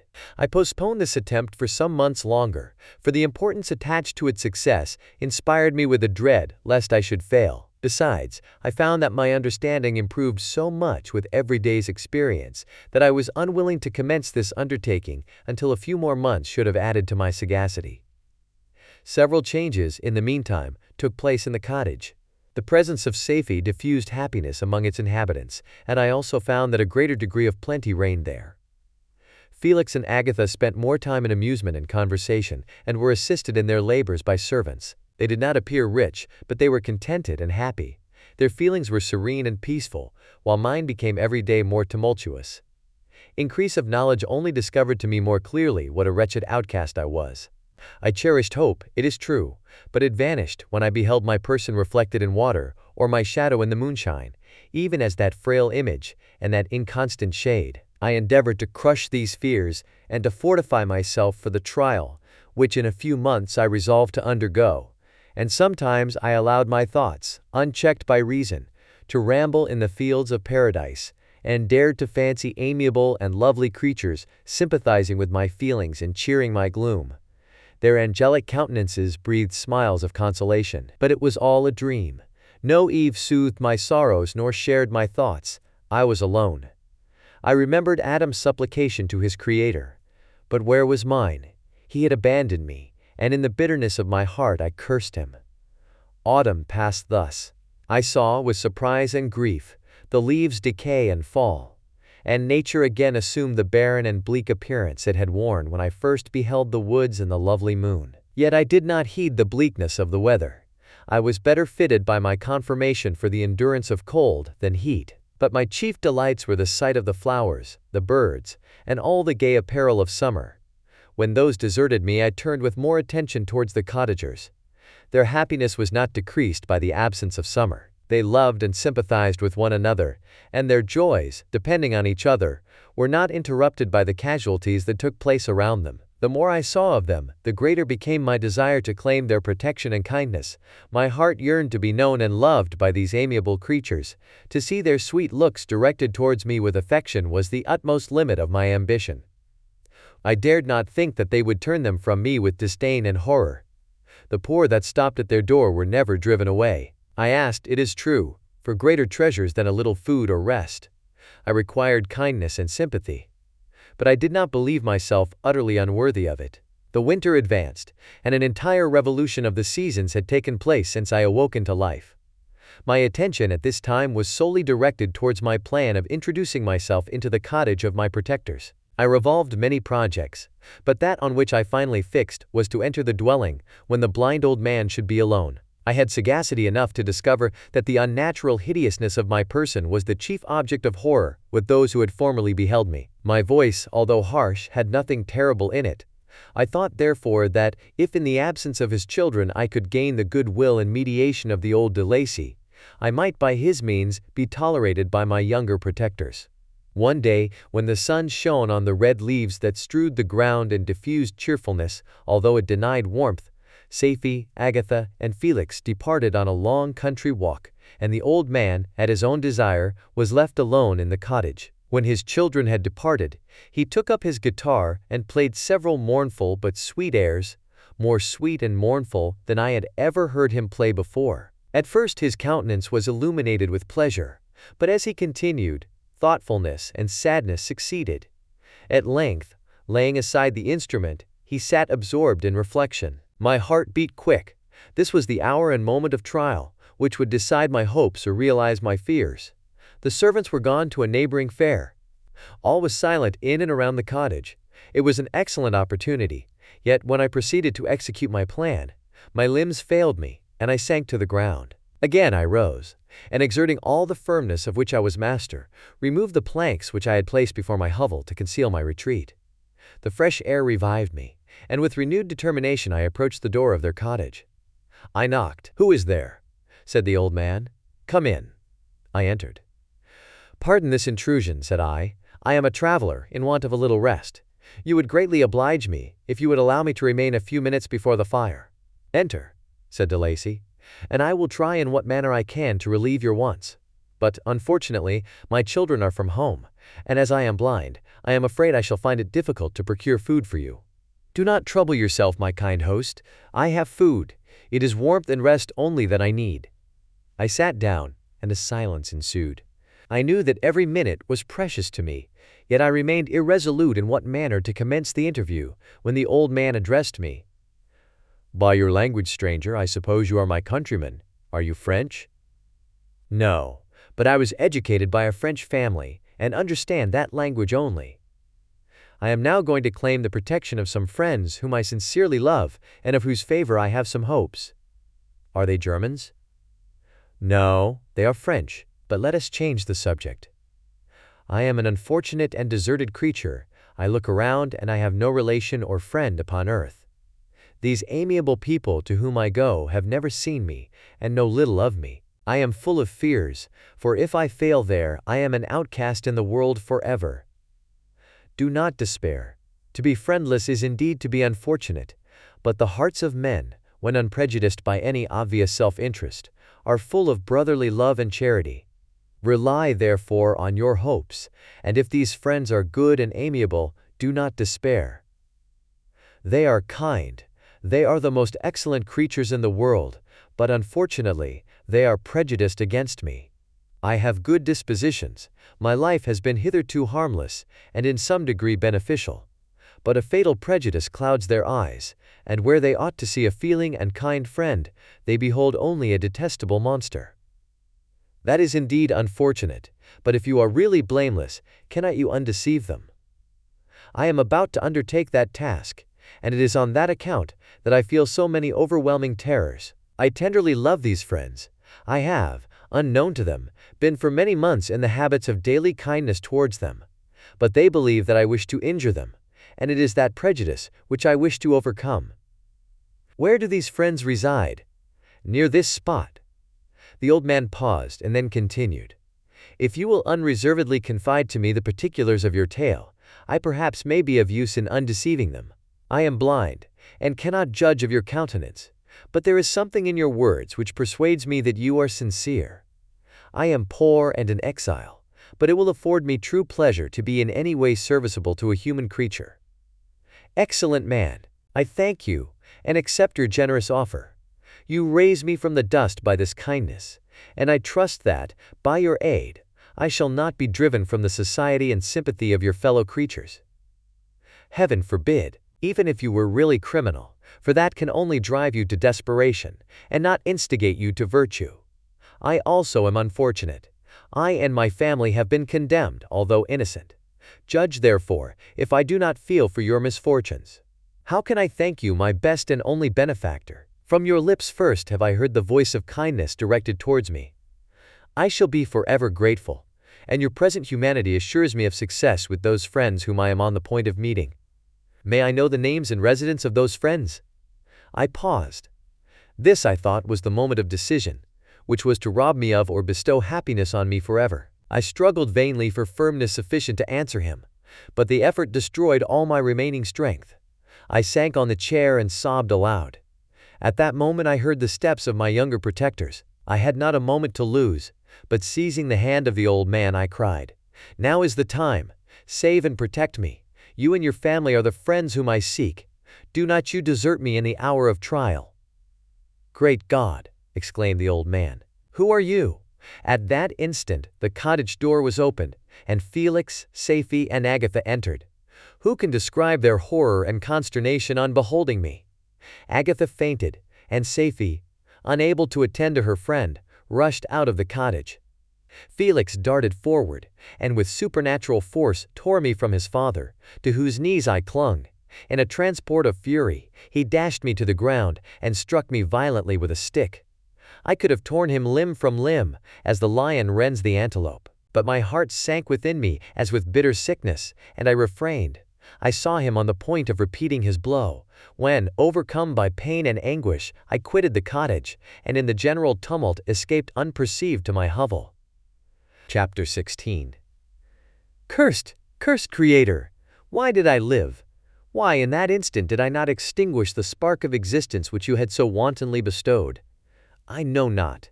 Despair had not yet taken possession of me. My feelings were those of rage and revenge. I could with pleasure have destroyed the cottage and its inhabitants, and have glutted myself with their shrieks and misery. When night came, I quitted my retreat and wandered in the wood. And now, no longer restrained by the fear of discovery, I gave vent to my anguish in fearful howlings. I was like a wild beast that had broken the toils, destroying the objects that obstructed me, and ranging through the wood with a stag-like swiftness. Oh, what a miserable night I passed! The cold stars shone in mockery, and the bare trees waved their branches above me. Now and then the sweet voice of a bird burst forth amidst the universal stillness. All, save I, were at rest or in enjoyment. I, like the arch-fiend, bore a hell within me, and finding myself unsympathized with, wished to tear up the trees, spread havoc and destruction around me, and then to have sat down and enjoyed the ruin. But this was a luxury of sensation that could not endure. I became fatigued with excess of bodily exertion, and sank on the damp grass in the sick impotence of despair. There was none among the myriads of men that existed who would pity or assist me. And should I feel kindness towards my enemies? No, from that moment I declared everlasting war against the species, and more than all, against him who had formed me and sent me forth to this insupportable misery. The sun rose, I heard the voices of men, and knew that it was impossible to return to my retreat during that day. Accordingly, I hid myself in some thick underwood, determining to devote the ensuing hours to reflection on my situation. The pleasant sunshine and the pure air of day restored me to some degree of tranquility, and when I considered what had passed at the cottage, I could not help believing that I had been too hasty in my conclusions. I had certainly acted imprudently. It was apparent that my conversation had interested the father in my behalf, and I was a fool in having exposed my person to the horror of his children. I ought to have familiarized the old de Lacy to me, and by degrees to have discovered myself to the rest of his family, when they should have been prepared for my approach. But I did not believe my errors to be irretrievable, and after much consideration I resolved to return to the cottage, seek the old man, and by my representations win him to my party. These thoughts calmed me, and in the afternoon I sank into a profound sleep. But the fever of my blood did not allow me to be visited by peaceful dreams. The horrible scene of the preceding day was forever acting before my eyes. The females were flying, and the enraged Felix tearing me from his father's feet. I awoke exhausted, and finding that it was already night, I crept forth from my hiding place and went in search of food. When my hunger was appeased, I directed my steps towards the well-known path that conducted to the cottage. All there was at peace. I crept into my hovel and remained in silent expectation of the accustomed hour when the family arose. That hour passed, the sun mounted high in the heavens, but the cottagers did not appear. I trembled violently, apprehending some dreadful misfortune. The inside of the cottage was dark, and I heard no motion. I cannot describe the agony of this suspense. Presently 2 countrymen passed by, but pausing near the cottage, they entered into conversation, using violent gesticulations. But I did not understand what they said, as they spoke the language of the country, which differed from that of my protectors. Soon after, however, Felix approached with another man. I was surprised, as I knew that he had not quitted the cottage that morning, and waited anxiously to discover from his discourse the meaning of these unusual appearances. "Do you consider," said his companion to him, "that you will be obliged to pay 3 months' rent, and to lose the produce of your garden? I do not wish to take any unfair advantage, and I beg therefore that you will take some days to consider of your determination." "It is utterly useless," replied Felix. "We can never again inhabit your cottage. The life of my father is in the greatest danger, owing to the dreadful circumstance that I have related. My wife and my sister will never recover from their horror. I entreat you not to reason with me any more. Take possession of your tenement and let me fly from this place." Felix trembled violently as he said this. He and his companion entered the cottage, in which they remained for a few minutes, and then departed. I never saw any of the family of de Lacy more. I continued for the remainder of the day in my hovel, in a state of utter and stupid despair. My protectors had departed, and had broken the only link that held me to the world. For the first time, the feelings of revenge and hatred filled my bosom, and I did not strive to control them. But allowing myself to be borne away by the stream, I bent my mind towards injury and death. When I thought of my friends, of the mild voice of de Lacy, the gentle eyes of Agatha, and the exquisite beauty of the Arabian, these thoughts vanished, and a gush of tears somewhat soothed me. But again, when I reflected that they had spurned and deserted me, anger returned, a rage of anger, and unable to injure anything human, I turned my fury towards inanimate objects. As night advanced, I placed a variety of combustibles around the cottage, and after having destroyed every vestige of cultivation in the garden, I waited with forced impatience until the moon had sunk to commence my operations. As the night advanced, a fierce wind arose from the woods and quickly dispersed the clouds that had loitered in the heavens. The blast tore along like a mighty avalanche and produced a kind of insanity in my spirits that burst all bounds of reason and reflection. I lighted the dry branch of a tree and danced with fury around the devoted cottage, my eyes still fixed on the western horizon, the edge of which the moon nearly touched. A part of its orb was at length hid, and I waved my brand. It sank, and with a loud scream I fired the straw and heath and bushes which I had collected. The wind fanned the fire, and the cottage was quickly enveloped by the flames, which clung to it and licked it with their forked and destroying tongues. As soon as I was convinced that no assistance could save any part of the habitation, I quitted the scene and sought for refuge in the woods. And now, with the world before me, whither should I bend my steps? I resolved to fly far from the scene of my misfortunes. But to me, hated and despised, every country must be equally horrible. At length the thought of you crossed my mind. I learned from your papers that you were my father, my creator. And to whom could I apply with more fitness than to him who had given me life? Among the lessons that Felix had bestowed upon Safie, geography had not been omitted.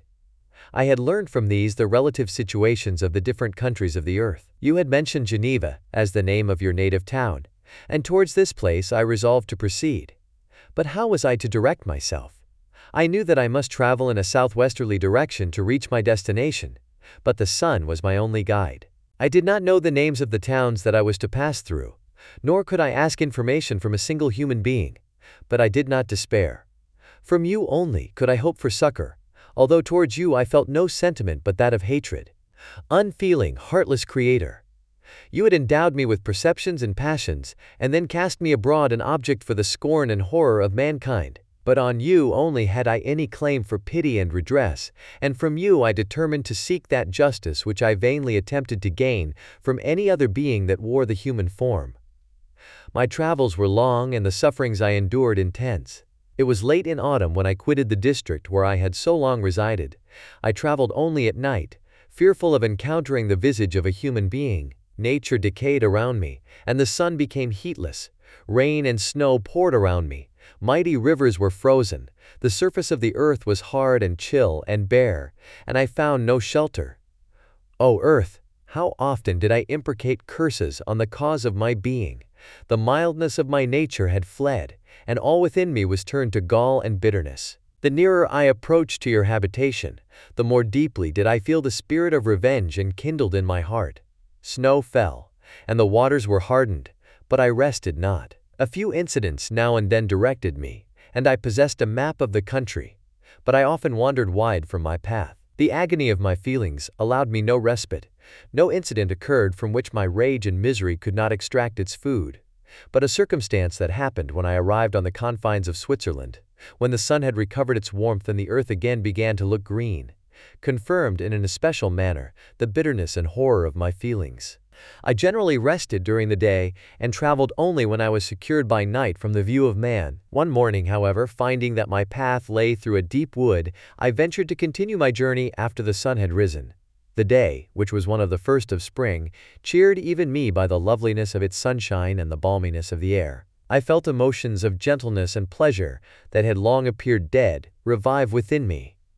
Half surprised by the novelty of these sensations, I allowed myself to be borne away by them, and forgetting my solitude and deformity, dared to be happy. Soft tears again bedewed my cheeks, and I even raised my humid eyes with thankfulness towards the blessed sun, which bestowed such joy upon me. I continued to wind among the paths of the wood, until I came to its boundary, which was skirted by a deep and rapid river, into which many of the trees bent their branches, now budding with the fresh spring. Here I paused, not exactly knowing what path to pursue, when I heard the sound of voices that induced me to conceal myself under the shade of a cypress. I was scarcely hid when a young girl came running toward the spot where I was concealed, laughing, as if she ran from someone in sport. She continued her course along the precipitous sides of the river, when suddenly her foot slipped and she fell into the rapid stream. I rushed from my hiding place, and with extreme labor, from the force of the current, saved her and dragged her to shore. She was senseless, and I endeavored by every means in my power to restore animation, when I was suddenly interrupted by the approach of a rustic, who was probably the person from whom she had playfully fled. On seeing me, he darted towards me, and tearing the girl from my arms, hastened towards the deeper parts of the wood. I followed speedily, I hardly knew why, but when the man saw me draw near, he aimed a gun, which he carried, at my body and fired. I sank to the ground, and my injurer, with increased swiftness, escaped into the wood. This was then the reward of my benevolence. I had saved a human being from destruction, and as a recompense I now writhed under the miserable pain of a wound which shattered the flesh and bone. The feelings of kindness and gentleness which I had entertained but a few moments before gave place to hellish rage and gnashing of teeth. Inflamed by pain, I vowed eternal hatred and vengeance to all mankind. But the agony of my wound overcame me. My pulses paused, and I fainted. For some weeks I led a miserable life in the woods, endeavoring to cure the wound which I had received. The ball had entered my shoulder, and I knew not whether it had remained there or passed through. At any rate, I had no means of extracting it. My sufferings were augmented also by the oppressive sense of the injustice and ingratitude of their infliction. My daily vows rose for revenge, a deep and deadly revenge, such as would alone compensate for the outrages and anguish I had endured. After some weeks, my wound healed, and I continued my journey. The labors I endured were no longer to be alleviated by the bright sun or gentle breezes of spring. All joy was but a mockery, which insulted my desolate state and made me feel more painfully that I was not made for the enjoyment of pleasure. But my toils now drew near a close, and in 2 months from this time, I reached the environs of Geneva. It was evening when I arrived, and I retired to a hiding place among the fields that surround it, to meditate in what manner I should apply to you.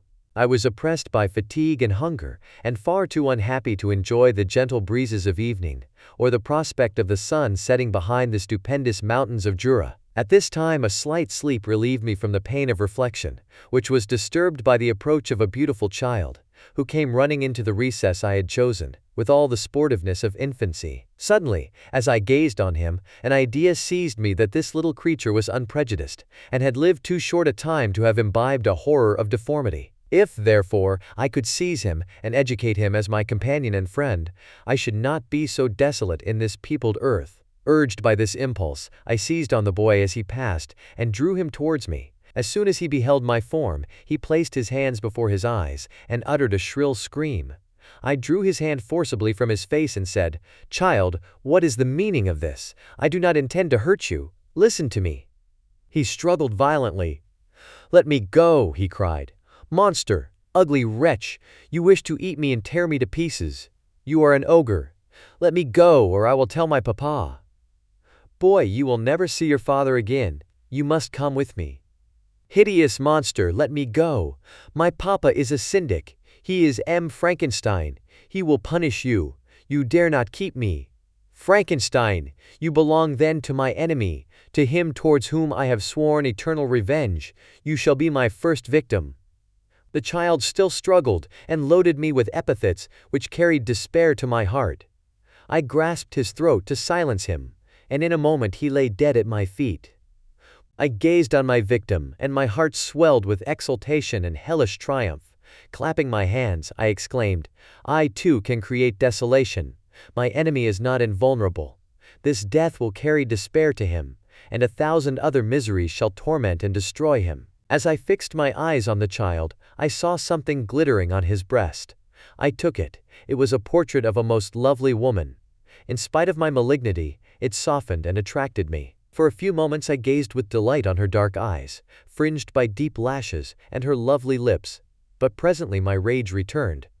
I remembered that I was forever deprived of the delights that such beautiful creatures could bestow, and that she whose resemblance I contemplated would, in regarding me, have changed that air of divine benignity to one expressive of disgust and affright. Can you wonder that such thoughts transported me with rage? I only wonder that at that moment, instead of venting my sensations in exclamations and agony, I did not rush among mankind and perish in the attempt to destroy them. While I was overcome by these feelings, I left the spot where I had committed the murder, and seeking a more secluded hiding place, I entered a barn which had appeared to me to be empty. A woman was sleeping on some straw. She was young, not indeed so beautiful as her whose portrait I held, but of an agreeable aspect and blooming in the loveliness of youth and health. Here, I thought, is one of those whose joy-imparting smiles are bestowed on all but me. And then I bent over her and whispered, "Awake, fairest, thy lover is near, he who would give his life but to obtain one look of affection from thine eyes. My beloved, awake." The sleeper stirred. A thrill of terror ran through me. Should she indeed awake, and see me, and curse me, and denounce the murderer? Thus would she assuredly act, if her darkened eyes opened and she beheld me. The thought was madness. It stirred the fiend within me. Not I, but she shall suffer. The murder I have committed because I am forever robbed of all that she could give me, she shall atone. The crime had its source in her, be hers the punishment. Thanks to the lessons of Felix, and the sanguinary laws of man, I had learned now to work mischief. I bent over her, and placed the portrait securely in one of the folds of her dress. She moved again, and I fled. For some days I haunted the spot where these scenes had taken place, sometimes wishing to see you, sometimes resolved to quit the world and its miseries forever. At length I wandered towards these mountains, and have ranged through their immense recesses, consumed by a burning passion which you alone can gratify. We may not part until you have promised to comply with my requisition. I am alone and miserable. Man will not associate with me, but one as deformed and horrible as myself would not deny herself to me. My companion must be of the same species and have the same defects. This being you must create. Chapter 17. The being finished speaking and fixed his looks upon me in the expectation of a reply. But I was bewildered, perplexed, and unable to arrange my ideas sufficiently to understand the full extent of his proposition. He continued, "You must create a female for me with whom I can live in the interchange of those sympathies necessary for my being. This you alone can do, and I demand it of you as a right which you must not refuse to concede." The latter part of his tale had kindled anew in me the anger that had died away, while he narrated his peaceful life among the cottagers, and as he said this, I could no longer suppress the rage that burned within me. "I do refuse it," I replied, "and no torture shall ever extort a consent from me. You may render me the most miserable of men, but you shall never make me base in my own eyes. Shall I create another like yourself, whose joint wickedness might desolate the world? Begone, I have answered you. You may torture me, but I will never consent." "You are in the wrong," replied the fiend, "and instead of threatening, I am content to reason with you. I am malicious because I am miserable. Am I not shunned and hated by all mankind? You, my creator, would tear me to pieces in triumph. Remember that, and tell me why I should pity man more than he pities me. You would not call it murder if you could precipitate me into one of those ice rifts and destroy my frame, the work of your own hands. Shall I respect man when he condemns me? Let him live with me in the interchange of kindness, and instead of injury, I would bestow every benefit upon him with tears of gratitude at his acceptance. But that cannot be. The human senses are insurmountable barriers to our union. Yet mine shall not be the submission of abject slavery. I will revenge my injuries. If I cannot inspire love, I will cause fear, and chiefly towards you, my arch enemy. Because my Creator do I swear inextinguishable hatred. Have a care. I will work at your destruction, nor finish until I desolate your heart, so that you shall curse the hour of your birth." A fiendish rage animated him as he said this. His face was wrinkled into contortions too horrible for human eyes to behold, but presently he calmed himself and proceeded. "I intended to reason. This passion is detrimental to me, for you do not reflect that you are the cause of its excess. If any being felt emotions of benevolence towards me, I should return them 100 and 100-fold. For that one creature's sake I would make peace with the whole kind. But I now indulge in dreams of bliss that cannot be realized. What I ask of you is reasonable and moderate. I demand a creature of another sex, but as hideous as myself. The gratification is small, but it is all that I can receive, and it shall content me. It is true.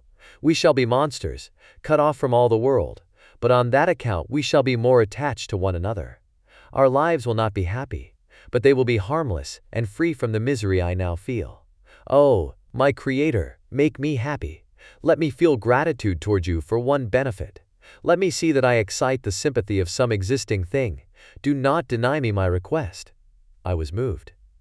I shuddered when I thought of the possible consequences of my consent, but I felt that there was some justice in his argument. His tale and the feelings he now expressed proved him to be a creature of fine sensations, and did I not as his maker owe him all the portion of happiness that it was in my power to bestow? He saw my change of feeling and continued, "If you consent, neither you nor any other human being shall ever see us again. I will go to the vast wilds of South America. My food is not that of man. I do not destroy the lamb and the kid to glut my appetite. Acorns and berries afford me sufficient nourishment. My companion will be of the same nature as myself, and will be content with the same fare. We shall make our bed of dried leaves. The sun will shine on us as on man, and will ripen our food. The picture I present to you is peaceful and human, and you must feel that you could deny it only in the wantonness of power and cruelty. Pitiless, as you have been towards me, I now see compassion in your eyes.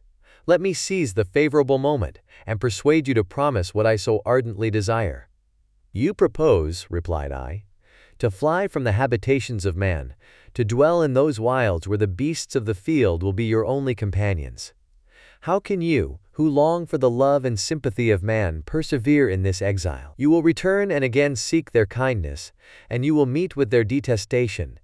Your evil passions will be renewed, and you will then have a companion to aid you in the task of destruction. This may not be. Cease to argue the point, for I cannot consent. How inconstant are your feelings! But a moment ago you were moved by my representations, and why do you again harden yourself to my complaints? I swear to you, by the earth which I inhabit, and by you that made me, that with the companion you bestow, I will quit the neighborhood of man, and dwell, as it may chance, in the most savage of places. My evil passions will have fled, for I shall meet with sympathy. My life will flow quietly away, and in my dying moments I shall not curse my Maker." His words had a strange effect upon me. I compassionated him and sometimes felt a wish to console him, but when I looked upon him, when I saw the filthy mass that moved and talked, my heart sickened, and my feelings were altered to those of horror and hatred. I tried to stifle these sensations. I thought that as I could not sympathize with him, I had no right to withhold from him the small portion of happiness which was yet in my power to bestow. "You swear," I said, "to be harmless, but have you not already shown a degree of malice that should reasonably make me distrust you? May not even this be a feint that will increase your triumph by affording a wider scope for your revenge?" "How is this?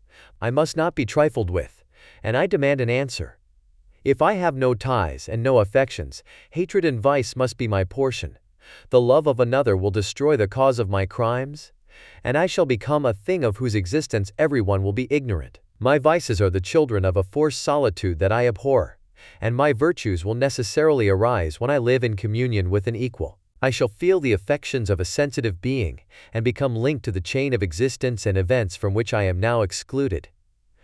I paused some time to reflect on all he had related and the various arguments which he had employed. I thought of the promise of virtues which he had displayed on the opening of his existence, and the subsequent blight of all kindly feeling, by the loathing and scorn which his protectors had manifested towards him. His power and threats were not omitted in my calculations.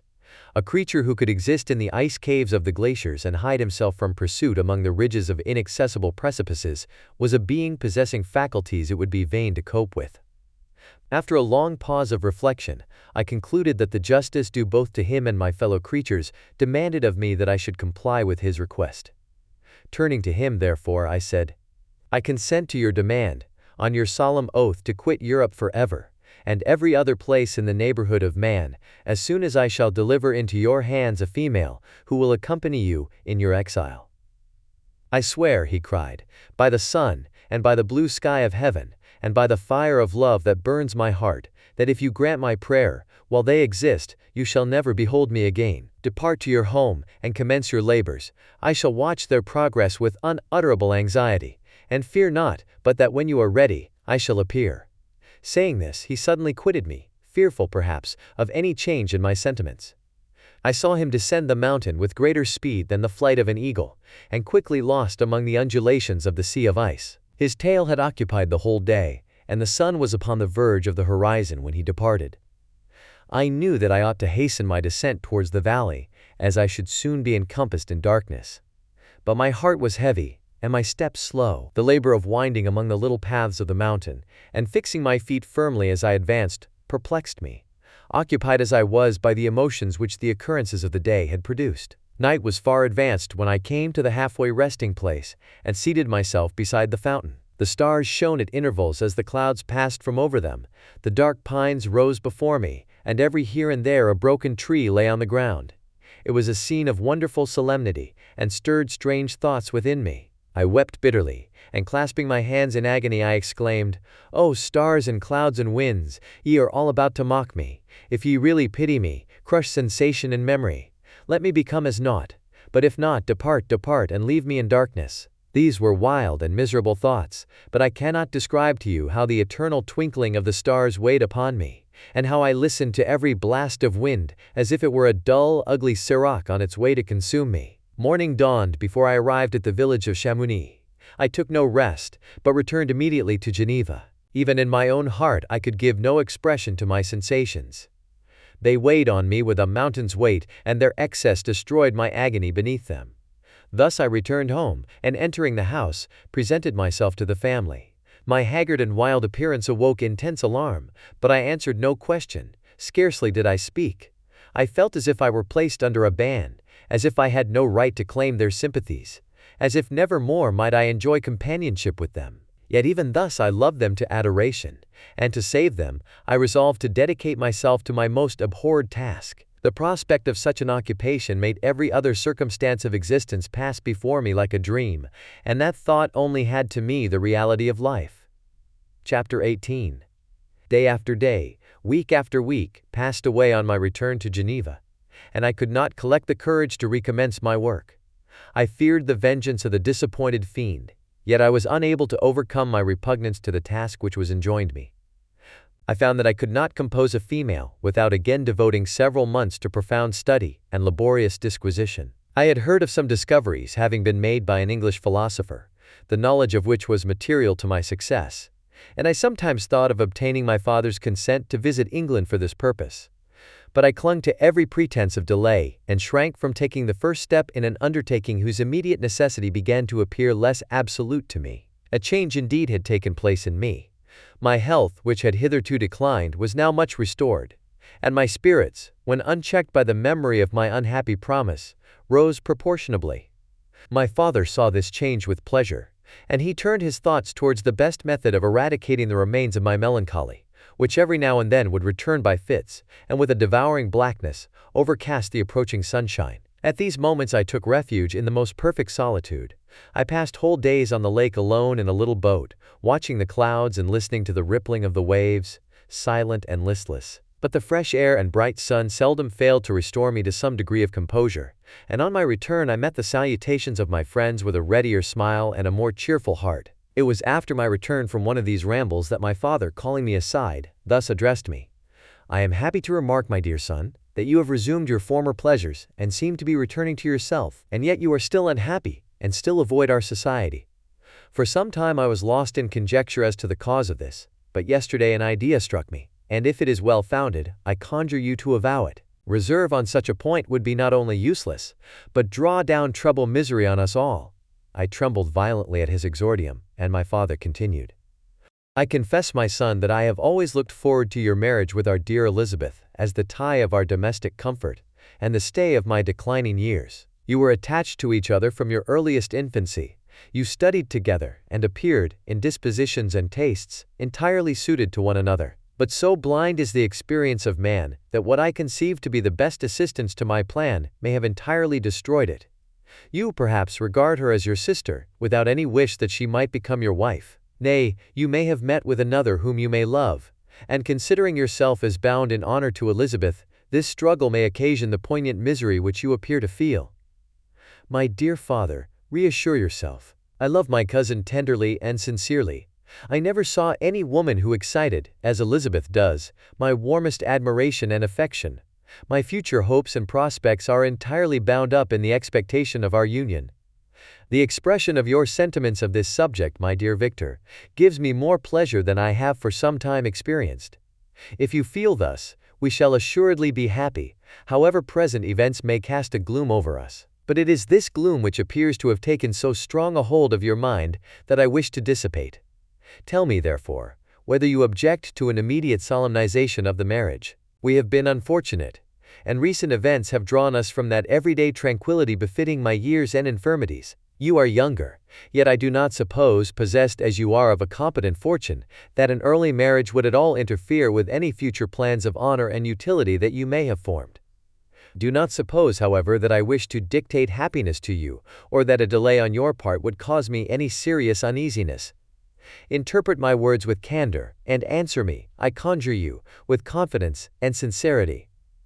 I listened to my father in silence, and remained for some time incapable of offering any reply. I revolved rapidly in my mind a multitude of thoughts, and endeavored to arrive at some conclusion. Alas! To me the idea of an immediate union with my Elizabeth was one of horror and dismay. I was bound by a solemn promise, which I had not yet fulfilled, and dared not break. Or if I did, what manifold miseries might not impend over me and my devoted family? Could I enter into a festival, with this deadly weight yet hanging round my neck, and bowing me to the ground? I must perform my engagement, and let the monster depart with his mate, before I allowed myself to enjoy the delight of a union from which I expected peace. I remembered also the necessity imposed upon me of either journeying to England, or entering into a long correspondence with those philosophers of that country, whose knowledge and discoveries were of indispensable use to me in my present undertaking. The latter method of obtaining the desired intelligence was dilatory and unsatisfactory. Besides, I had an insurmountable aversion to the idea of engaging myself in my loathsome task in my father's house, while in habits of familiar intercourse with those I loved. I knew that 1,000 fearful accidents might occur, the slightest of which would disclose a tale to thrill all connected with me with horror. I was aware also that I should often lose all self-command, all capacity of hiding the harrowing sensations that would possess me during the progress of my unearthly occupation. I must absent myself from all I loved while thus employed. Once commenced, it would quickly be achieved, and I might be restored to my family in peace and happiness. My promise fulfilled, the monster would depart forever, or, so my fond fancy imaged, some accident might meanwhile occur to destroy him, and put an end to my slavery forever. These feelings dictated my answer to my father. I expressed a wish to visit England, but concealing the true reasons of this request, I clothed my desires under a guise which excited no suspicion, while I urged my desire with an earnestness that easily induced my father to comply. After so long a period of an absorbing melancholy that resembled madness in its intensity and effects, he was glad to find that I was capable of taking pleasure in the idea of such a journey, and he hoped that change of scene and varied amusement would, before my return, have restored me entirely to myself. The duration of my absence was left to my own choice. A few months, or at most a year, was the period contemplated. One paternal kind precaution he had taken to ensure my having a companion. Without previously communicating with me, he had, in concert with Elizabeth, arranged that Clerval should join me at Strasbourg. This interfered with the solitude I coveted for the prosecution of my task. Yet at the commencement of my journey, the presence of my friend could in no way be an impediment. And truly I rejoiced that thus I should be saved many hours of lonely, maddening reflection. Nay, Henry might stand between me and the intrusion of my foe. If I were alone, would he not at times force his abhorred presence on me to remind me of my task, or to contemplate its progress? To England, therefore, I was bound, and it was understood that my union with Elizabeth should take place immediately on my return. My father's age rendered him extremely averse to delay. For myself, there was one reward I promised myself from my detested toils, one consolation from my unparalleled sufferings. It was the prospect of that day when, enfranchised from my miserable slavery, I might claim Elizabeth and forget the past in my union with her. I now made arrangements for my journey, but one feeling haunted me which filled me with fear and agitation. During my absence I should leave my friends unconscious of the existence of their enemy, and unprotected from his attacks, exasperated as he might be by my departure. But he had promised to follow me wherever I might go, and would he not accompany me to England? This imagination was dreadful in itself, but soothing inasmuch as it supposed the safety of my friends. I was agonized with the idea of the possibility that the reverse of this might happen, but through the whole period during which I was the slave of my creature, I allowed myself to be governed by the impulses of the moment, and my present sensations strongly intimated that the fiend would follow me, and exempt my family from the danger of his machinations. It was in the latter end of September that I again quitted my native country. My journey had been my own suggestion, and Elizabeth therefore acquiesced, but she was filled with disquiet at the idea of my suffering, away from her, the inroads of misery and grief. It had been her care which provided me a companion in Clerval. And yet a man is blind to 1,000 minute circumstances which call forth a woman's sedulous attention. She longed to bid me hasten my return. 1,000 conflicting emotions rendered her mute as she bade me a tearful, silent farewell. I threw myself into the carriage that was to convey me away, hardly knowing whither I was going, and careless of what was passing around. I remembered only, and it was with a bitter anguish that I reflected on it, to order that my chemical instruments should be packed to go with me. Filled with dreary imaginations, I passed through many beautiful and majestic scenes, but my eyes were fixed and unobserving. I could only think of the bourne of my travels, and the work which was to occupy me whilst they endured. After some days spent in listless indolence, during which I traversed many leagues, I arrived at Strasbourg, where I waited 2 days for Clerval. He came. Alas, how great was the contrast between us! He was alive to every new scene, joyful when he saw the beauties of the setting sun, and more happy when he beheld it rise and recommenced a new day. He pointed out to me the shifting colors of the landscape and the appearances of the sky. "This is what it is to live," he cried. "Now I enjoy existence. But you, my dear Frankenstein, wherefore are you desponding and sorrowful?" In truth, I was occupied by gloomy thoughts, and neither saw the descent of the evening star, nor the golden sunrise reflected in the Rhine. And you, my friend, would be far more amused with the journal of Clerval, who observed the scenery with an eye of feeling and delight, than in listening to my reflections. I, a miserable wretch, haunted by a curse that shut up every avenue to enjoyment. We had agreed to descend the Rhine in a boat from Strasbourg to Rotterdam, whence we might take shipping for London. During this voyage we passed many willowy islands, and saw several beautiful towns. We stayed a day at Mannheim, and on the 5th from our departure from Strasbourg, arrived at Mainz. The course of the Rhine below Mainz becomes much more picturesque. The river descends rapidly and winds between hills, not high, but steep, and of beautiful forms. We saw many ruined castles standing on the edges of precipices, surrounded by black woods, high and inaccessible. This part of the Rhine, indeed, presents a singularly variegated landscape. In one spot you view rugged hills, ruined castles overlooking tremendous precipices, with the dark Rhine rushing beneath, and on the sudden turn of a promontory, flourishing vineyards, with green sloping banks and a meandering river and populous towns occupy the scene. We traveled at the time of the vintage, and heard the song of the laborers as we glided down the stream. Even I, depressed in mind, and my spirits continually agitated by gloomy feelings, even I was pleased. I lay at the bottom of the boat, and as I gazed on the cloudless blue sky, I seemed to drink in a tranquility to which I had long been a stranger.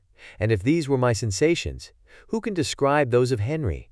He felt as if he had been transported to fairyland, and enjoyed a happiness seldom tasted by man. "I have seen," he said, "the most beautiful scenes of my own country.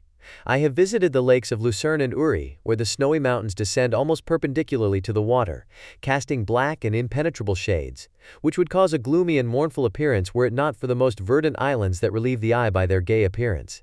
I have seen this lake agitated by a tempest, when the waves dash with fury the base of the mountain, where the priest and his mistress were overwhelmed by an avalanche, and where their dying voices are still said to be heard amid the pauses of the nightly wind. But the mountains of Switzerland are more majestic and strange, but there is a charm in the banks of this divine river that I never before saw equaled. Look at that castle which overhangs yon precipice, and that also on the island, almost concealed amongst the foliage of those lovely trees. And now that group of laborers coming from among their vines, and that village half hid in the recess of the mountain. Oh, surely the spirit that inhabits and guards this place has a soul more in harmony with man than those who pile the glacier or retire to the inaccessible peaks of the mountains of our own country." Clerval. Beloved friend, even now it delights me to record your words and to dwell on the praise of which you are so eminently deserving. He was a being formed in the very poetry of nature. His wild and enthusiastic imagination was chastened by the sensibility of his heart. His soul overflowed with ardent affections, and his friendship was of that devoted and wondrous nature that the worldly-minded teach us to look for only in the imagination. But even human sympathies were not sufficient to satisfy his eager mind. The scenery of external nature, which others regard only with admiration, he loved with ardor.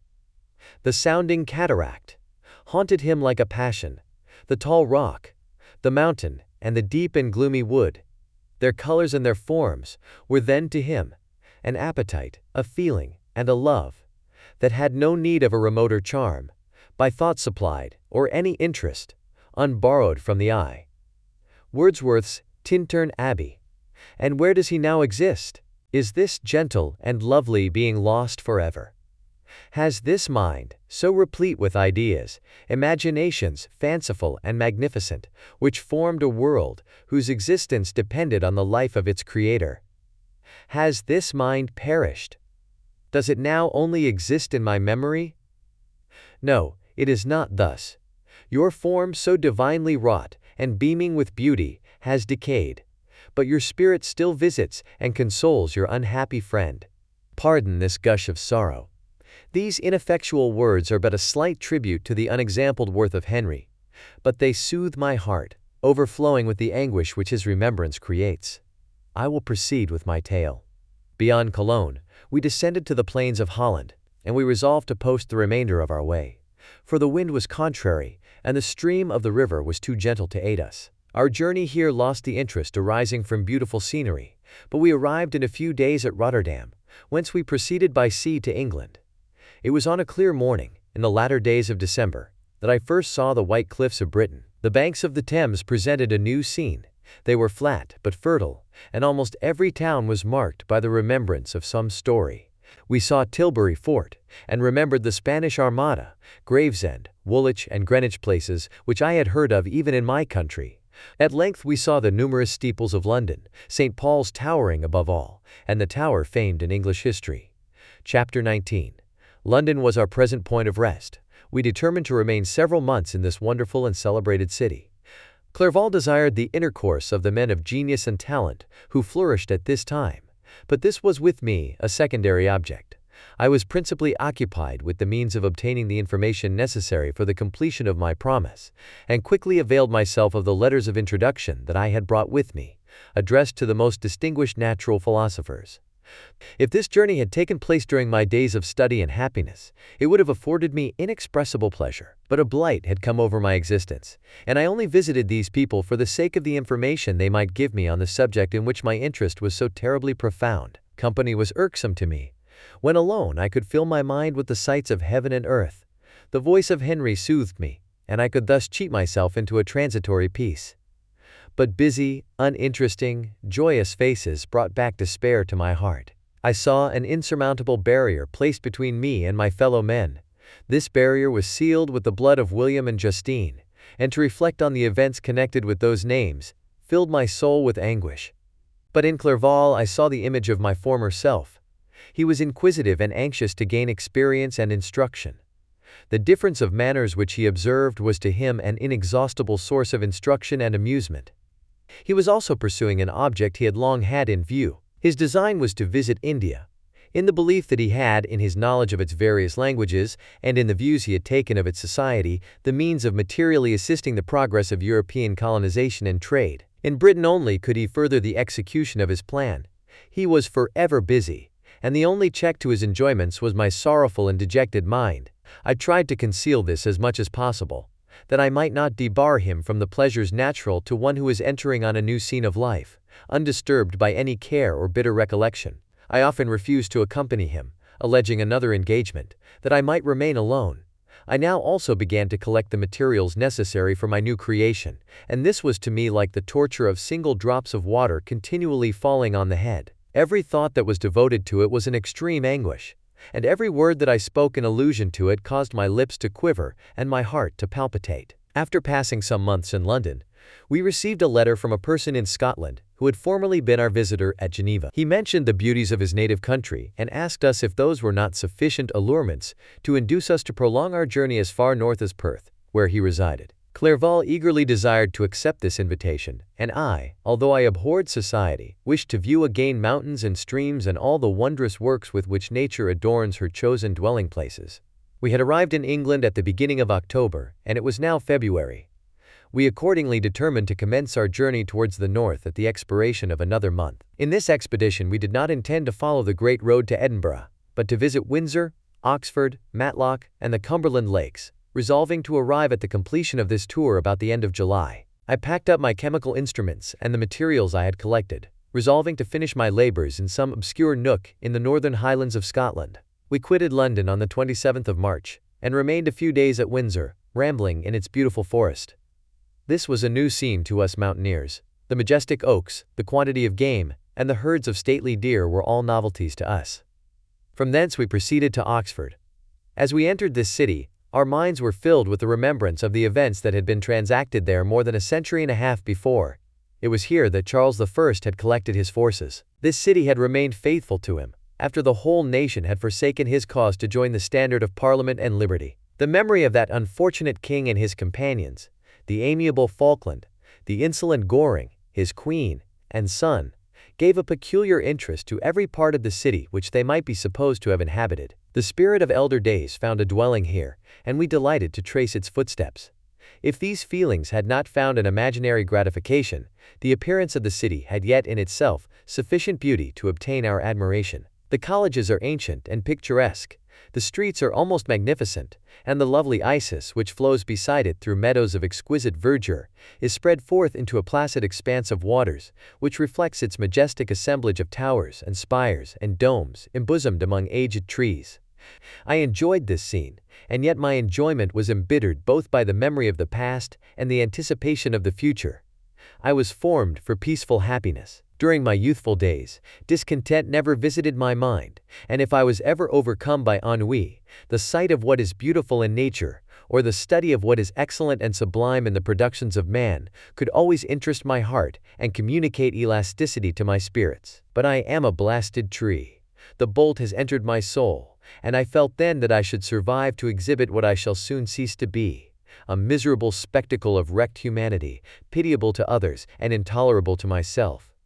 We passed a considerable period at Oxford, rambling among its environs and endeavoring to identify every spot which might relate to the most animating epoch of English history. Our little voyages of discovery were often prolonged by the successive objects that presented themselves. We visited the tomb of the illustrious Hampden and the field on which that patriot fell. For a moment my soul was elevated from its debasing and miserable fears to contemplate the divine ideas of liberty and self-sacrifice, of which these sites were the monuments and the remembrancers. For an instant I dared to shake off my chains and look around me with a free and lofty spirit, but the iron had eaten into my flesh, and I sank again, trembling and hopeless, into my miserable self. We left Oxford with regret, and proceeded to Matlock, which was our next place of rest. The country in the neighborhood of this village resembled, to a greater degree, the scenery of Switzerland.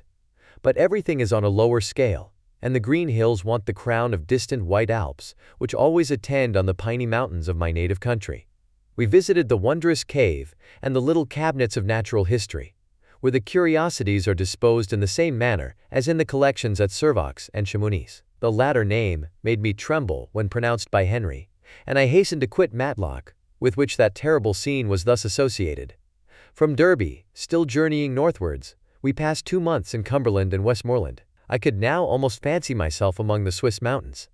The little patches of snow which yet lingered on the northern sides of the mountains, the lakes, and the dashing of the rocky streams, were all familiar and dear sights to me. Here also we made some acquaintances, who almost contrived to cheat me into happiness. The delight of Clerval was proportionably greater than mine. His mind expanded in the company of men of talent, and he found in his own nature greater capacities and resources than he could have imagined himself to have possessed while he associated with his inferiors. "I could pass my life here," said he to me, "and among these mountains I should scarcely regret Switzerland and the Rhine." But he found that a traveler's life is one that includes much pain amidst its enjoyments. His feelings are forever on the stretch, and when he begins to sink into repose, he finds himself obliged to quit that on which he rests in pleasure for something new, which again engages his attention, and which also he forsakes for other novelties. We had scarcely visited the various lakes of Cumberland and Westmoreland, and conceived an affection for some of the inhabitants, when the period of our appointment with our Scotch friend approached, and we left them to travel on. For my own part, one was not sorry.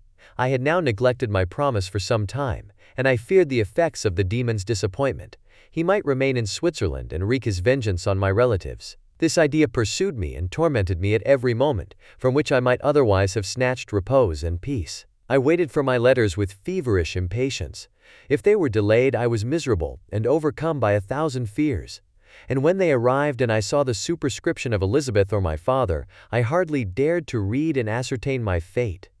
Sometimes I thought that the fiend followed me, and might expedite my remissness by murdering my companion. When these thoughts possessed me, I would not quit Henry for a moment, but followed him as his shadow, to protect him from the fancied rage of his destroyer. I felt as if I had committed some great crime, the consciousness of which haunted me. I was guiltless, but I had indeed drawn down a horrible curse upon my head, as mortal as that of crime. I visited Edinburgh with languid eyes and mind, and yet that city might have interested the most unfortunate being. Clerval did not like it so well as Oxford, for the antiquity of the latter city was more pleasing to him, but the beauty and regularity of the new town of Edinburgh, its romantic castle and its environs, the most delightful in the world, Arthur's Seat, St. Bernard's Well, and the Pentland Hills, compensated him for the change and filled him with cheerfulness and admiration. But I was impatient to arrive at the termination of my journey. We left Edinburgh in a week, passing through Cupar, St. Andrews, and along the banks of the Tay, to Perth, where our friend expected us. But I was in no mood to laugh and talk with strangers, or enter into their feelings or plans with the good humor expected from a guest, and accordingly, I told Clerval that I wished to make the tour of Scotland alone. "Do you," said I, "enjoy yourself, and let this be our rendezvous. I may be absent a month or two, but do not interfere with my motions, I entreat you. Leave me to peace and solitude for a short time, and when I return, I hope it will be with a lighter heart, more congenial to your own temper." Henry wished to dissuade me, but seeing me bent on this plan, ceased to remonstrate. He entreated me to write often. "I had rather be with you," he said, "in your solitary rambles, than with these Scotch people, whom I do not know. Hasten then, my dear friend, to return that I may again feel myself somewhat at home, which I cannot do in your absence." Having parted from my friend, I determined to visit some remote spot of Scotland and finish my work in solitude. I did not doubt, but that the monster followed me, and would discover himself to me when I should have finished, that he might receive his companion. With this resolution I traversed the northern highlands, and fixed on one of the remotest of the Orkneys as the scene of my labors. It was a place fitted for such a work, being hardly more than a rock whose high sides were continually beaten upon by the waves. The soil was barren, scarcely affording pasture for a few miserable cows, and oatmeal for its inhabitants, which consisted of 5 persons, whose gaunt and scraggy limbs gave tokens of their miserable fare. Vegetables and bread, when they indulged in such luxuries, and even fresh water, was to be procured from the mainland, which was about 5 miles distant. On the whole island, there were but 3 miserable huts, and one of these was vacant when I arrived. This I hired. It contained but 2 rooms, and these exhibited all the squalidness of the most miserable penury. The thatch had fallen in, the walls were unplastered, and the door was off its hinges. I ordered it to be repaired, bought some furniture, and took possession, an incident which would doubtless have occasioned some surprise, had not all the senses of the cottagers been benumbed by want and squalid poverty. As it was, I lived ungazed at and unmolested, hardly thanked for the pittance of food and clothes which I gave, so much does suffering blunt even the coarsest sensations of men. In this retreat I devoted the morning to labor, but in the evening, when the weather permitted, I walked on the stony beach of the sea to listen to the waves as they roared and dashed at my feet. It was a monotonous yet ever-changing scene. I thought of Switzerland. It was far different from this desolate and appalling landscape. Its hills are covered with vines, and its cottages are scattered thickly in the plains. Its fair lakes reflect a blue and gentle sky, and when troubled by the winds, their tumult is but as the play of a lively infant, when compared to the roarings of the giant ocean. In this manner I distributed my occupations when I first arrived, but as I proceeded in my labor, it became every day more horrible and irksome to me. Sometimes I could not prevail on myself to enter my laboratory for several days, and at other times I toiled day and night in order to complete my work. It was, indeed, a filthy process in which I was engaged. During my first experiment, a kind of enthusiastic frenzy had blinded me to the horror of my employment. My mind was intently fixed on the consummation of my labor, and my eyes were shut to the horror of my proceedings. But now I went to it in cold blood, and my heart often sickened at the work of my hands. Thus situated, employed in the most detestable occupation, immersed in a solitude where nothing could for an instant call my attention from the actual scene in which I was engaged, my spirits became unequal. I grew restless and nervous. Every moment I feared to meet my persecutor. Sometimes I sat with my eyes fixed on the ground, fearing to raise them lest they should encounter the object which I so much dreaded to behold. I feared to wander from the sight of my fellow creatures, lest when alone he should come to claim his companion. In the meantime I worked on, and my labor was already considerably advanced. I looked towards its completion with a tremulous and eager hope, which I dared not trust myself to question, but which was intermixed with obscure forebodings of evil that made my heart sicken in my bosom. Chapter 20. I sat one evening in my laboratory. The sun had set, and the moon was just rising from the sea. I had not sufficient light for my employment, and I remained idle, in a pause of consideration of whether I should leave my labor for the night or hasten its conclusion by an unremitting attention to it.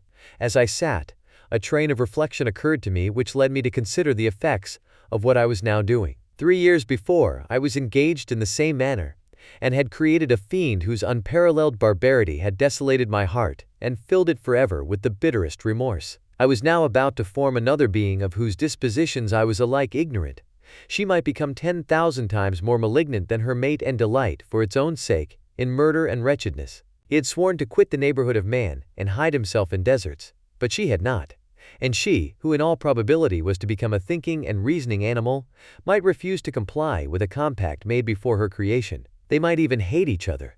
The creature who already lived loathed his own deformity, and might he not conceive a greater abhorrence for it when it came before his eyes in the female form? She also might turn with disgust from him to the superior beauty of man.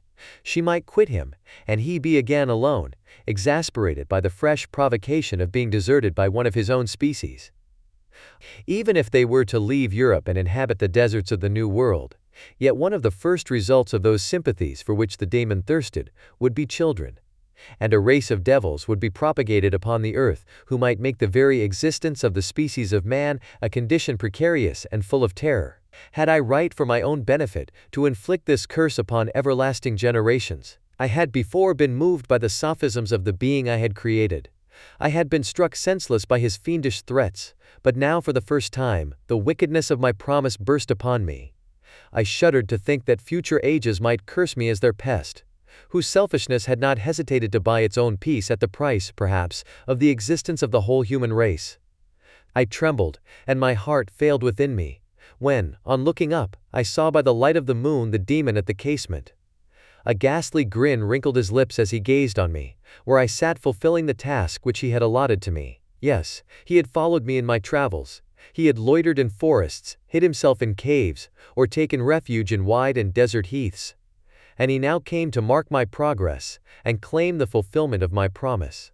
As I looked on him, his countenance expressed the utmost extent of malice and treachery.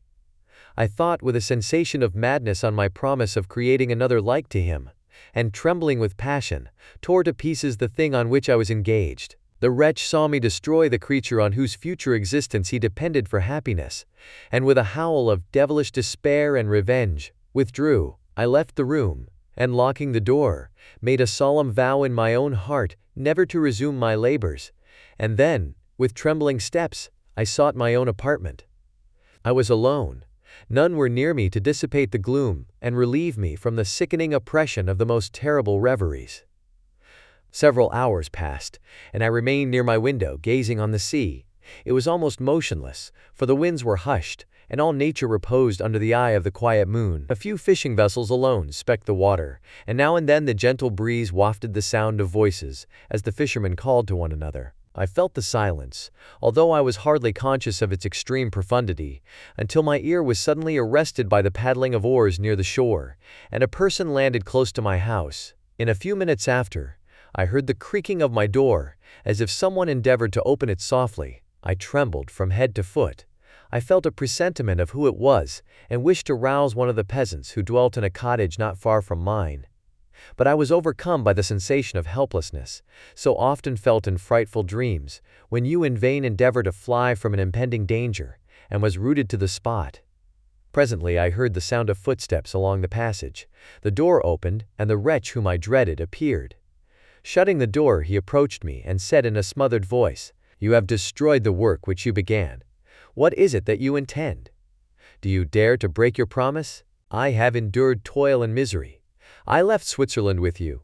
I crept along the shores of the Rhine, among its willow islands and over the summits of its hills. I have dwelt many months in the heaths of England and among the deserts of Scotland. I have endured incalculable fatigue and cold and hunger. Do you dare destroy my hopes? Begone! I do break my promise. Never will I create another like yourself, equal in deformity and wickedness." Slave. I before reasoned with you, but you have proved yourself unworthy of my condescension. Remember that I have power. You believe yourself miserable, but I can make you so wretched that the light of day will be hateful to you. You are my creator, but I am your master. Obey. The hour of my irresolution is past, and the period of your power is arrived. Your threats cannot move me to do an act of wickedness, but they confirm me in a determination of not creating you a companion in vice. Shall I, in cool blood, set loose upon the earth a demon whose delight is in death and wretchedness? Begone! I am firm, and your words will only exasperate my rage." The monster saw my determination in my face and gnashed his teeth in the impotence of anger. "Shall each man," cried he, "find a wife for his bosom, and each beast have his mate, and I be alone? I had feelings of affection, and they were requited by detestation and scorn. Man, you may hate, but beware. Your hours will pass in dread and misery, and soon the bolt will fall which must ravish from you your happiness forever. Are you to be happy while I grovel in the intensity of my wretchedness? You can blast my other passions, but revenge remains revenge, henceforth dearer than light or food. I may die, but first you, my tyrant and tormentor, shall curse the sun that gazes on your misery. Beware, for I am fearless and therefore powerful. I will watch with the wiliness of a snake, that I may sting with its venom. Man, you shall repent of the injuries you inflict. Devil, cease, and do not poison the air with these sounds of malice. I have declared my resolution to you, and I am no coward to bend beneath words. Leave me, I am inexorable. It is well, I go, but remember, I shall be with you on your wedding night." I started forward and exclaimed, "Villain! Before you sign my death warrant, be sure that you are yourself safe." I would have seized him, but he eluded me and quitted the house with precipitation. In a few moments I saw him in his boat, which shot across the waters with an arrowy swiftness, and was soon lost amidst the waves. All was again silent, but his words rang in my ears. I burned with rage to pursue the murderer of my peace and precipitate him into the ocean. I walked up and down my room hastily and perturbed, while my imagination conjured up 1,000 images to torment and sting me. Why had I not followed him and closed with him in mortal strife? But I had suffered him to depart, and he had directed his course towards the mainland. I shuddered to think who might be the next victim sacrificed to his insatiate revenge. And then I thought again of his words, "I will be with you on your wedding night." That, then, was the period fixed for the fulfillment of my destiny. In that hour, I should die and at once satisfy and extinguish his malice. The prospect did not move me to fear. Yet when I thought of my beloved Elizabeth, of her tears and endless sorrow, when she should find her lover so barbarously snatched from her, tears, the first I had shed for many months, streamed from my eyes, and I resolved not to fall before my enemy without a bitter struggle. The night passed away, and the sun rose from the ocean. My feelings became calmer, if it may be called calmness, when the violence of rage sinks into the depths of despair. I left the house, the horrid scene of the last night's contention, and walked on the beach of the sea, which I almost regarded as an insuperable barrier between me and my fellow creatures. Nay, a wish that such should prove the fact stole across me.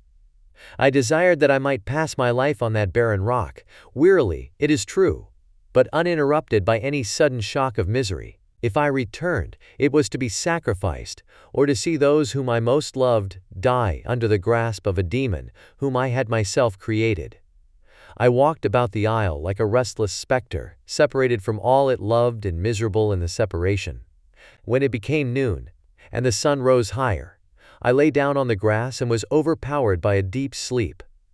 I had been awake the whole of the preceding night. My nerves were agitated, and my eyes inflamed by watching and misery. The sleep into which I now sank refreshed me, and when I awoke, I again felt as if I belonged to a race of human beings like myself, and I began to reflect upon what had passed with greater composure. Yet still the words of the fiend rang in my ears like a death knell. They appeared like a dream, yet distinct and oppressive as a reality.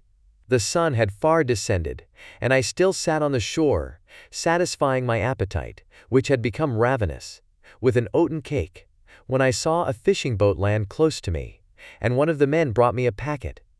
It contained letters from Geneva, and one from Clerval entreating me to join him.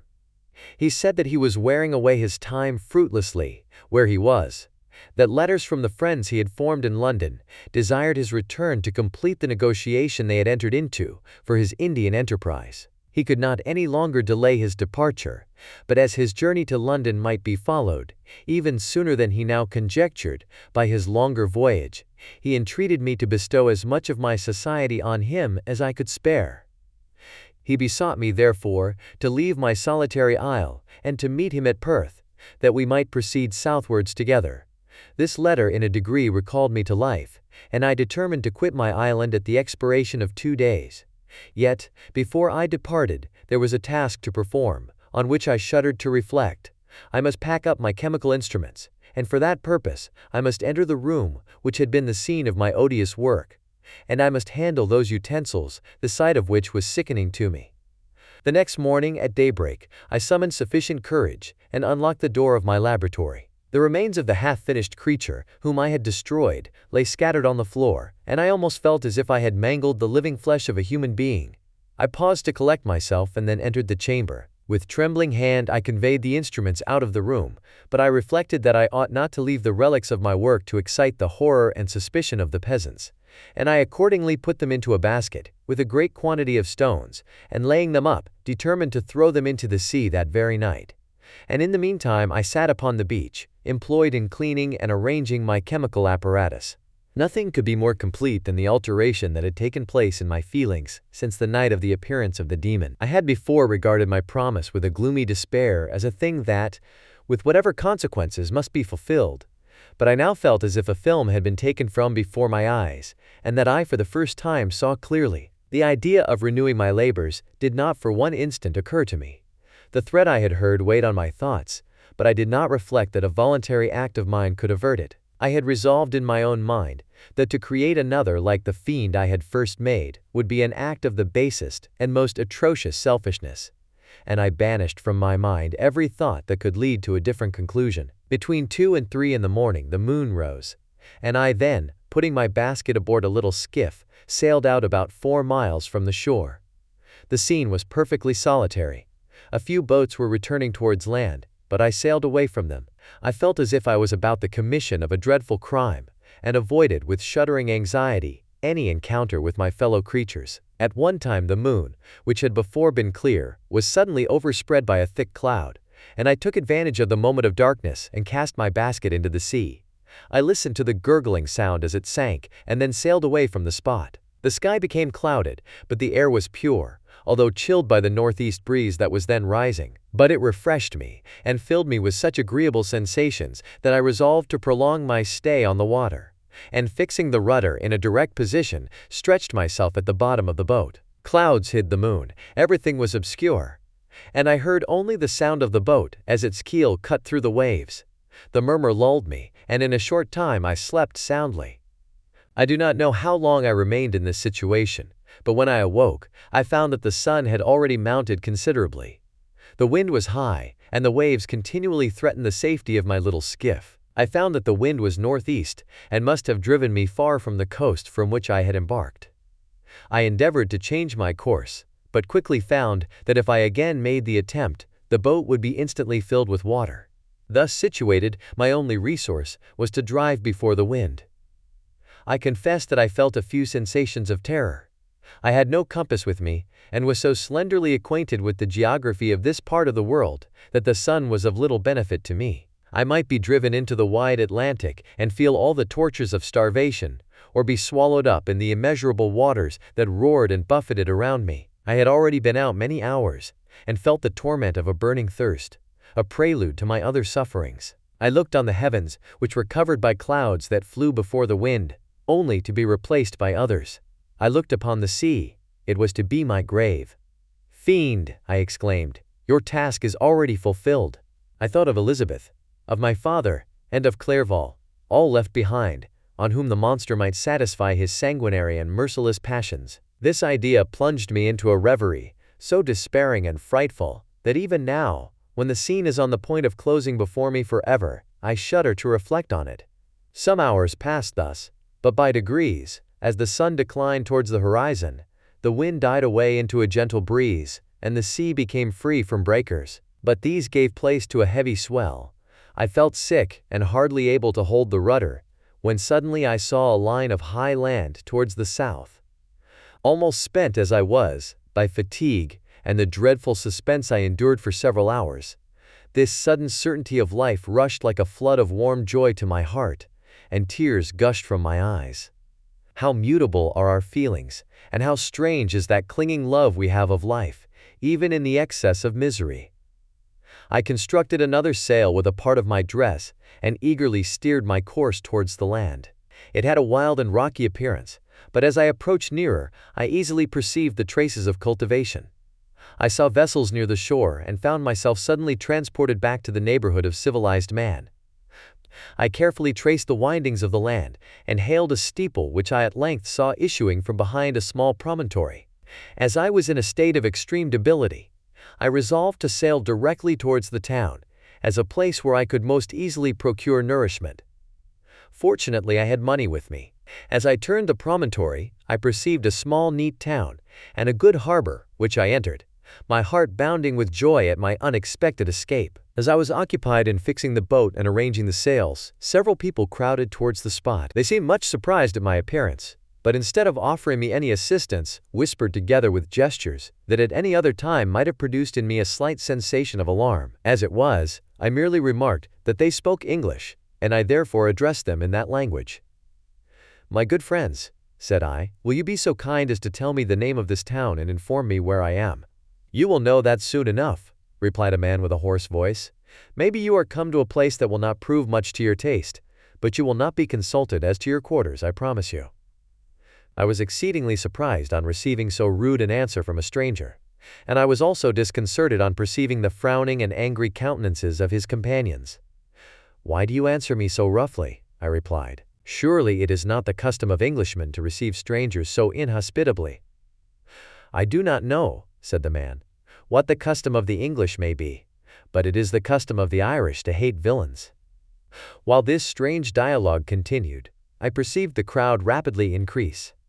Their faces expressed a mixture of curiosity and anger, which annoyed, and in some degree, alarmed me. I inquired the way to the inn, but no one replied. I then moved forward, and a murmuring sound arose from the crowd as they followed and surrounded me, when an ill-looking man approaching tapped me on the shoulder and said, "Come, sir, you must follow me to Mr. Kerwin's to give an account of yourself." "Who is Mr. Kerwin? Why am I to give an account of myself? Is not this a free country?" "Aye, sir, free enough for honest folks. Mr. Kerwin is a magistrate, and you are to give an account of the death of a gentleman who was found murdered here last night." This answer startled me, but I presently recovered myself. I was innocent. That could easily be proved. Accordingly, I followed my conductor in silence, and was led to one of the best houses in the town. I was ready to sink from fatigue and hunger, but being surrounded by a crowd, I thought it politic to rouse all my strength, that no physical debility might be construed into apprehension or conscious guilt. Little did I then expect the calamity that was in a few moments to overwhelm me and extinguish in horror and despair all fear of ignominy or death. I must pause here, for it requires all my fortitude to recall the memory of the frightful events which I am about to relate, in proper detail, to my recollection. Chapter 21. I was soon introduced into the presence of the magistrate, an old benevolent man with calm and mild manners. He looked upon me, however, with some degree of severity, and then, turning towards my conductors, he asked who appeared as witnesses on this occasion. About half a dozen men came forward, and one being selected by the magistrate, he deposed that he had been out fishing the night before with his son and brother-in-law, Daniel Nugent, when, about 10 o'clock, they observed a strong northerly blast rising, and they accordingly put in for port. It was a very dark night, as the moon had not yet risen. They did not land at the harbor, but, as they had been accustomed, at a creek about 2 miles below. He walked on first, carrying a part of the fishing tackle, and his companions followed him at some distance.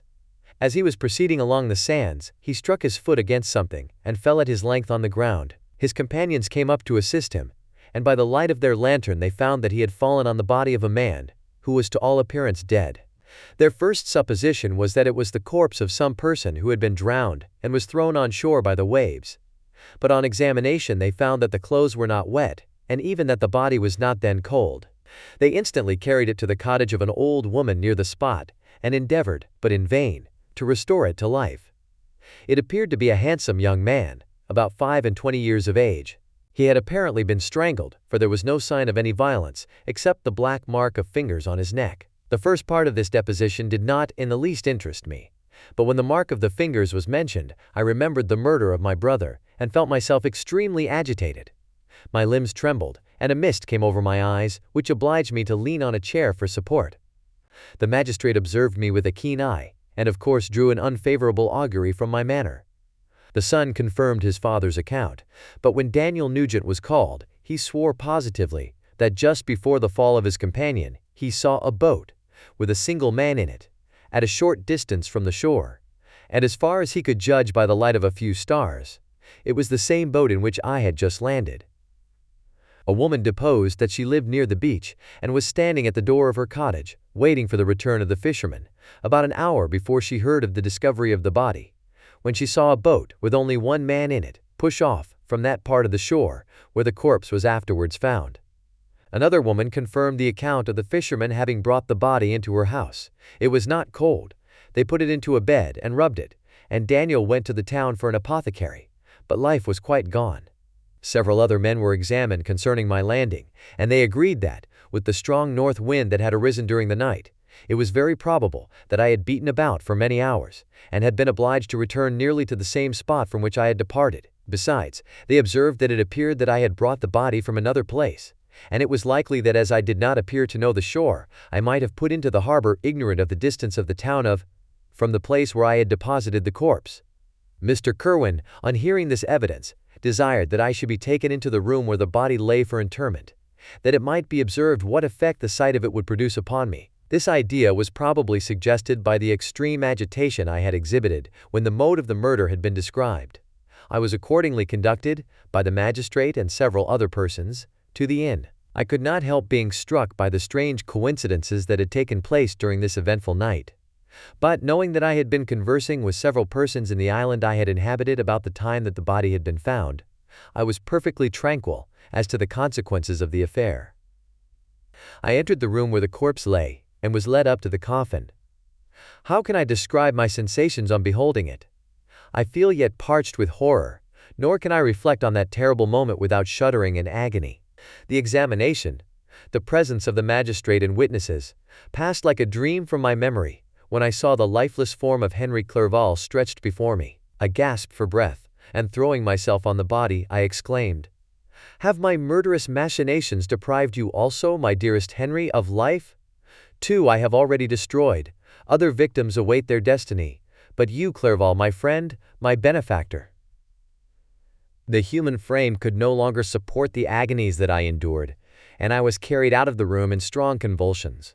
A fever succeeded to this. I lay for 2 months on the point of death. My ravings, as I afterwards heard, were frightful.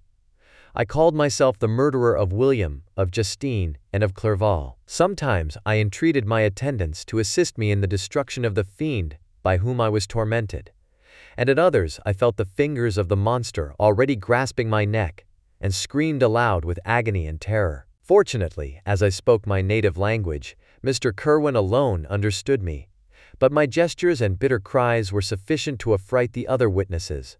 Why did I not die? More miserable than man ever was before, why did I not sink into forgetfulness and rest? Death snatches away many blooming children, the only hopes of their doting parents. How many brides and youthful lovers have been one day in the bloom of health and hope, and the next a prey for worms and the decay of the tomb? Of what materials was I made, that I could thus resist so many shocks, which, like the turning of the wheel, continually renewed the torture? But I was doomed to live, and in 2 months found myself as awaking from a dream, in a prison, stretched on a wretched bed, surrounded by jailers, turnkeys, bolts, and all the miserable apparatus of a dungeon. It was morning, I remember, when I thus awoke to understanding. I had forgotten the particulars of what had happened, and only felt as if some great misfortune had suddenly overwhelmed me. But when I looked around, and saw the barred windows, and the squalidness of the room in which I was, all flashed across my memory, and I groaned bitterly. This sound disturbed an old woman who was sleeping in a chair beside me. She was a hired nurse, the wife of one of the turnkeys, and her countenance expressed all those bad qualities which often characterize that class. The lines of her face were hard and rude, like that of persons accustomed to see without sympathizing in sights of misery. Her tone expressed her entire indifference. She addressed me in English, and the voice struck me as one that I had heard during my sufferings. "Are you better now, sir?" said she. I replied in the same language, with a feeble voice. "I believe I am. But if it be all true, if indeed I did not dream, I am sorry that I am still alive to feel this misery and horror." "For that matter," replied the old woman, "if you mean about the gentleman you murdered, I believe that it were better for you if you were dead, for I fancy it will go hard with you. However, that's none of my business. I am sent to nurse you and get you well. I do my duty with a safe conscience. It were well if everybody did the same." I turned with loathing from the woman who could utter so unfeeling a speech to a person just saved, on the very edge of death. But I felt languid, and unable to reflect on all that had passed. The whole series of my life appeared to me as a dream. I sometimes doubted if indeed it were all true, for it never presented itself to my mind with the force of reality. As the images that floated before me became more distinct, I grew feverish. A darkness pressed around me. No one was near me who soothed me with the gentle voice of love. No dear hand supported me. The physician came and prescribed medicines, and the old woman prepared them for me, but utter carelessness was visible in the first, and the expression of brutality was strongly marked in the visage of the second. Who could be interested in the fate of a murderer but the hangman who would gain his fee?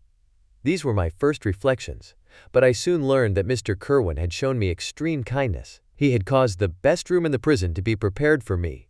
Wretched indeed was the best, and it was he who had provided a physician and a nurse. It is true, he seldom came to see me, for although he ardently desired to relieve the sufferings of every human creature, he did not wish to be present at the agonies and miserable ravings of a murderer. He came, therefore, sometimes to see that I was not neglected, but his visits were short and with long intervals. One day, while I was gradually recovering, I was seated in a chair, my eyes half open and my cheeks livid like those in death. I was overcome by gloom and misery, and often reflected I had better seek death than desire to remain in a world which to me was replete with wretchedness.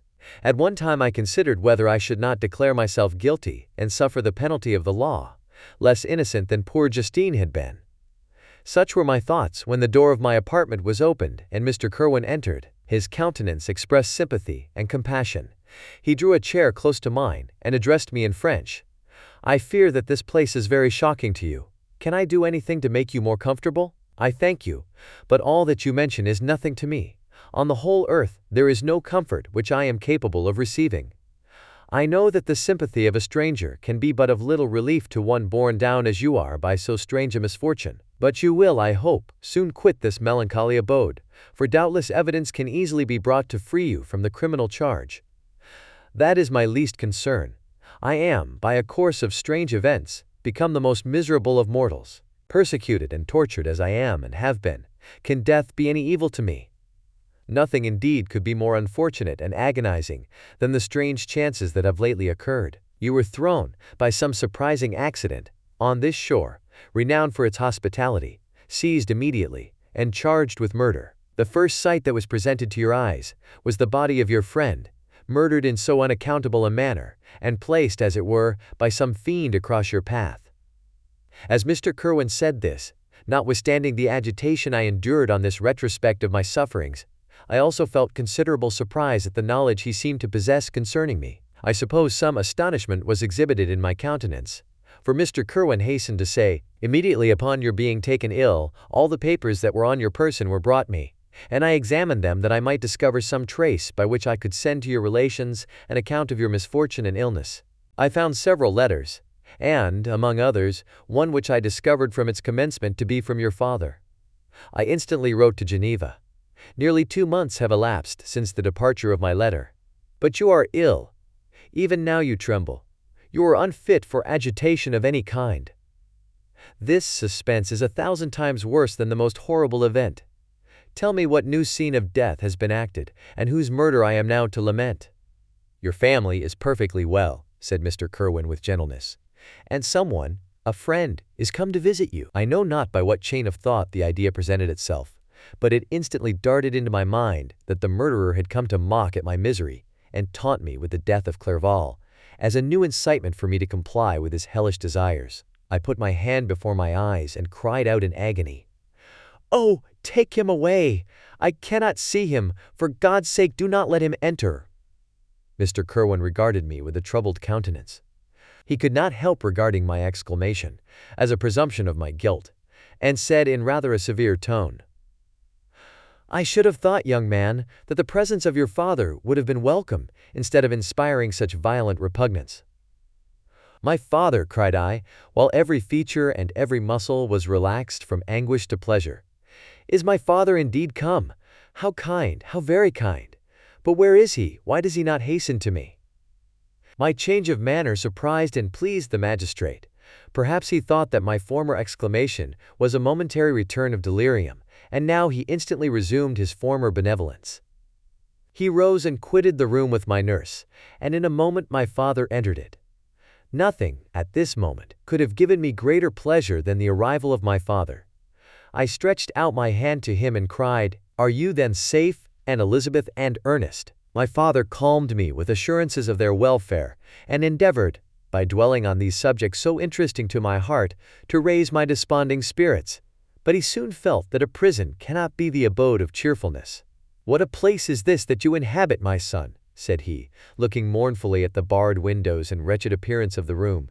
"You traveled to seek happiness, but a fatality seems to pursue you, and poor Clerval, the name of my unfortunate and murdered friend, was an agitation too great to be endured in my weak state. I shed tears. Alas! Yes, my father," replied I, "some destiny of the most horrible kind hangs over me, and I must live to fulfill it, or surely I should have died on the coffin of Henry."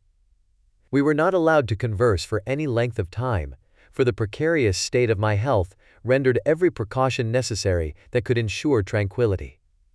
Mr. Kerwin came in and insisted that my strength should not be exhausted by too much exertion, but the appearance of my father was to me like that of my good angel, and I gradually recovered my health. As my sickness quitted me, I was absorbed by a gloomy and black melancholy that nothing could dissipate. The image of Clerval was forever before me, ghastly and murdered. More than once the agitation into which these reflections threw me made my friends dread a dangerous relapse.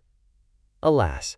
Why did they preserve so miserable and detested a life? It was surely that I might fulfill my destiny, which is now drawing to a close. Soon, oh very soon, will death extinguish these throbbings, and relieve me from the mighty weight of anguish that bears me to the dust. And, in executing the award of justice, I shall also sink to rest. Then the appearance of death was distant, although the wish was ever present to my thoughts, and I often sat for hours motionless and speechless, wishing for some mighty revolution that might bury me and my destroyer in its ruins. The season of the assizes approached. I had already been 3 months in prison, and although I was still weak and in continual danger of a relapse, I was obliged to travel nearly 100 miles to the country town where the court was held. Mr. Kerwin charged himself with every care of collecting witnesses and arranging my defense. I was spared the disgrace of appearing publicly as a criminal, as the case was not brought before the court that decides on life and death. The grand jury rejected the bill, on its being proved that I was on the Orkney Islands at the hour the body of my friend was found, and a fortnight after my removal, I was liberated from prison. My father was enraptured on finding me freed from the vexations of a criminal charge, that I was again allowed to breathe the fresh atmosphere, and permitted to return to my native country. I did not participate in these feelings, for to me the walls of a dungeon or a palace were alike hateful. The cup of life was poisoned forever, and although the sun shone upon me, as upon the happy and gay of heart, I saw around me nothing but a dense and frightful darkness, penetrated by no light but the glimmer of 2 eyes that glared upon me. Sometimes they were the expressive eyes of Henry, languishing in death, the dark orbs nearly covered by the lids and the long black lashes that fringed them. Sometimes it was the watery, clouded eyes of the monster, as I first saw them in my chamber at Ingolstadt. My father tried to awaken in me the feelings of affection.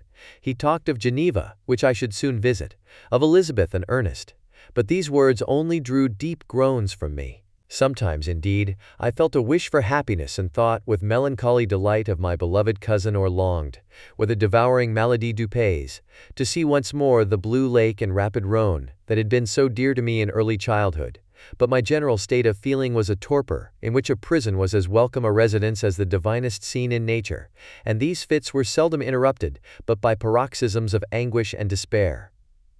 At these moments I often endeavored to put an end to the existence I loathed, and it required unceasing attendance and vigilance to restrain me from committing some dreadful act of violence.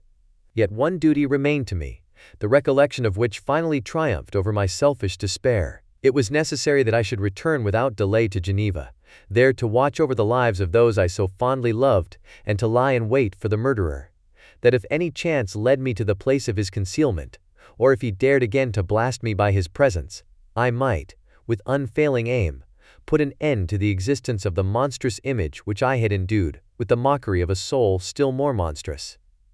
My father still desired to delay our departure, fearful that I could not sustain the fatigues of a journey, for I was a shattered wreck, the shadow of a human being. My strength was gone. I was a mere skeleton, and fever night and day preyed upon my wasted frame. Still, as I urged our leaving Ireland with such inquietude and impatience, my father thought it best to yield. We took our passage on board a vessel bound for Havre de Grace, and sailed with a fair wind from the Irish shores. It was midnight. I lay on the deck looking at the stars, and listening to the dashing of the waves.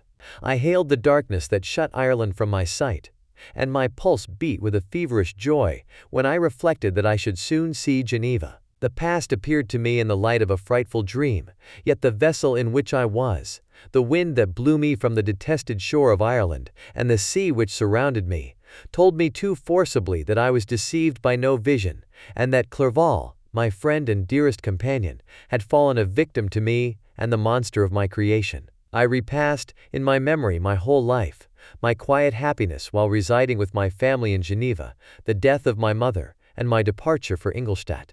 I remembered, shuddering, the mad enthusiasm that hurried me on to the creation of my hideous enemy, and I called to mind the night in which he first lived.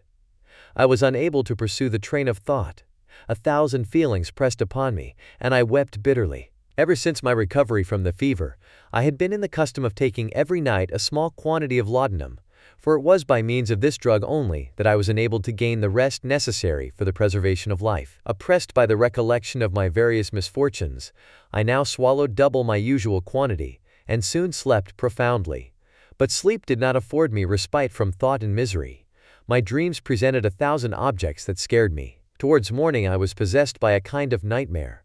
I felt the fiend's grasp in my neck and could not free myself from it. Groans and cries rang in my ears. My father, who was watching over me, perceiving my restlessness, awoke me. The dashing waves were around, the cloudy sky above. The fiend was not here. A sense of security, a feeling that a truce was established between the present hour and the irresistible disastrous future, imparted to me a kind of calm forgetfulness, of which the human mind is by its structure peculiarly susceptible. Chapter 22. The voyage came to an end. We landed, and proceeded to Paris. I soon found that I had overtaxed my strength, and that I must repose before I could continue my journey. My father's care and attentions were indefatigable, but he did not know the origin of my sufferings, and sought erroneous methods to remedy the incurable ill. He wished me to seek amusement in society. I abhorred the face of man. Oh, not abhorred. They were my brethren, my fellow beings, and I felt attracted even to the most repulsive among them, as to creatures of an angelic nature and celestial mechanism, but I felt that I had no right to share their intercourse. I had unchained an enemy among them, whose joy it was to shed their blood, and to revel in their groans. How they would, each and all, abhor me and hunt me from the world, did they know my unhallowed acts, and the crimes which had their source in me. My father yielded at length to my desire to avoid society, and strove by various arguments to banish my despair. Sometimes he thought that I felt deeply the degradation of being obliged to answer a charge of murder, and he endeavored to prove to me the futility of pride. "Alas, my father," said I, "how little do you know me! Human beings, their feelings and passions, would indeed be degraded if such a wretch as I felt pride. Justine, poor unhappy Justine, was as innocent as I, and she suffered the same charge. She died for it, and I am the cause of this. I murdered her. William, Justine, and Henry, they all died by my hands." My father had often, during my imprisonment, heard me make the same assertion. When I thus accused myself, he sometimes seemed to desire an explanation, and at others he appeared to consider it as the offspring of delirium, and that, during my illness, some idea of this kind had presented itself to my imagination, the remembrance of which I preserved in my convalescence. I avoided explanation, and maintained a continual silence concerning the wretch I had created. I had a persuasion that I should be supposed mad, and this in itself would forever have chained my tongue. But besides, I could not bring myself to disclose a secret which would fill my hearer with consternation, and make fear and unnatural horror the inmates of his breast. I checked, therefore, my impatient thirst for sympathy, and was silent when I would have given the world to have confided the fatal secret. Yet still, words like those I have recorded would burst uncontrollably from me. I could offer no explanation of them, but their truth in part relieved the burden of my mysterious woe. Upon this occasion my father said, with an expression of unbounded wonder, "My dearest Victor, what infatuation is this? My dear son, I entreat you never to make such an assertion again." "I am not mad," I cried energetically. "The sun and the heavens, who have viewed my operations, can bear witness of my truth. I am the assassin of those most innocent victims. They died by my machinations. 1,000 times would I have shed my own blood, drop by drop, to have saved their lives. But I could not, my father, indeed I could not sacrifice the whole human race." The conclusion of this speech convinced my father that my ideas were deranged, and he instantly changed the subject of our conversation and endeavored to alter the course of my thoughts. He wished as much as possible to obliterate the memory of the scenes that had taken place in Ireland, and never alluded to them, or suffered me to speak of my misfortunes. As time passed away, I became more calm. Misery had her dwelling in my heart, but I no longer talked in the same incoherent manner of my own crimes. Sufficient for me was the consciousness of them. By the utmost self-violence, I curbed the imperious voice of wretchedness, which sometimes desired to declare itself to the whole world, and my manners were calmer and more composed than they had ever been since my journey to the Sea of Ice. A few days before we left Paris on our way to Switzerland, I received the following letter from Elizabeth. "My dear friend, it gave me the greatest pleasure to receive a letter from my uncle dated at Paris. You are no longer at a formidable distance, and I may hope to see you in less than a fortnight. My poor cousin, how much you must have suffered. I expect to see you looking even more ill than when you quitted Geneva. This winter has been passed most miserably, tortured as I have been by anxious suspense. Yet I hope to see peace in your countenance, and to find that your heart is not totally void of comfort and tranquility. Yet I fear that the same feelings now exist that made you so miserable a year ago, even perhaps augmented by time. I would not disturb you at this period, when so many misfortunes weigh upon you, but a conversation that I had with my uncle previous to his departure renders some explanation necessary before we meet." Explanation? You may possibly say, what can Elizabeth have to explain? If you really say this, my questions are answered and all my doubts satisfied. But you are distant from me, and it is possible that you may dread and yet be pleased with this explanation. And in a probability of this being the case, I dare not any longer postpone writing what, during your absence, I have often wished to express to you, but have never had the courage to begin. You well know, Victor, that our union had been the favorite plan of your parents ever since our infancy. We were told this when young, and taught to look forward to it as an event that would certainly take place. We were affectionate playfellows during childhood, and I believe, dear and valued friends to one another as we grew older. But as brother and sister often entertain a lively affection towards each other without desiring a more intimate union, may not such also be our case? Tell me, dearest Victor, answer me, I conjure you by our mutual happiness, with simple truth. Do you not love another? You have traveled. You have spent several years of your life at Ingolstadt, and I confess to you, my friend, that when I saw you last autumn so unhappy, flying to solitude from the society of every creature, I could not help supposing that you might regret our connection, and believe yourself bound in honor to fulfill the wishes of your parents, although they opposed themselves to your inclinations. But this is false reasoning. I confess to you, my friend, that I love you and that in my airy dreams of futurity you have been my constant friend and companion. But it is your happiness I desire as well as my own, when I declare to you that our marriage would render me eternally miserable unless it were the dictate of your own free choice. Even now I weep to think that, borne down as you are by the cruelest misfortunes, you may stifle, by the word honor, all hope of that love and happiness which would alone restore you to yourself. I, who have so disinterested an affection for you, may increase your miseries tenfold by being an obstacle to your wishes. Ah, Victor, be assured that your cousin and playmate has too sincere a love for you not to be made miserable by this supposition. Be happy, my friend, and if you obey me in this one request, remain satisfied that nothing on earth will have the power to interrupt my tranquility. Do not let this letter disturb you. Do not answer tomorrow, or the next day, or even until you come, if it will give you pain. My uncle will send me news of your health, and if I see but one smile on your lips when we meet, occasioned by this or any other exertion of mine, I shall need no other happiness. Elizabeth Lavenza, Geneva, May 18, 17.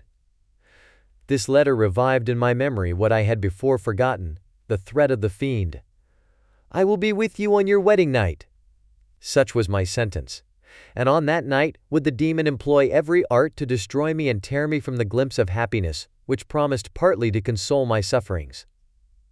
On that night he had determined to consummate his crimes by my death. Well, be it so. A deadly struggle would then assuredly take place, in which if he were victorious I should be at peace, and his power over me be at an end. If he were vanquished I should be a free man. Alas, what freedom! Such as the peasant enjoys, when his family have been massacred before his eyes, his cottage burnt, his lands laid waste, and he is turned adrift, homeless, penniless, and alone, but free. Such would be my liberty, except that in my Elizabeth the first possessed a treasure, alas, balanced by those horrors of remorse and guilt which would pursue me until death. Sweet and beloved Elizabeth! I read and reread her letter, and some softened feelings stole into my heart and dared to whisper paradisiacal dreams of love and joy. But the apple was already eaten, and the angel's arm bared to drive me from all hope. Yet I would die to make her happy. If the monster executed his threat, death was inevitable. Yet again, I considered whether my marriage would hasten my fate. My destruction might indeed arrive a few months sooner, but if my torturer should suspect that I postponed it, influenced by his menaces, he would surely find other and perhaps more dreadful means of revenge. He had vowed to be with me on my wedding night, yet he did not consider that threat as binding him to peace in the meantime, for as if to show me that he was not yet satiated with blood, he had murdered Clerval immediately after the enunciation of his threats. I resolved, therefore, that if my immediate union with my cousin would conduce either to hers or my father's happiness, my adversary's designs against my life should not retard it a single hour. In this state of mind, I wrote to Elizabeth. My letter was calm and affectionate. I fear, my beloved girl, I said, little happiness remains for us on earth, yet all that I may one day enjoy is centered in you. Chase away your idle fears. To you alone do I consecrate my life and my endeavors for contentment. I have one secret, Elizabeth, a dreadful one. When revealed to you, it will chill your frame with horror, and then, far from being surprised at my misery, you will only wonder that I survive what I have endured.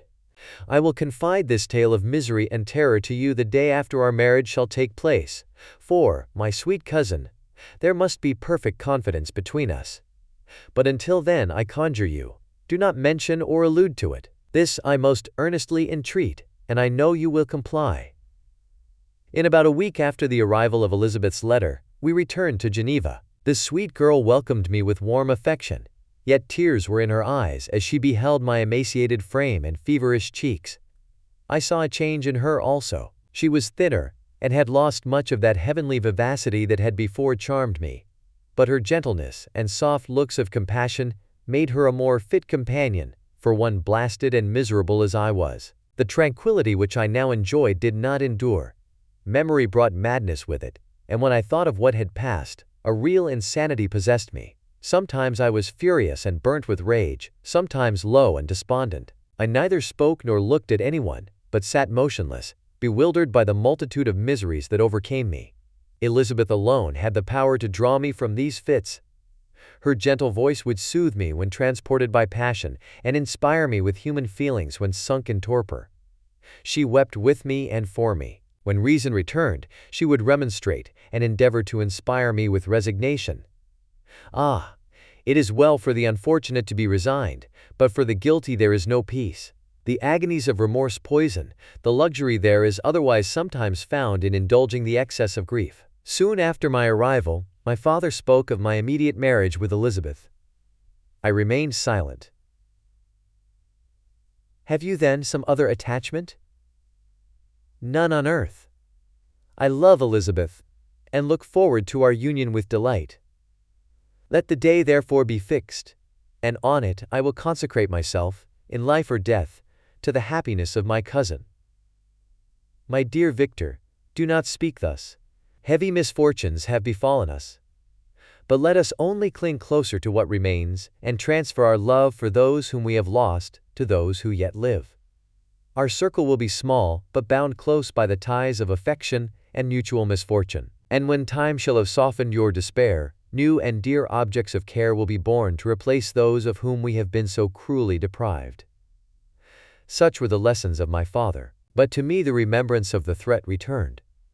Nor can you wonder that, omnipotent as the fiend had yet been in his deeds of blood, I should almost regard him as invincible, and that when he had pronounced the words, "I shall be with you on your wedding night," I should regard the threatened fate as unavoidable. But death was no evil to me, if the loss of Elizabeth were balanced with it, and I therefore, with a contented and even cheerful countenance, agreed with my father that if my cousin would consent, the ceremony should take place in 10 days, and thus put, as I imagined, the seal to my fate.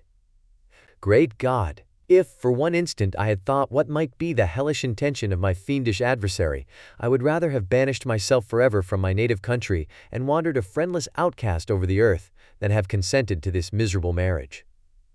But as if possessed of magic powers, the monster had blinded me to his real intentions, and when I thought that I had prepared only my own death, I hastened that of a far dearer victim. As the period fixed for our marriage drew nearer, whether from cowardice or prophetic feeling, I felt my heart sink within me, but I concealed my feelings by an appearance of hilarity that brought smiles and joy to the countenance of my father, but hardly deceived the ever-watchful and nicer eye of Elizabeth. She looked forward to our union with placid contentment, not unmingled with a little fear, which past misfortunes had impressed, that what now appeared certain and tangible happiness might soon dissipate into an airy dream and leave no trace but deep and everlasting regret.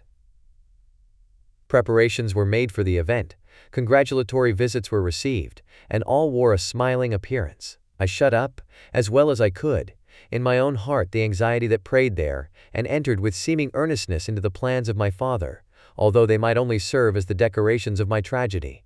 Through my father's exertions, a part of the inheritance of Elizabeth had been restored to her by the Austrian government. A small possession on the shores of Como belonged to her. It was agreed that, immediately after our union, we should proceed to Villa Lavenza and spend our first days of happiness beside the beautiful lake near which it stood. In the meantime, I took every precaution to defend my person in case the fiend should openly attack me. I carried pistols and a dagger constantly about me and was ever on the watch to prevent artifice, and by these means gained a greater degree of tranquility. Indeed, as the period approached, the threat appeared more as a delusion, not to be regarded as worthy to disturb my peace, while the happiness I hoped for in my marriage wore a greater appearance of certainty, as the day fixed for its solemnization drew nearer, and I heard it continually spoken of as an occurrence which no accident could possibly prevent. Elizabeth seemed happy.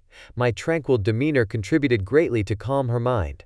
But on the day that was to fulfill my wishes and my destiny, she was melancholy, and a presentiment of evil pervaded her. And perhaps also she thought of the dreadful secret which I had promised to reveal to her on the following day. My father was in the meantime overjoyed, and in the bustle of preparation, only recognized in the melancholy of his niece the diffidence of a bride. After the ceremony was performed, a large party assembled at my father's, but it was agreed that Elizabeth and I should commence our journey by water, sleeping that night at Evian, and continuing our voyage on the following day. The day was fair, the wind favorable, all smiled on our nuptial embarkation. Those were the last moments of my life during which I enjoyed the feeling of happiness. We passed rapidly along. The sun was hot, but we were sheltered from its rays by a kind of canopy, while we enjoyed the beauty of the scene, sometimes on one side of the lake, where we saw Mont Salève, the pleasant banks of Montalegre, and at a distance, surmounting all, the beautiful Mont Blanc, and the assemblage of snowy mountains that in vain endeavor to emulate her. Sometimes coasting the opposite banks, we saw the mighty Jura opposing its dark side to the ambition that would quit its native country, and an almost insurmountable barrier to the invader who should wish to enslave it. I took the hand of Elizabeth.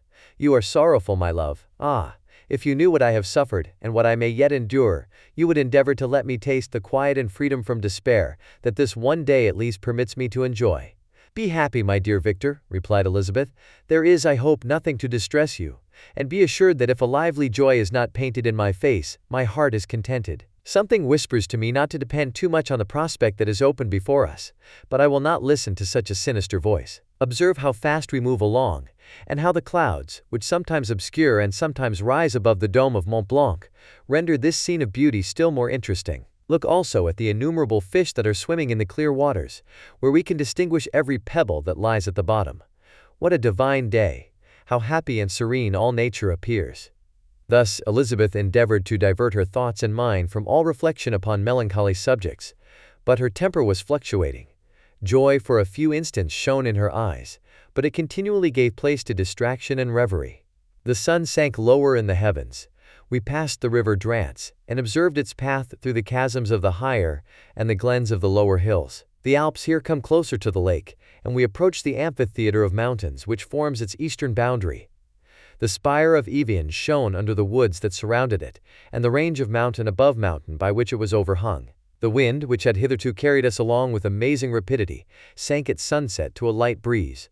The soft air just ruffled the water and caused a pleasant motion among the trees as we approached the shore, from which it wafted the most delightful scent of flowers and hay. The sun sank beneath the horizon as we landed, and as I touched the shore I felt those cares and fears revive, which soon were to clasp me and cling to me forever. Chapter 23. It was 8 o'clock when we landed.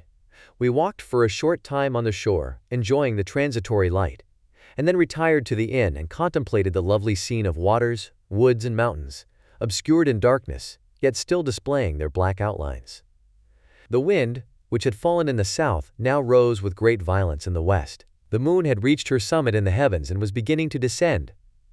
The clouds swept across it swifter than the flight of the vulture and dimmed her rays, while the lake reflected the scene of the busy heavens, rendered still busier by the restless waves that were beginning to rise. Suddenly a heavy storm of rain descended. I had been calm during the day, but so soon as night obscured the shapes of objects, 1,000 fears arose in my mind. I was anxious and watchful, while my right hand grasped a pistol which was hidden in my bosom.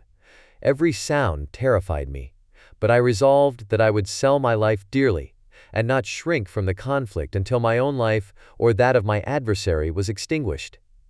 Elizabeth observed my agitation for some time in timid and fearful silence, but there was something in my glance which communicated terror to her, and trembling she asked, "What is it that agitates you, my dear Victor? What is it you fear?" "Oh, peace, peace, my love," replied I. "This night, and all will be safe, but this night is dreadful, very dreadful." I passed an hour in this state of mind, when suddenly I reflected how fearful the combat which I momentarily expected would be to my wife, and I earnestly entreated her to retire, resolving not to join her until I had obtained some knowledge as to the situation of my enemy. She left me, and I continued some time walking up and down the passages of the house and inspecting every corner that might afford a retreat to my adversary. But I discovered no trace of him, and was beginning to conjecture that some fortunate chance had intervened to prevent the execution of his menaces, when suddenly I heard a shrill and dreadful scream. It came from the room into which Elizabeth had retired. As I heard it, the whole truth rushed into my mind. My arms dropped, the motion of every muscle and fiber was suspended. I could feel the blood trickling in my veins, and tingling in the extremities of my limbs. This state lasted but for an instant. The scream was repeated, and I rushed into the room. Great God! Why did I not then expire? Why am I here to relate the destruction of the best hope and the purest creature on earth?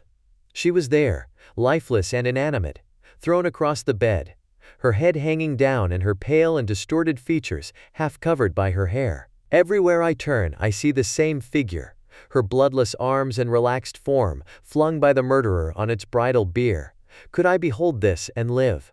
Alas, life is obstinate and clings closest where it is most hated. For a moment only did I lose recollection. I fell senseless on the ground. When I recovered, I found myself surrounded by the people of the inn. Their countenances expressed a breathless terror, but the horror of others appeared only as a mockery, a shadow of the feelings that oppressed me. I escaped from them to the room where lay the body of Elizabeth, my love, My wife, so lately living, so dear, so worthy. She had been moved from the posture in which I had first beheld her, and now, as she lay, her head upon her arm and a handkerchief thrown across her face and neck, I might have supposed her asleep. I rushed towards her and embraced her with ardor, but the deadly languor and coldness of the limbs told me that what I now held in my arms had ceased to be the Elizabeth whom I had loved and cherished.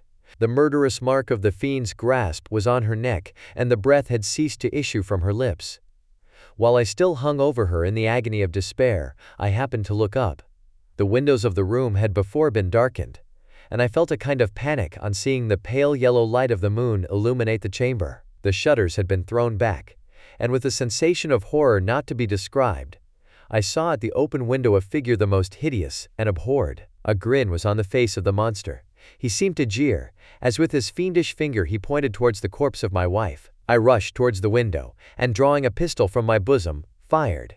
But he eluded me, leaped from his station, and running with the swiftness of lightning, plunged into the lake. The report of the pistol brought a crowd into the room. I pointed to the spot where he had disappeared, and we followed the track with boats. Nets were cast, but in vain. After passing several hours, we returned hopeless, most of my companions believing it to have been a form conjured up by my fancy.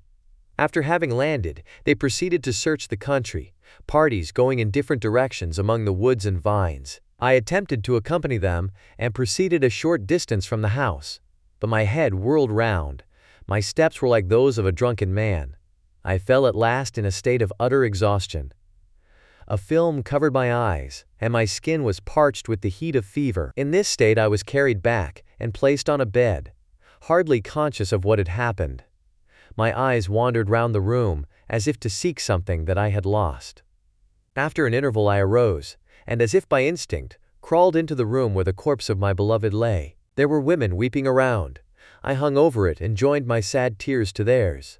All this time no distinct idea presented itself to my mind, but my thoughts rambled to various subjects, reflecting confusedly on my misfortunes and their cause.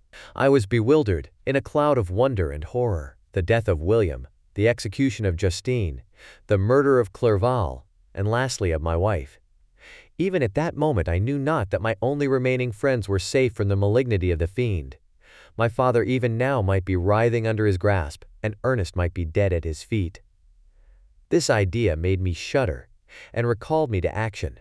I started up and resolved to return to Geneva with all possible speed. There were no horses to be procured, and I must return by the lake. But the wind was unfavorable, and the rain fell in torrents. However, it was hardly morning, and I might reasonably hope to arrive by night. I hired men to row and took an oar myself, for I had always experienced relief from mental torment in bodily exercise. But the overflowing misery I now felt, and the excess of agitation that I endured, rendered me incapable of any exertion. I threw down the oar, and leaning my head upon my hands, gave way to every gloomy idea that arose. If I looked up, I saw scenes which were familiar to me in my happier time, and which I had contemplated but the day before, in the company of her who is now but a shadow and a recollection. Tears streamed from my eyes. The rain had ceased for a moment, and I saw the fish play in the waters, as they had done a few hours before. They had then been observed by Elizabeth. Nothing is so painful to the human mind as a great and sudden change. The sun might shine or the clouds might lower, but nothing could appear to me as it had done the day before. A fiend had snatched from me every hope of future happiness. No creature had ever been so miserable as I was. So frightful an event is single in the history of man. But why should I dwell upon the incidents that followed this last overwhelming event? Mine has been a tale of horrors. I have reached their acme, and what I must now relate can but be tedious to you. Know that, one by one, my friends were snatched away. I was left desolate. My own strength is exhausted, and I must tell, in a few words, what remains of my hideous narration. I arrived at Geneva. My father and Ernest yet lived, but the former sunk under the tidings that I bore. I see him now, excellent and venerable old man. His eyes wandered in vacancy, for they had lost their charm and their delight. His Elizabeth, his more than daughter, whom he doted on with all that affection which a man feels, who in the decline of life, having few affections, clings more earnestly to those that remain. Cursed, Cursed be the fiend that brought misery on his gray hairs, and doomed him to waste and wretchedness.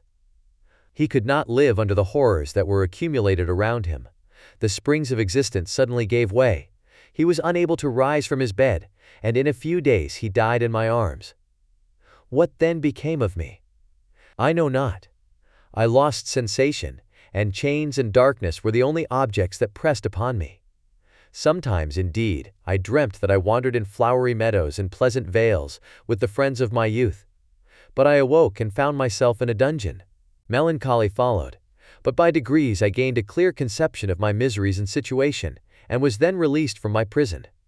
For they had called me mad, and during many months, as I understood, a solitary cell had been my habitation. Liberty, however, had been a useless gift to me, had I not, as I awakened to reason, at the same time awakened to revenge. As the memory of past misfortunes pressed upon me, I began to reflect on their cause, the monster whom I had created, the miserable demon whom I had sent abroad into the world for my destruction. I was possessed by a maddening rage when I thought of him, and desired and ardently prayed that I might have him within my grasp to wreak a great and signal revenge on his cursed head. Nor did my hate long confine itself to useless wishes.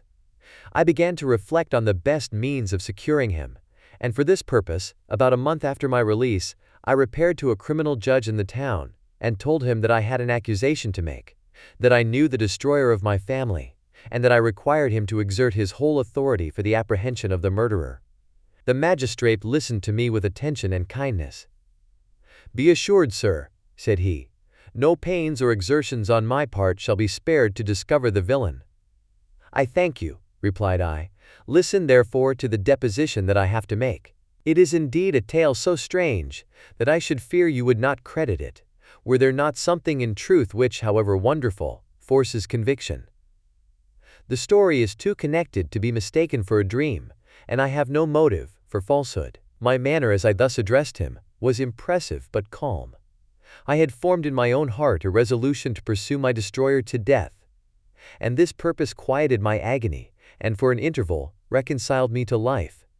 I now related my history briefly, but with firmness and precision, marking the dates with accuracy, and never deviating into invective or exclamation. The magistrate appeared at first perfectly incredulous, but as I continued he became more attentive and interested. I saw him sometimes shudder with horror. At others, a lively surprise, unmingled with disbelief, was painted on his countenance. When I had concluded my narration, I said, "This is the being whom I accuse, and for whose seizure and punishment I call upon you to exert your whole power. It is your duty as a magistrate, and I believe and hope that your feelings as a man will not revolt from the execution of those functions on this occasion." This address caused a considerable change in the physiognomy of my own auditor. He had heard my story with that half kind of belief that is given to a tale of spirits and supernatural events. But when he was called upon to act officially in consequence, the whole tide of his incredulity returned. He, however, answered mildly, "I would willingly afford you every aid in your pursuit, but the creature of whom you speak appears to have powers which would put all my exertions to defiance. Who can follow an animal which can traverse the sea of ice and inhabit caves and dens where no man would venture to intrude? Besides, some months have elapsed since the commission of his crimes, and no one can conjecture to what place he has wandered, or what region he may now inhabit. I do not doubt that he hovers near the spot which I inhabit, and if he has indeed taken refuge in the Alps, he may be hunted like the chamois, and destroyed as a beast of prey. But I perceive your thoughts. You do not credit my narrative and do not intend to pursue my enemy with the punishment which is his desert." As I spoke, rage sparkled in my eyes. The magistrate was intimidated. "You are mistaken," said he. "I will exert myself, and if it is in my power to seize the monster, be assured that he shall suffer punishment proportionate to his crimes. But I fear, from what you have yourself described to be his properties, that this will prove impracticable, and thus, while every proper measure is pursued, you should make up your mind to disappointment. That cannot be. But all that I can say will be of little avail. My revenge is of no moment to you, yet while I allow it to be a vice, I confess that it is the devouring and only passion of my soul. My rage is unspeakable when I reflect that the murderer whom I have turned loose upon society still exists. You refuse my just demand. I have but one resource, and I devote myself, either in my life or death, to his destruction. I trembled with excess of agitation as I said this. There was a frenzy in my manner, and something, I doubt not, of that haughty fierceness which the martyrs of old are said to have possessed. But to a Genevan magistrate, whose mind was occupied by far other ideas than those of devotion and heroism, this elevation of mind had much the appearance of madness. He endeavored to soothe me as a nurse does a child, and reverted to my tale as the effects of delirium. "Man," I cried, "how ignorant art thou in thy pride of wisdom! Cease, you know not what it is you say." I broke from the house angry and disturbed, and retired to meditate on some other mode of action. Chapter 24. My present situation was one in which all voluntary thought was swallowed up and lost. I was hurried away by fury. Revenge alone endowed me with strength and composure. It molded my feelings, and allowed me to be calculating and calm at periods when otherwise delirium or death would have been my portion. My first resolution was to quit Geneva forever. My country, which when I was happy and beloved was dear to me, now in my adversity, became hateful. I provided myself with a sum of money, together with a few jewels which had belonged to my mother, and departed. And now my wanderings began, which are to cease but with life. I have traversed a vast portion of the earth, and have endured all the hardships which travelers in deserts and barbarous countries are wont to meet. How I have lived I hardly know. Many times have I stretched my failing limbs upon the sandy plain and prayed for death. But revenge kept me alive. I dared not die and leave my adversary in being. When I quitted Geneva, my first labor was to gain some clue by which I might trace the steps of my fiendish enemy. But my plan was unsettled, and I wandered many hours round the confines of the town, uncertain what path I should pursue. As night approached, I found myself at the entrance of the cemetery, where William, Elizabeth, and my father reposed. I entered it, and approached the tomb which marked their graves. Everything was silent, except the leaves of the trees, which were gently agitated by the wind. The night was nearly dark, and the scene would have been solemn and affecting even to an uninterested observer. The spirits of the departed seemed to flit around and to cast a shadow, which was felt but not seen, around the head of the mourner. The deep grief which this scene had at first excited quickly gave way to rage and despair. They were dead, and I lived. Their murderer also lived, and to destroy him I must drag out my weary existence. I knelt on the grass and kissed the earth, and with quivering lips exclaimed, "By the sacred earth on which I kneel, by the shades that wander near me, by the deep and eternal grief that I feel, I swear, and by thee, O night, and the spirits that preside over thee, to pursue the demon who caused this misery, until he or I shall perish in mortal conflict. For this purpose I will preserve my life. To execute this dear revenge will I again behold the sun and tread the green herbage of earth, which otherwise should vanish from my eyes forever. And I call on you, spirits of the dead, and on you, wandering ministers of vengeance, to aid and conduct me in my work. Let the cursed and hellish monster drink deep of agony. Let him feel the despair that now torments me." I had begun my adjuration with solemnity, and an awe which almost assured me that the shades of my murdered friends heard and approved my devotion, but the furies possessed me as I concluded, and rage choked my utterance. I was answered through the stillness of night by a loud and fiendish laugh. It rang on my ears long and heavily. The mountains re-echoed it, and I felt as if all hell surrounded me with mockery and laughter. Surely in that moment I should have been possessed by frenzy, and have destroyed my miserable existence, but that my vow was heard, and that I was reserved for vengeance. The laughter died away, when a well-known and abhorred voice, apparently close to my ear, addressed me in an audible whisper. "I am satisfied, miserable wretch, you have determined to live, and I am satisfied." I darted towards the spot from which the sound proceeded, but the devil eluded my grasp. Suddenly the broad disk of the moon arose and shone full upon his ghastly and distorted shape as he fled with more than mortal speed. I pursued him, and for many months this has been my task. Guided by a slight clue, I followed the windings of the Rhone, but vainly. The blue Mediterranean appeared, and by a strange chance I saw the fiend enter by night, and hide himself in a vessel bound for the Black Sea. I took my passage in the same ship, but he escaped, I know not how. Amidst the wilds of Tartary and Russia, although he still evaded me, I have ever followed in his track. Sometimes the peasants, scared by this horrid apparition, informed me of his path. Sometimes he himself, who feared that if I lost all trace of him I should despair and die, left some mark to guide me. The snows descended on my head, and I saw the print of his huge step on the white plain. To you first entering on life, to whom care is new and agony unknown, how can you understand what I have felt, and still feel? Cold, want and fatigue were the least pains which I was destined to endure. I was cursed by some devil, and carried about with me my eternal hell. Yet still, a spirit of good followed and directed my steps, and when I most murmured, would suddenly extricate me from seemingly insurmountable difficulties.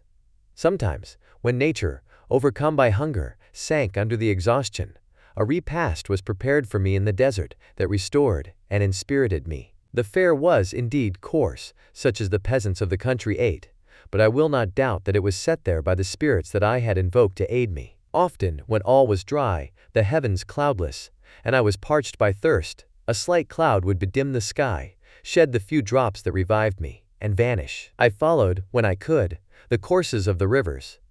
But the demon generally avoided these, as it was here that the population of the country chiefly collected.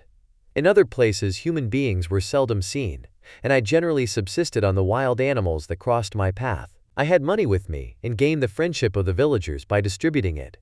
Or I brought with me some food that I had killed, which, after taking a small part, I always presented to those who had provided me with fire and utensils for cooking. My life, as it passed thus, was indeed hateful to me, and it was during sleep alone that I could taste joy. Oh, blessed sleep! Often, when most miserable, I sank to repose, and my dreams lulled me even to rapture. The spirits that guarded me had provided these moments, or rather hours, of happiness, that I might retain strength to fulfill my pilgrimage. Deprived of this respite, I should have sunk under my hardships. During the day I was sustained and inspirited by the hope of night, for in sleep I saw my friends, my wife, and my beloved country. Again I saw the benevolent countenance of my father, heard the silver tones of my Elizabeth's voice, and beheld Clerval enjoying health and youth. Often, when wearied by a toilsome march, I persuaded myself that I was dreaming until night should come, and that I should then enjoy reality in the arms of my dearest friends.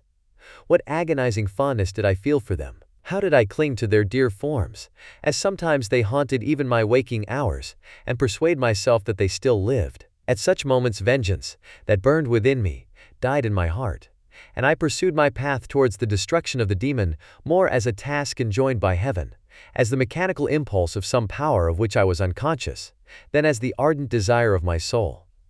What his feelings were whom I pursued I cannot know. Sometimes, indeed, he left marks in writing on the barks of the trees, or cut in stone, that guided me and instigated my fury. My reign is not yet over. These words were legible in one of these inscriptions. You live, and my power is complete. Follow me. I seek the everlasting ices of the north, where you will feel the misery of cold and frost, to which I am impassive. You will find near this place, if you follow not too tardily, a dead hare. Eat and be refreshed. Come on, my enemy, we have yet to wrestle for our lives, but many hard and miserable hours must you endure until that period shall arrive. Scoffing devil, again do I vow vengeance, again do I devote thee, miserable fiend, to torture and death. Never will I give up my search until he or I perish. And then with what ecstasy shall I join my Elizabeth and my departed friends, who even now prepare for me the reward of my tedious toil and horrible pilgrimage. As I still pursued my journey to the northward, the snows thickened and the cold increased in a degree almost too severe to support. The peasants were shut up in their hovels, and only a few of the most hardy ventured forth to seize the animals, whom starvation had forced from their hiding places to seek for prey. The rivers were covered with ice, and no fish could be procured, and thus I was cut off from my chief article of maintenance. The triumph of my enemy increased with the difficulty of my labors. One inscription that he left was in these words: "Prepare, your toils only begin. Wrap yourself in furs and provide food. For we shall soon enter upon a journey where your sufferings will satisfy my everlasting hatred." My courage and perseverance were invigorated by these scoffing words. I resolved not to fail in my purpose, and calling on heaven to support me, I continued with unabated fervor to traverse immense deserts, until the ocean appeared at a distance and formed the utmost boundary of the horizon. Oh, how unlike it was to the blue seasons of the south! Covered with ice, it was only to be distinguished from land by its superior wildness and ruggedness. The Greeks wept for joy when they beheld the Mediterranean from the hills of Asia, and hailed with rapture the boundary of their toils. I did not weep, but I knelt down and with a full heart thanked my guiding spirit for conducting me in safety to the place where I hoped, notwithstanding my adversary's jibe, to meet and grapple with him. Some weeks before this period I had procured a sledge and dogs, and thus traversed the snows with inconceivable speed. I know not whether the fiend possessed the same advantages, but I found that, as before I had daily lost ground in the pursuit, I now gained on him, so much so that when I first saw the ocean, he was but 1 day's journey in advance, and I hoped to intercept him before he should reach the beach. With new courage, therefore, I pressed on, and in 2 days arrived at a wretched hamlet on the seashore. I inquired of the inhabitants concerning the fiend and gained accurate information.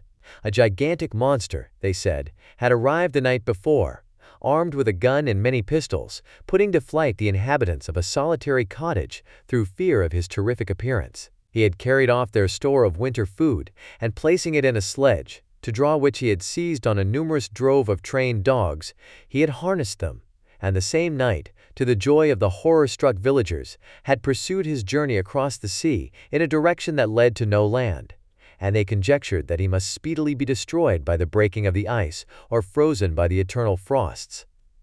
On hearing this information, I suffered a temporary access of despair. He had escaped me, and I must commence a destructive and almost endless journey across the mountainous ices of the ocean, amidst cold that few of the inhabitants could long endure and which I, the native of a genial and sunny climate, could not hope to survive. Yet at the idea that the fiend should live and be triumphant, my rage and vengeance returned, and like a mighty tide, overwhelmed every other feeling. After a slight repose, during which the spirits of the dead hovered round and instigated me to toil and revenge, I prepared for my journey. I exchanged my land sledge for one fashioned for the inequalities of the frozen ocean, and purchasing a plentiful stock of provisions, I departed from land. I cannot guess how many days have passed since then, but I have endured misery which nothing but the eternal sentiment of a just retribution burning within my heart could have enabled me to support. Immense and rugged mountains of ice often barred up my passage, and I often heard the thunder of the ground sea which threatened my destruction.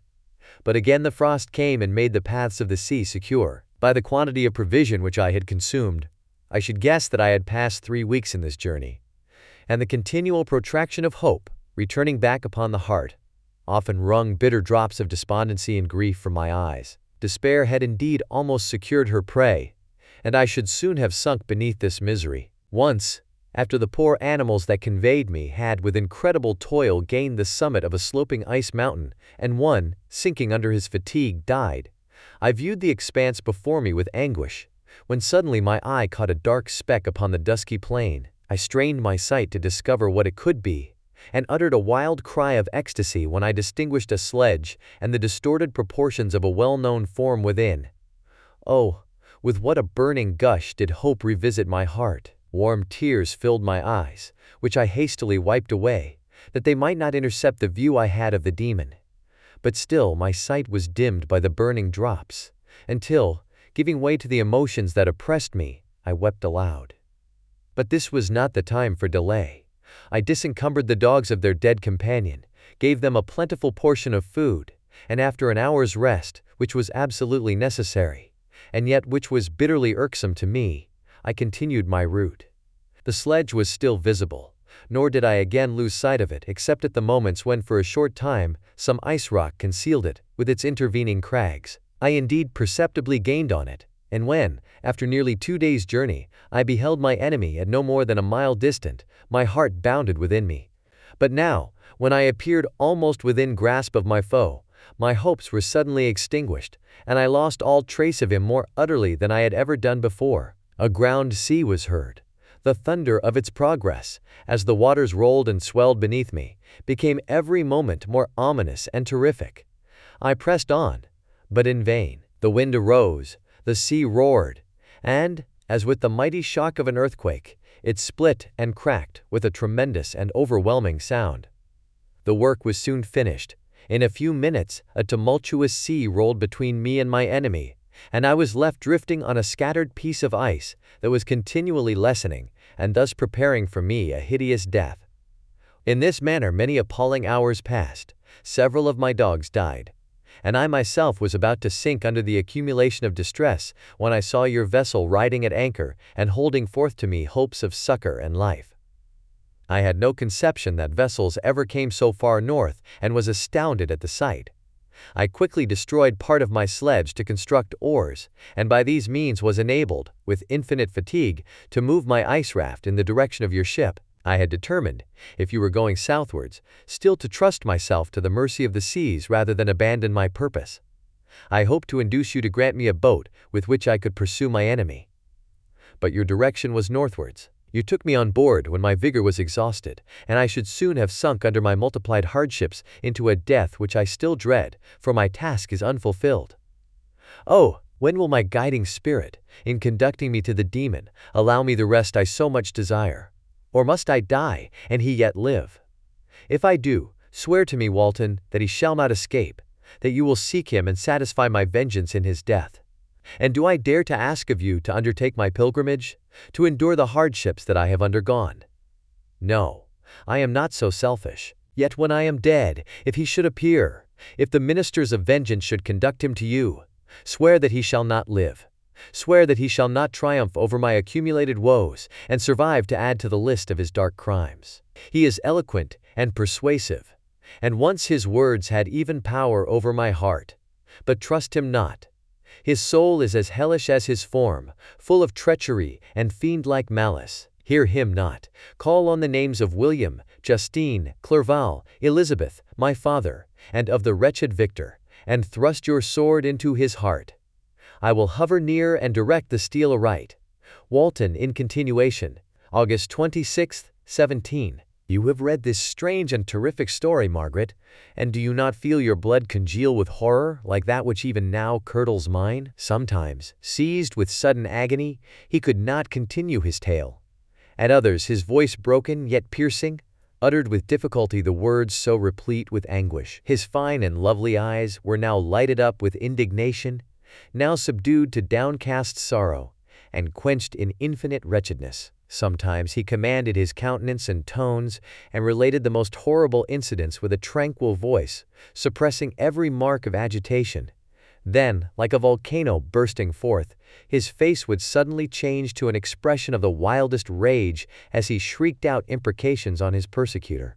His tale is connected and told with an appearance of the simplest truth, yet I own to you that the letters of Felix and Safie, which he showed me, and the apparition of the monster seen from our ship, brought to me a greater conviction of the truth of his narrative than his asseverations, however earnest and connected. Such a monster has, then, really existence. I cannot doubt it, yet I am lost in surprise and admiration. Sometimes I endeavored to gain from Frankenstein the particulars of his creature's formation, but on this point he was impenetrable. "Are you mad, my friend?" said he, "or whither does your senseless curiosity lead you? Would you also create for yourself and the world a demoniacal enemy? Peace, peace, learn my miseries and do not seek to increase your own." Frankenstein discovered that I made notes concerning his history. He asked to see them, and then himself corrected and augmented them in many places, but principally in giving the life and spirit to the conversations he held with his enemy. "Since you have preserved my narration," said he, "I would not that a mutilated one should go down to posterity." Thus has a week passed away, while I have listened to the strangest tale that ever imagination formed. My thoughts and every feeling of my soul have been drunk up by the interest for my guest which this tale and his own elevated and gentle manners have created. I wish to soothe him, yet can I counsel one so infinitely miserable, so destitute of every hope of consolation, to live? Oh no!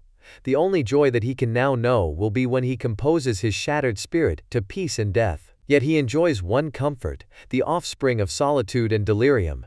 He believes that when in dreams he holds converse with his friends, and derives from that communion consolation for his miseries or excitements to his vengeance, that they are not the creations of his fancy, but the beings themselves who visit him from the regions of a remote world. This faith gives a solemnity to his reveries that render them to me almost as imposing and interesting as truth. Our conversations are not always confined to his own history and misfortunes. On every point of general literature he displays unbounded knowledge and a quick and piercing apprehension. His eloquence is forcible and touching, nor can I hear him, when he relates a pathetic incident or endeavors to move the passions of pity or love, without tears. What a glorious creature must he have been in the days of his prosperity, when he is thus noble and godlike in ruin. He seems to feel his own worth and the greatness of his fall. When younger, said he, I believed myself destined for some great enterprise.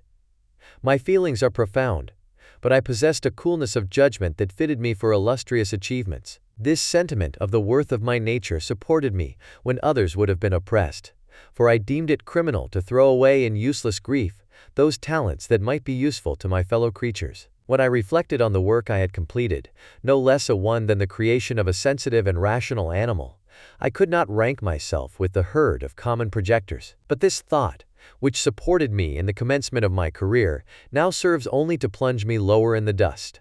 All my speculations and hopes are as nothing, and like the archangel who aspired to omnipotence, I am chained in an eternal hell. My imagination was vivid, yet my powers of analysis and application were intense.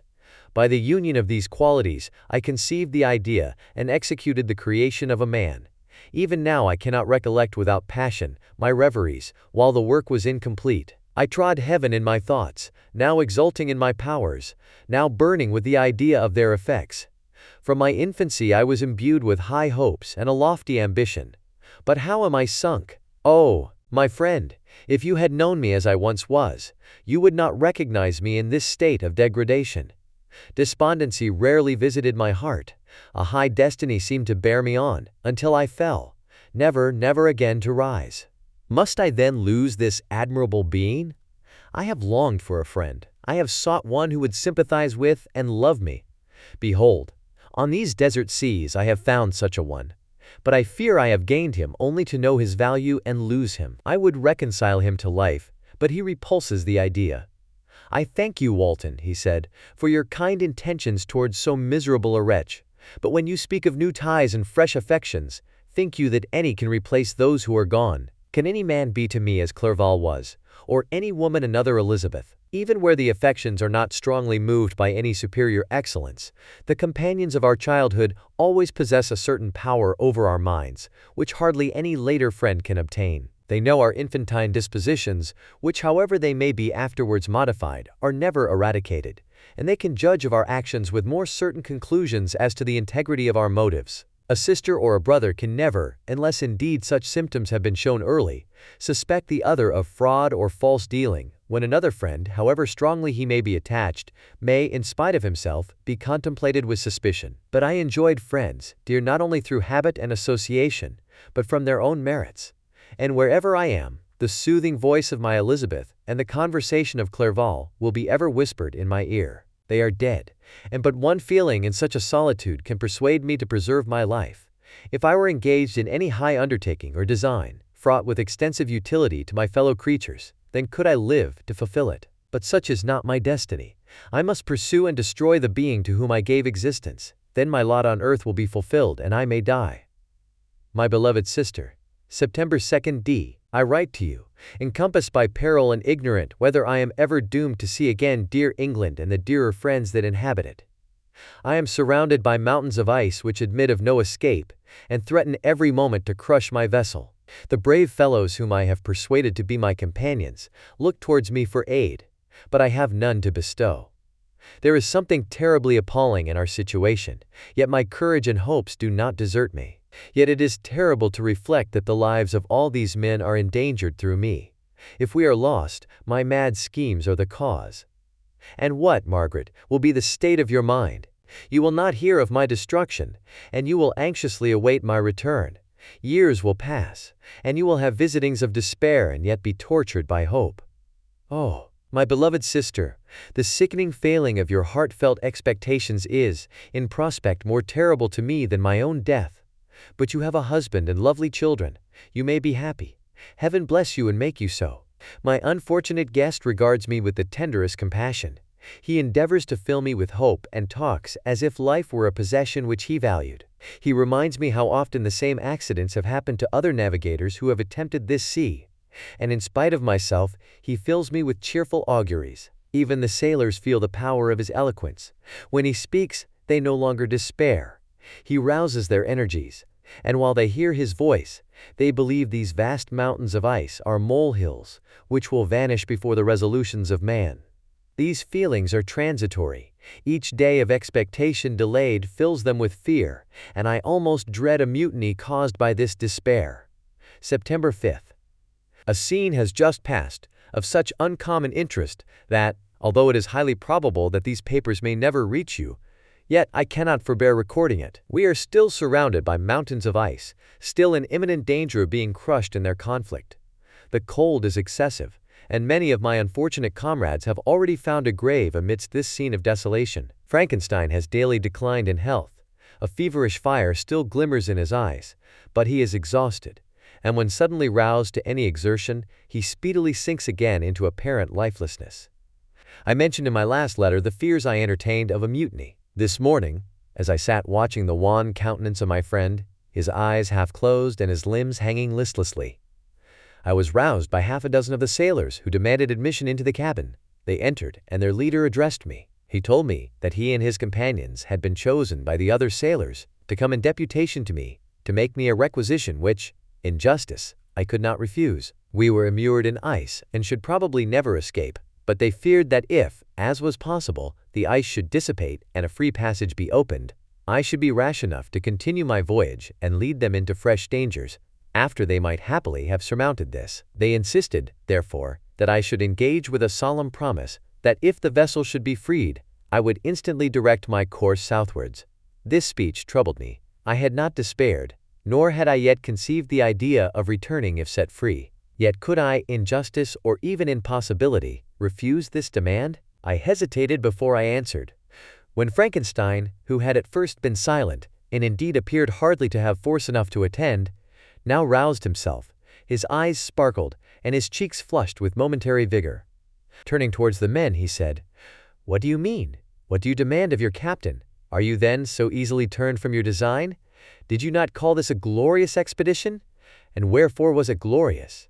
Not because the way was smooth and placid, as a southern sea, but because it was full of dangers and terror, because at every new incident your fortitude was to be called forth and your courage exhibited, because danger and death surrounded it, and these you were to brave and overcome. For this was it a glorious, for this was it an honorable undertaking. You were hereafter to be hailed as the benefactors of your species, your names adored as belonging to brave men who encountered death for honor and the benefit of mankind. And now, behold, with the first imagination of danger, or, if you will, the first mighty and terrific trial of your courage, you shrink away and are content to be handed down as men who had not strength enough to endure cold and peril. And so, poor souls, they were chilly and returned to their warm firesides. Why, that requires not this preparation. Ye need not have come thus far and dragged your captain to the shame of a defeat merely to prove yourselves cowards. Oh, be men or be more than men. Be steady to your purposes and firm as a rock. This ice is not made of such stuff as your hearts may be. It is mutable, and cannot withstand you if you say that it shall not. Do not return to your families with the stigma of disgrace marked on your brows. Return as heroes who have fought and conquered, and who know not what it is to turn their backs on the foe." He spoke this with a voice so modulated to the different feelings expressed in his speech, with an eye so full of lofty design and heroism, that can you wonder that these men were moved? They looked at one another, and were unable to reply. I spoke. I told them to retire and consider of what had been said, that I would not lead them farther north if they strenuously desired the contrary, but that I hoped that, with reflection, their courage would return. They retired, and I turned towards my friend. But he was sunk in languor and almost deprived of life. How all this will terminate, I know not, but I had rather die than return shamefully, my purpose unfulfilled. Yet I fear such will be my fate. The men, unsupported by ideas of glory and honor, can never willingly continue to endure their present hardships. September 7th. The die is cast. I have consented to return if we are not destroyed. Thus are my hopes blasted by cowardice and indecision. I come back ignorant and disappointed. It requires more philosophy than I possess to bear this injustice with patience. September 12th. It is past. I am returning to England.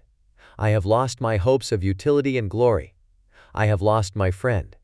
But I will endeavor to detail these bitter circumstances to you, my dear sister, and while I am wafted towards England and towards you, I will not despond.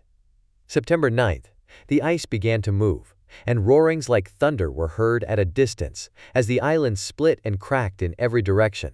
We were in the most imminent peril, but as we could only remain passive, my chief attention was occupied by my unfortunate guest, whose illness increased in such a degree that he was entirely confined to his bed. The ice cracked behind us and was driven with force towards the north. A breeze sprang from the west, and on the 11th, the passage towards the south became perfectly free. When the sailors saw this, and that their return to their native country was apparently assured, a shout of tumultuous joy broke from them, loud and long continued. Frankenstein, who was dozing, awoke and asked the cause of the tumult. "They shout," I said, "because they will soon return to England." "Do you then really return?" "Alas, yes, I cannot withstand their demands. I cannot lead them unwillingly to danger, and I must return." "Do so if you will, but I will not. You may give up your purpose, but mine is assigned to me by heaven, and I dare not. I am weak, but surely the spirits who assist my vengeance will endow me with sufficient strength." Saying this, he endeavored to spring from the bed, but the exertion was too great for him. He fell back and fainted. It was long before he was restored, and I often thought that life was entirely extinct. At length he opened his eyes. He breathed with difficulty and was unable to speak. The surgeon gave him a composing draught and ordered us to leave him undisturbed. In the meantime he told me that my friend had certainly not many hours to live. His sentence was pronounced, and I could only grieve and be patient. I sat by his bed, watching him. His eyes were closed, and I thought he slept. But presently he called to me in a feeble voice, and bidding me come near, said, "Alas, the strength I relied on is gone. I feel that I shall soon die, and he, my enemy and persecutor, may still be in being. Think not, Walton, that in the last moments of my existence I feel that burning hatred and ardent desire of revenge I once expressed, but I feel myself justified in desiring the death of my adversary. During these last days I have been occupied in examining my past conduct, nor do I find it blamable. In a fit of enthusiastic madness, I created a rational creature and was bound towards him to assure, as far as was in my power, his happiness and well-being. This was my duty, but there was another still paramount to that. My duties towards the beings of my own species had greater claims to my attention because they included a greater proportion of happiness or misery. Urged by this view, I refused, and I did right in refusing, to create a companion for the first creature. He showed unparalleled malignity and selfishness in evil. He destroyed my friends. He devoted to destruction beings who possessed exquisite sensations, happiness, and wisdom. Nor do I know where this thirst for vengeance may end. Miserable himself that he may render no other wretched, he ought to die. The task of his destruction was mine, but I have failed. When actuated by selfish and vicious motives, I asked you to undertake my unfinished work, and I renew this request now, when I am only induced by reason and virtue. Yet I cannot ask you to renounce your country and friends to fulfill this task, and now that you are returning to England, you will have little chance of meeting with him. But the consideration of these points, and the well-balancing of what you may esteem your duties, I leave to you. My judgment and ideas are already disturbed by the near approach of death. I dare not ask you to do what I think right, for I may still be misled by passion. That he should live to be an instrument of mischief disturbs me. In other respects, this hour, when I momentarily expect my release, is the only happy one which I have enjoyed for several years. The forms of the beloved dead flit before me, and I hasten to their arms. Farewell, Walton. Seek happiness in tranquility, and avoid ambition, even if it be only the apparently innocent one of distinguishing yourself in science and discoveries. Yet why do I say this? I have myself been blasted in these hopes, yet another may succeed. His voice became fainter as he spoke, and at length, exhausted by his effort, he sank into silence. About half an hour afterwards he attempted again to speak, but was unable. He pressed my hand feebly, and his eyes closed forever, while the irradiation of a gentle smile passed away from his lips. "Margaret, What comment can I make on the untimely extinction of this glorious spirit? What can I say that will enable you to understand the depth of my sorrow? All that I should express would be inadequate and feeble. My tears flow. My mind is overshadowed by a cloud of disappointment. But I journey towards England, and I may there find consolation. I am interrupted. What do these sounds portend? It is midnight. The breeze blows fairly, and the watch on deck scarcely stir. Again there is a sound as of a human voice, but hoarser. It comes from the cabin, where the remains of Frankenstein still lie. I must arise and examine. Good night, my sister. Great God, what a scene has just taken place!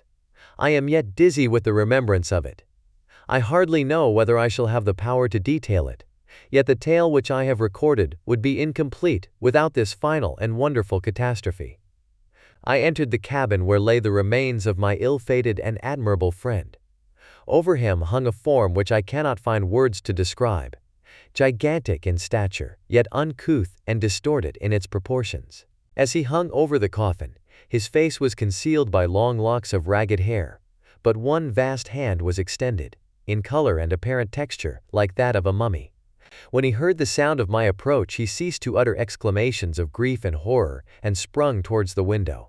Never did I behold a vision so horrible as his face, of such loathsome yet appalling hideousness. I shut my eyes involuntarily, and endeavored to recollect what were my duties with regard to this destroyer.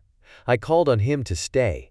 He paused, looking on me with wonder, and again turning towards the lifeless form of his creator, he seemed to forget my presence, and every feature and gesture seemed instigated by the wildest rage of some uncontrollable passion. "That is also my victim," he exclaimed. "In his murder my crimes are consummated, the miserable series of my being is wound to its close. O Frankenstein, generous and self-devoted being, what does it avail that I now ask thee to pardon me? I, who irretrievably destroyed thee by destroying all thou lovedst. Alas, he is cold, he cannot answer me." His voice seemed suffocated, and my first impulses, which had suggested to me the duty of obeying the dying request of my friend in destroying his enemy, were now suspended by a mixture of curiosity and compassion. I approached this tremendous being. I dared not again raise my eyes to his face. There was something so scaring and unearthly in his ugliness.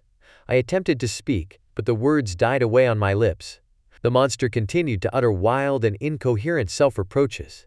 At length I gathered resolution to address him in a pause of the tempest of his passion. "Your repentance," I said, "is now superfluous.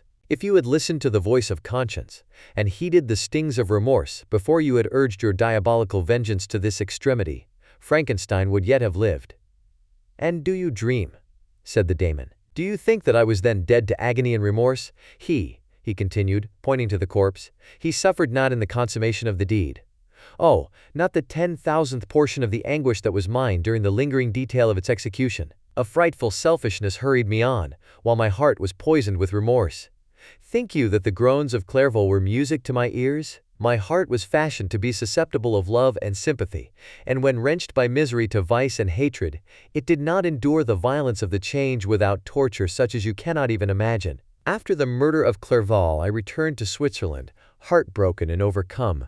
I pitied Frankenstein. My pity amounted to horror.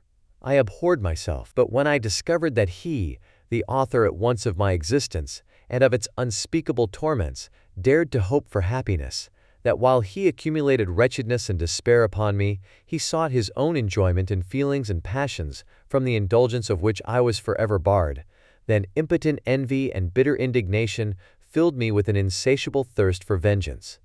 I recollected my threat and resolved that it should be accomplished. I knew that I was preparing for myself a deadly torture, but I was the slave, not the master, of an impulse which I detested yet could not disobey. Yet when she died, nay, then I was not miserable. I had cast off all feeling, subdued all anguish, to riot in the excess of my despair. Evil thenceforth became my good. Urged thus far, I had no choice but to adapt my nature to an element which I had willingly chosen. The completion of my demoniacal design became an insatiable passion, and now it is ended. There is my last victim. I was at first touched by the expressions of his misery. Yet when I called to mind what Frankenstein had said of his powers of eloquence and persuasion, and when I again cast my eyes on the lifeless form of my friend, indignation was rekindled within me. "Wretch," I said, "it is well that you come here to whine over the desolation that you have made. You throw a torch into a pile of buildings, and when they are consumed you sit among the ruins and lament the fall. Hypocritical fiend! If he whom you mourn still lived, still would he be the object, again would he become the prey, of your accursed vengeance. It is not pity that you feel. You lament only because the victim of your malignity is withdrawn from your power." "Oh, it is not thus. Not thus," interrupted the being. "Yet such must be the impression conveyed to you by what appears to be the purport of my actions. Yet I seek not a fellow feeling in my misery. No sympathy may I ever find.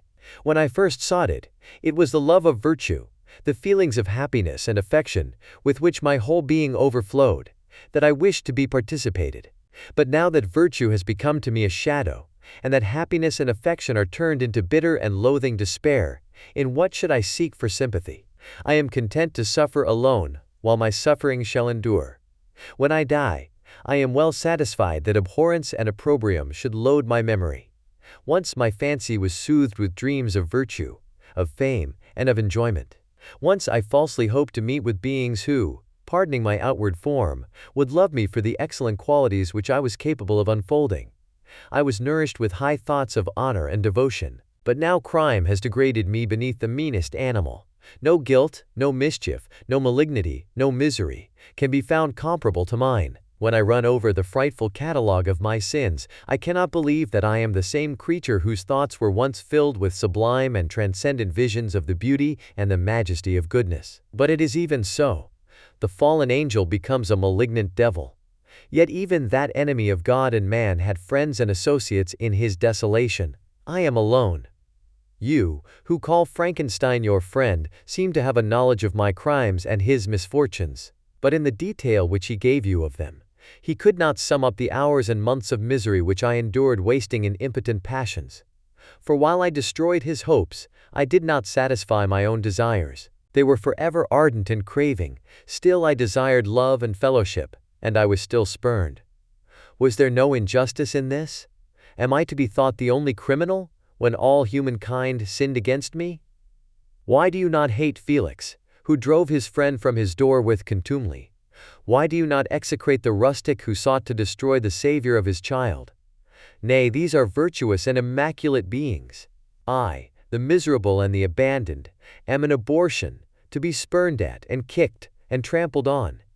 Even now my blood boils at the recollection of this injustice. But it is true that I am a wretch. I have murdered the lovely and the helpless. I have strangled the innocent as they slept and grasped to death his throat who never injured me or any other living thing. I have devoted my Creator, the select specimen of all that is worthy of love and admiration among men, to misery. I have pursued him even to that irremediable ruin. There he lies, white and cold in death. You hate me, but your abhorrence cannot equal that with which I regard myself. I look on the hands which executed the deed. I think on the heart in which the imagination of it was conceived, and long for the moment when these hands will meet my eyes, when that imagination will haunt my thoughts no more. Fear not that I shall be the instrument of future mischief. My work is nearly complete. Neither yours nor any man's death is needed to consummate the series of my being and accomplish that which must be done, but it requires my own. Do not think that I shall be slow to perform this sacrifice. I shall quit your vessel on the ice raft which brought me thither, and shall seek the most northern extremity of the globe. I shall collect my funeral pile and consume to ashes this miserable frame, that its remains may afford no light to any curious and unhallowed wretch who would create such another as I have been. I shall die. I shall no longer feel the agonies which now consume me, or be the prey of feelings unsatisfied yet unquenched. He is dead who called me into being, and when I shall be no more, the very remembrance of us both will speedily vanish. I shall no longer see the sun or stars, or feel the winds play on my cheeks.